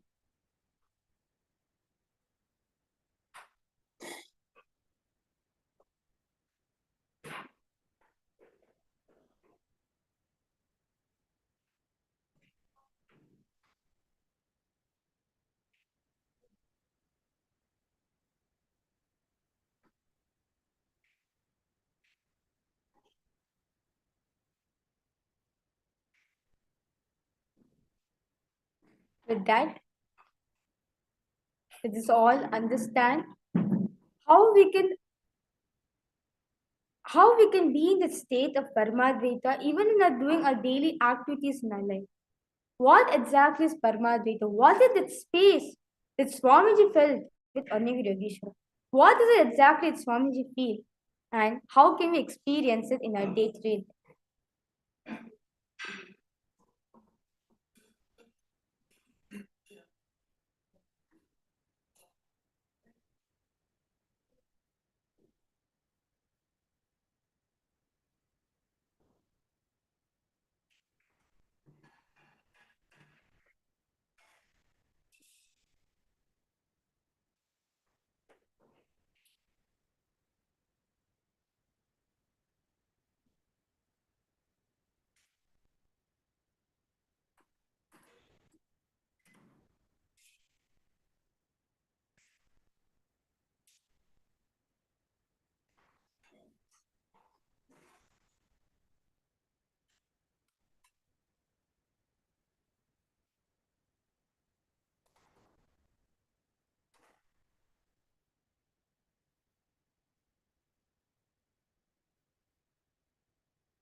Nithyanandam, yes.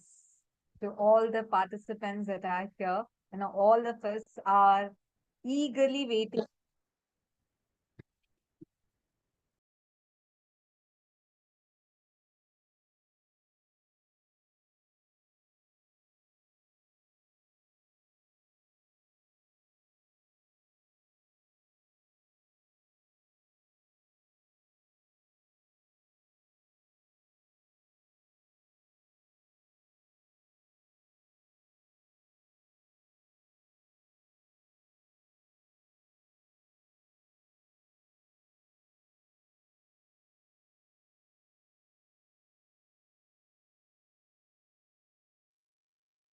Nithyanandam, sorry for that. I hope all of you are able to see us and hear us clearly. If you all are able to see us and hear us clearly, please do let us know in the chat. Wonderful. Now, all of us today learned very powerfully about the power of feeling connection and the relationship that we have with Guru. What is simple integrity? How to experience that simple integrity and simple attachment with Swamiji. And we also saw how Swamiji himself, Paramashiva himself, came down as the ultimate Guru and also as the ultimate disciple, showing us all how a true and ideal Guru disciple relationship should be like.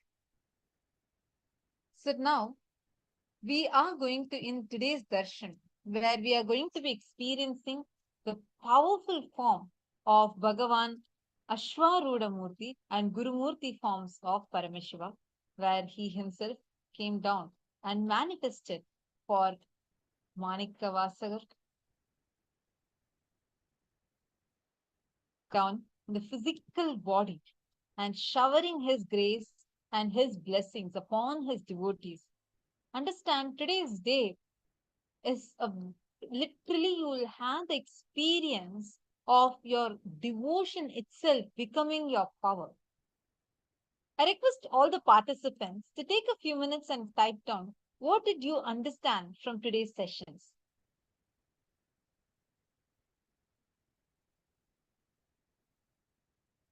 What was each of your understandings from today's sessions? Take a few minutes and please share that here with us.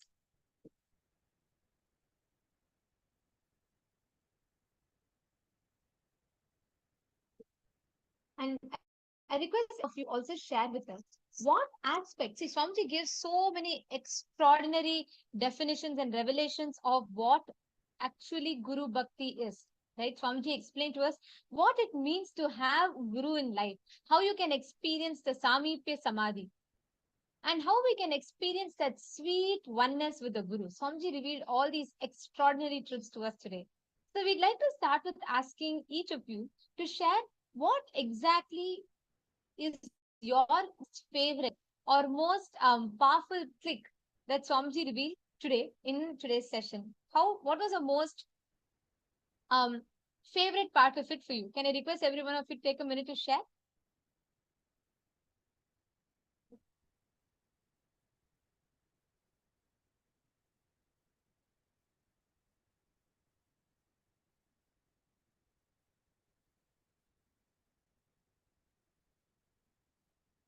Ma Ananda Mahapurna, Ma Lucy Samano.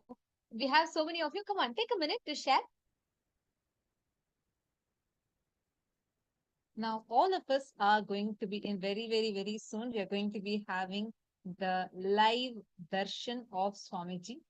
We are going to be having these powerful forms of Bhagavan Ashwarudha Murti and Guru Murti forms of Paramashiva manifesting physically for all of us.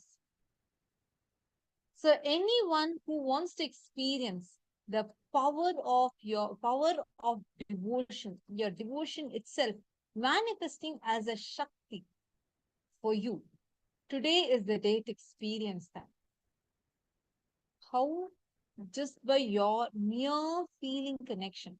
See, when Swamiji is giving you a Guruva, the moment you take that as your life and just start doing that without applying any kind of an analysis, logic, nothing, just go ahead and do it. what extent he goes to fulfill and manifest for you, you can literally see the story of Manika Vasaga, for whom Paramashiva came down in these two forms. And now we're going to be actually sharing with all of you this very beautiful story.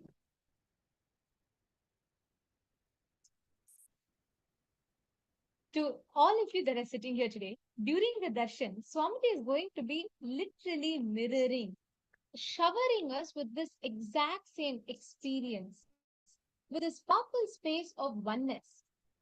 And Swamiji is going to be showering us with this grace, mirroring us, the neurons, where you will experience that oneness, the deep Guru Bhakti, and that same sweet space that Manika Vasagar experienced with Paramashiva himself. Today, all of us are blessed because we are going to be experiencing the same with Swamiji today, with Paramashiva himself today.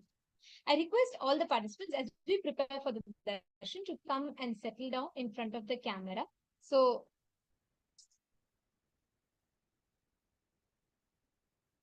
and I request every one of you to make sure the whole space that you're sitting in is prepared for you to receive the darshan and the initiation.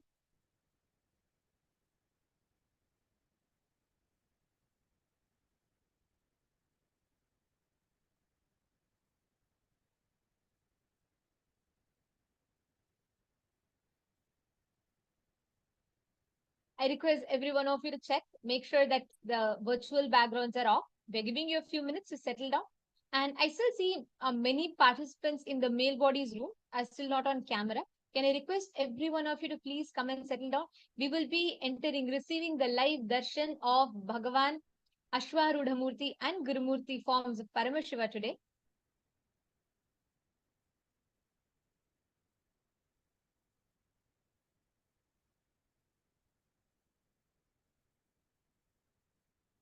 Right now, we'll be sharing with all of you a beautiful story of Manika Vasagar out of the great 9 Mas. The 9 Mas are the greatest devotees of Paramashiva. Out of that, there are 4 main people. And one of them is Manika Vasagar. He was a Brahmin by birth and took birth in Tiruvadavur, which is 7 miles away from Madurai, on the banks of the Vaigai River. And he was very close to the king, Arimardana Pandyan, and he became his chief minister. He is also known as Vadavur. And he was a very trusted person and very deeply devoted to Paramashiva. One day, the king, the Pandya king, sends Manika Vasagar with a lot of money to purchase horses for the state army. And Manika Vasagar also takes that money and he sets off on his journey to go and buy the horses for the state army. On his way, when he was going in Tiruperandurai, suddenly he sees a young yogi, radiant, just extraordinarily graceful being, seated under Kurundai Maram. And around him, there are disciples, so many disciples sitting. And this person, this being who's sitting under this Kurundai Maram, the Kurundai tree, he was literally like a magnet. Suddenly, Manika Vasagar sees him and gets so deeply attracted. Beautifully, this graceful form, Paramashiva himself, sitting down as Gurumurti under the Kurundai tree, graces with all the Paramashiva Ganas who assume the form as the disciples of Paramashiva, this graceful form. The moment Manika Vasagar saw this graceful being sitting there in front of them, in front of all of them, such a radiant being sitting, he just forgot what for he set forth his journey. And he just goes and falls flat at his feet and surrenders himself to Bhagavan Paramashiva, who's sitting as the form of Gurumurti. Paramashiva, out of his infinite compassion, accepts Manikavasagar's devotion, just initiates him, and Manikavasagar was so deeply connected. Just that one darshan he had connected him so deeply. He just used up all the money he got for from the king for the purpose of buying horses. He uses that entire money, spends it on building temple for Paramashiva, and forgets the very purpose for which he started his journey. And he renounces everything. He renounces his being the chief minister in the court. He renounces his even his jewels, his clothes, everything, his very identity. And he just wears a simple kaupinam and becomes a sannyasi. Days pass by.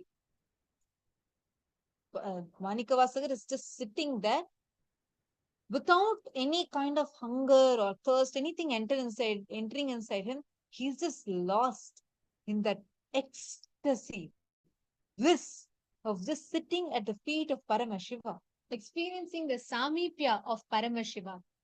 And this form, the Gurumurti form of Paramashiva, was so radiant and so ecstatic. Just having the darshan of which Manikavasagar is even losing all other worldly things. Like nothing affects him from external.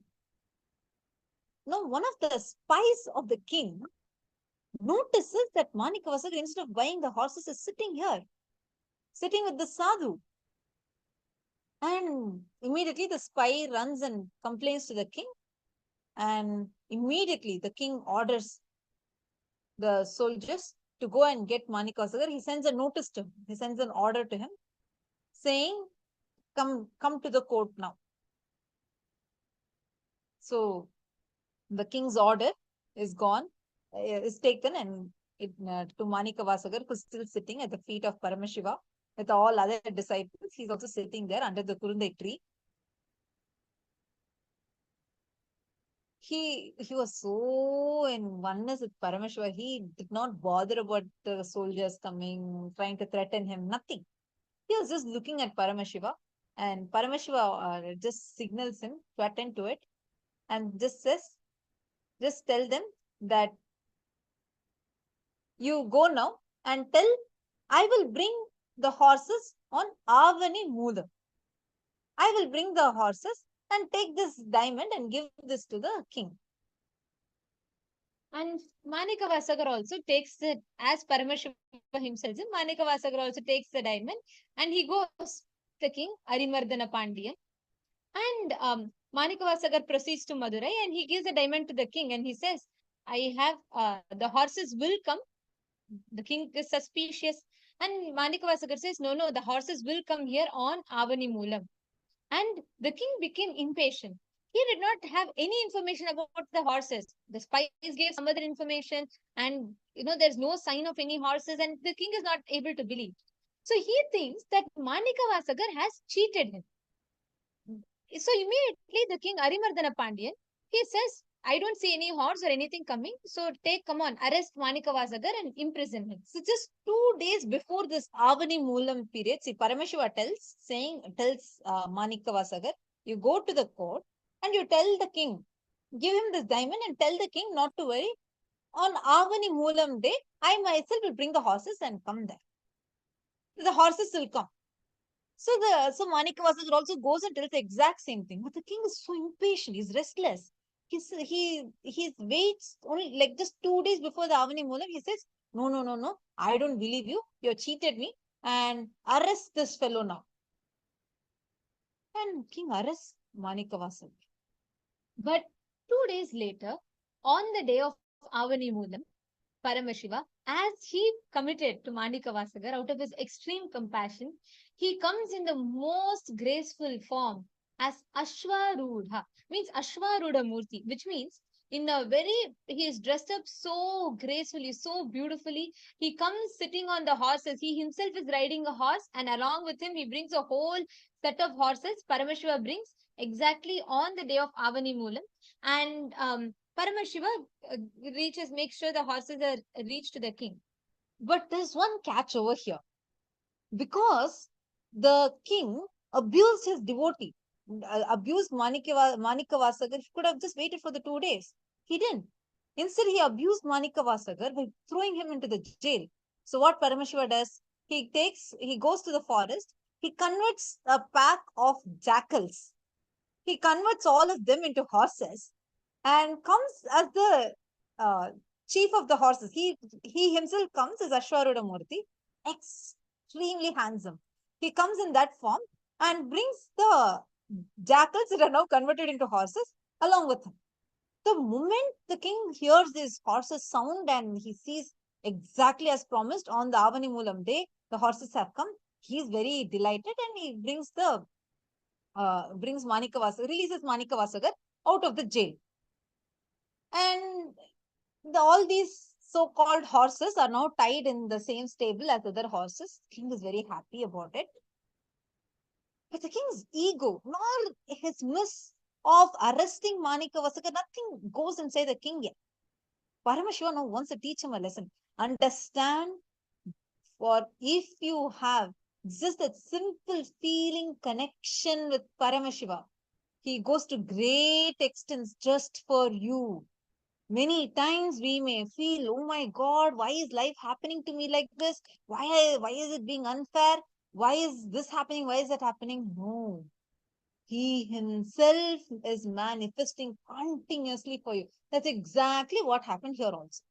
That night, all the horses, means all the jackals that have now been converted and kept as horses, gets converted back into jackals. And night, the king wakes up, Parimardana Pandian, he wakes up to hear all the howling of the jackals, and he's taken aback. And all these jackals go and eat up the other horses that are in the stable. This incident shocks the king, and the king is furious now. He says, arrest Manikavasagar again. He has cheated me in a biggest manner. Arrest him now. And immediately the soldiers take Manikavasagar and they put him on the hot sand of the Vaigai river. So Madurai, the Madurai kingdom, has a beautiful river called as the Vaigai river. So the moment the king sees this, next morning he drags Manikavasagar and punishes him by making him kneel down on the hot banks of the Vaigai river. And the extreme heat of the sun, and Manikavasagar is unperturbed. Through this whole thing, he says, Paramashiva, I've seen him. And I know Paramashiva knows it. And Manikavasagar is completely unperturbed. So the king is making him stand on the hot sand of the Vaigai river. Immediately, Paramashiva says, when Paramashiva's own devotee, when his feet are burning, Paramashiva floods the whole Vaigai river and till it washes the feet of Manikavasagar. So all the river broke into a flood and it breaches all the dams, and the whole river is flooded. And the king is shocked. And the king still does not realize. And he's still shocked, and he says, immediately orders all the citizens of Madurai to go ahead, and he says, everyone come and build an embankment because the Vaigai river is flooding. The king says immediately all the citizens to build an embankment. So immediately all the citizens gather together, all the men of every house, they all come and they all have to work in the river to build an embankment. So every portion of the river, there is embankment built, other than that one part where an old lady, a devotee of Paramashiva called Vandi, her only thing in life is she makes something called puttu, a traditional sweet that is made, and she used to serve every day to Paramashiva and distribute that to all the devotees as prasadam. So that's only thing she does in her life, and she has no grandson or no, she has no progeny, so she doesn't know whom to send from her house. Paramashiva takes the form of a young lad and very playful, and he comes very fit, healthy. He comes to Vandi's house and he says, look, I can go on behalf of you, your place. If you want to, I can go it. Then Vandi requests, yes, yes, please, can you go? And he says, yes, but on one condition. Then Vandi says, what? Then Paramashiva says, you feed, if you give me the put, if you feed me put and like completely appease my hunger, then I will go. Then Vandi is like, yes, I'll do it immediately. And she starts making puttu. Swamiji very beautifully describes the scene. Swamiji says, Paramashiva goes on eating, eating, eating, eating, and there is no, he doesn't stop. By the time Vandi can make one side dish, he finishes the puttu. Then by the time she makes puttu for the side dish, he finishes the side dish. So Vandi is trying to feed, feed, feed. Finally, Paramashiva finishes. And then he says, all right, now I'll go to the Vaigai river to build the embankment. And Paramashiva goes to the river bank. Everyone in the river bank, everyone are working to take the sand, fill. Still, the king has not realized that the whole river, Vaiga, is flooding because of what happened, the abuse that was done to the devotee of Paramashiva. So, till Vaiga is flooding, people are all building the embankment. Other than this one portion where Vandi is supposed to build, where this young Paramashiva who came down as this young lad, he is supposed to build. There is no progress at all happened there. Everyone else is working hard, taking the sand and building it. And only this young lad, Paramashiva's form, who came, he is nicely sitting there. He keeps talking to the others. And when soldiers come and tell him, no, don't distract others' work, he chooses to lie down under the shade of a tree, comfortably close his eyes, and he stretches his hands and he's lying down. Immediately, all the others, the soldiers go and report this to the king. They say there's one person alone who's extremely unruly. He's not doing any work related to an embankment and he's lying down. And immediately the king, Arimardana Pandian, he comes to this young boy and he tells, why are you not working? There is no response. Then the king is infuriated, seeing that why he's alone not doing the work, why he's alone not building the embankment. So he orders the soldiers to get a whip, and he takes the whips and he takes the whip and he beats the young boy who's actually Paramashiva with that on his back. The moment the stick falls on the back, every being on planet Earth experience that pain on their back, including the king. Arimardana Pandian, to every soldier, every person, every citizen, every being, bird, plant, every sentient being on planet Earth, all the living beings experience that pain. That moment, that king, Arimardana Pandian, realizes, it strikes him, oh my God, what have I done? What extent I have fallen into delusion, and now I did this to Paramashiva himself. He immediately falls at the feet of Paramashiva and he pleads. He says, Prabhu, please forgive me. And Paramashiva appears, blesses him. And then he realizes this whole thing is because of what happened to Manika Vasudhar. The story is such a beautiful one. How just for alleviating the suffering of the devotee, Paramashiva goes to any extent. He himself assumes the form and he does all the work needed, attends to everything that the devotee is going through. That is the love of Paramashiva, and exactly as he did thousands of years ago for Manika Vasagar. Today, all of us are blessed to experience that dimension, literally like the cosmic 911. Any small issues that happen in our life, Swamiji will himself rush, making sure we are taken care of, that whole issue sorted. Just one Mahavakya we chant, one prayer, he immediately just rushes to attend to it. Ma Rajeshwari has posted, the whole Guru-disciple relationship is based on love. Absolutely, man. Swamiji beautifully explains, it is only love of the master. It is the Guru's love which flows into us, overflows and flows back as love for the master. And understand like how Paramashiva came down for Vandi, came down for Manika Vasagar, and just showered everyone with his blessings. Same way, today Swamiji himself is coming for us manifesting so powerfully and intensely for each and every one of us. How many of you here have had any incidents where, like for example, you suddenly were stuck in something and you feel like you were really struggling in your life. Suddenly, correctly, miraculously, Swamiji manifested for you and did a miracle, and you saw everything was all right. Who all have had experiences like this? Actually, I remember what Ma Abhilasha has shared earlier. She shared how her daughter, when her daughter was struggling to be able to conceive, and the doctor said it's impossible. And she shared so beautifully that her daughter actually went and asked Swamiji, I need blessings.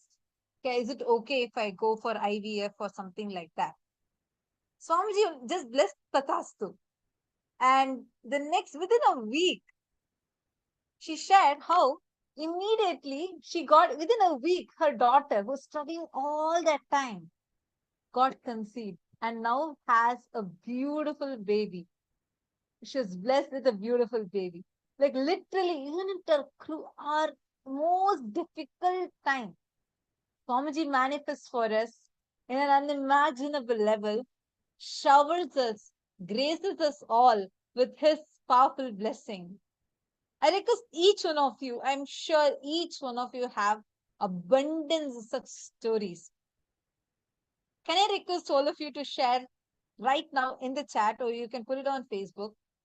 How have you experienced this in your life? How has Swamiji manifested like this for you? Take a few minutes and please share that here. Actually, that experience, the experience like how Paramashiva himself manifested, attended to Manikavasagar. Literally, each of us experience it every day in our life, right? I can see many of you are posting and so many of you are sitting with a wide smile. Can we request each of you to head to Facebook? We will walk you all through how you can do it. But if you all could please head to Facebook, take a minute, go to the Paramashivoham Facebook group and please share what your experience is. How was that moment? How did you experience this sweet, literally where Swamiji is the cosmic 911?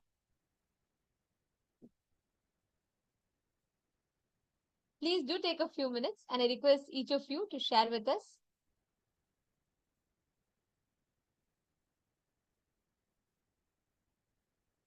Go ahead and type it out on the Facebook page, the Facebook group. What is that one experience? The moment you heard this story, the moment you listened to the story, immediately it took you back to that moment, that sweet integrity and that sweet experience of that Guru Bhakti with Swamiji. So do take a moment and I request every one of you to type it out in the chat, in the Facebook page. See, today, this is the initiation that we're all going to be experiencing today.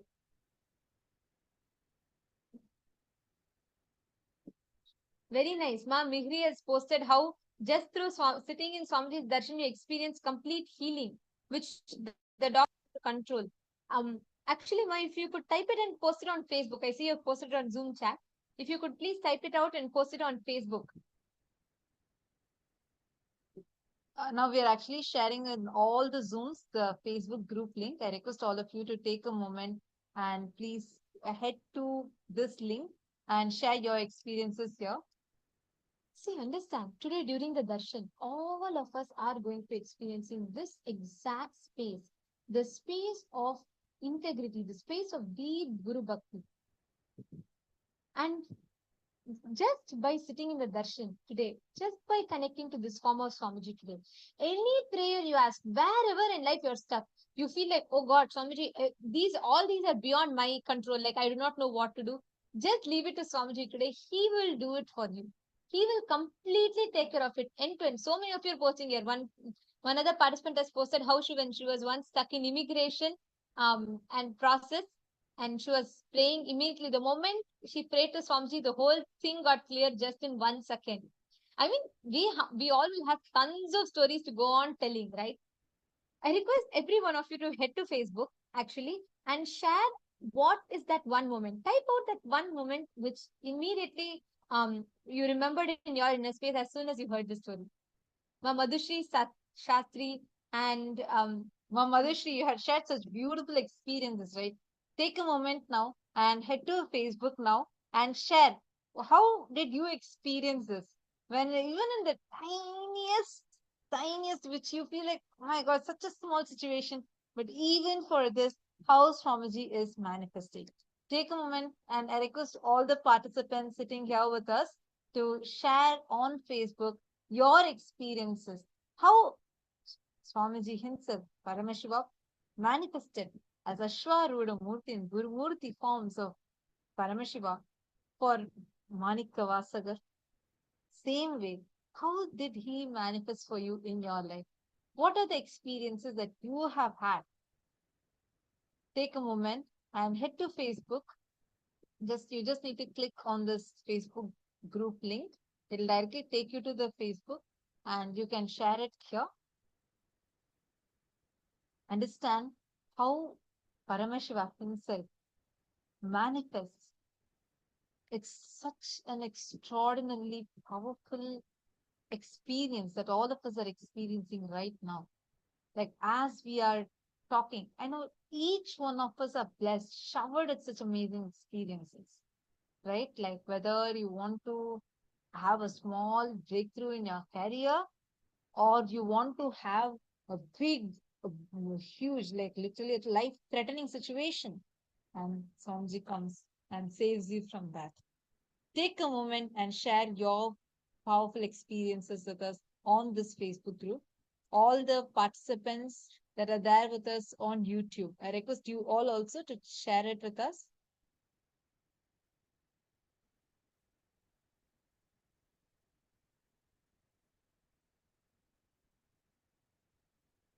Yes, Nithyananda, Bimala Pandey, Yashodan Kulkarniya, Nithyananda, to every one of you that are here, take a few minutes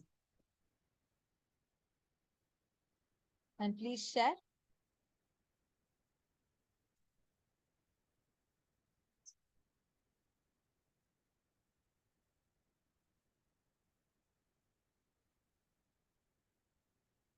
I request all the others to come and settle down.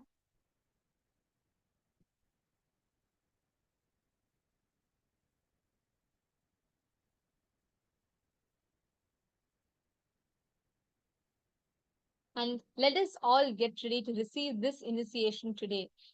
Receiving that same intense experience of Guru Bhakti, initiation into experiencing oneness, experiencing that deep feeling connection with Swamiji today. Today is one of the most sweetest. We all listen to the Lion and Cub story, right? How Swamiji, literally when Swamiji narrates, we will see the whole thing like a movie in front of our eyes. Swamiji literally took us frame by frame by frame, and how we are that cub, and who forget that we are him, oneness with him.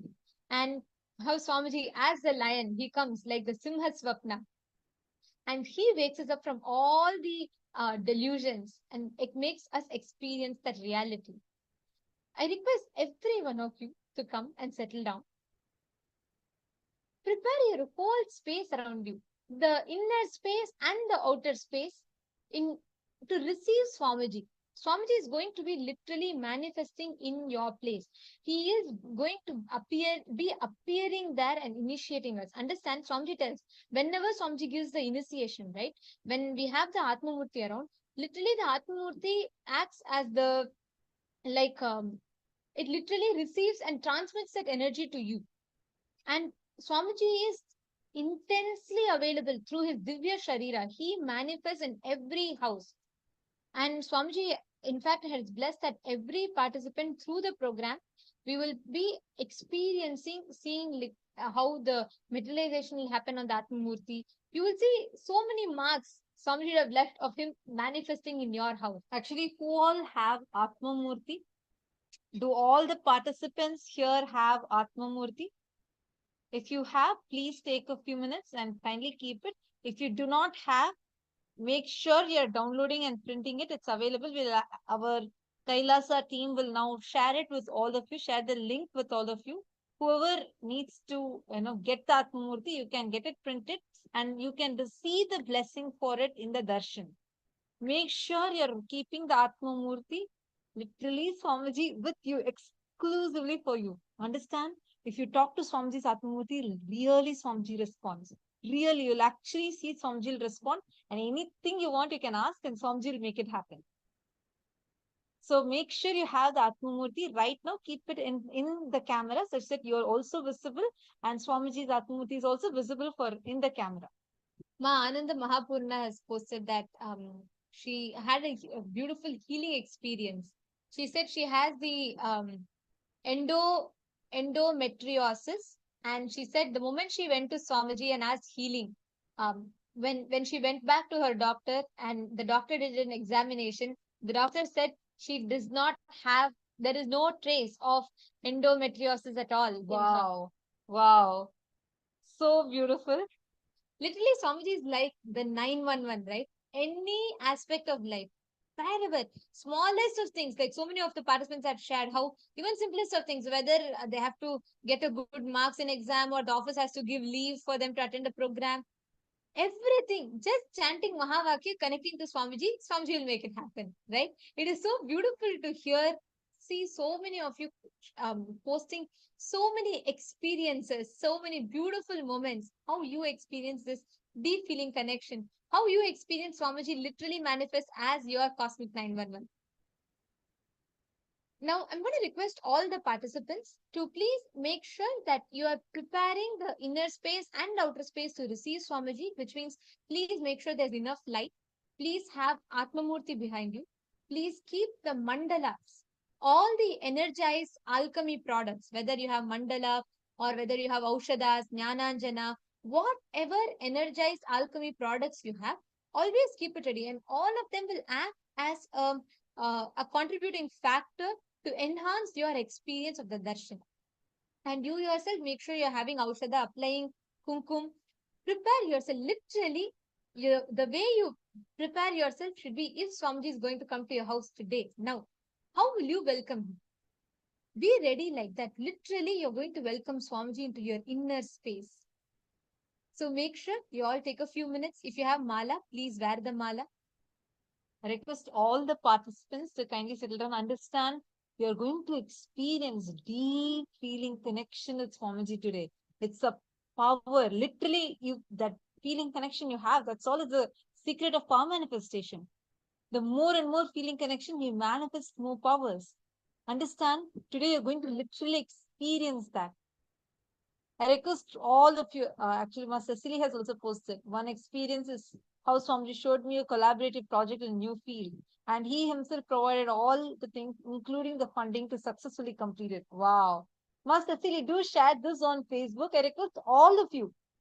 Each one of us are blessed, showered with such amazing experiences where Swamiji himself has manifested for us. Like how he manifested for Manika Vasagar, coming down physically in the forms as Gurumurti and Ashwaruda Murti. Same way, he is manifesting for all of us now, and like so exclusively. Like, how many of you here feel Swamiji has manifested just for me, exclusively for me? He's just there with me in all the things that wherever I need, he's just there with me throughout every moment. How many of you feel this? Can I see a raise of hands? See, understand now all that are raising hands. Really, Swamiji has manifested exclusively for you. He has himself manifested. Now, I request you all take a few minutes and share your experiences. How has your experience been? How did you experience when Swamiji manifested like this, like for you? You were stuck in some problem, some kind of a situation, or you wanted something, and miraculously, how Swamiji manifested it for you. I request you all to take a few minutes and share that with us. It can be a small thing. You just wanted to change the traffic signal, and he changed it for you. Or something huge, like people here have shared how some of the most life-threatening situations Swamiji has brought you out of. Take a few minutes and share these amazing, sweet experiences on Facebook. The link is posted for all of you. I request you all to head to this link right now and share your experiences with us.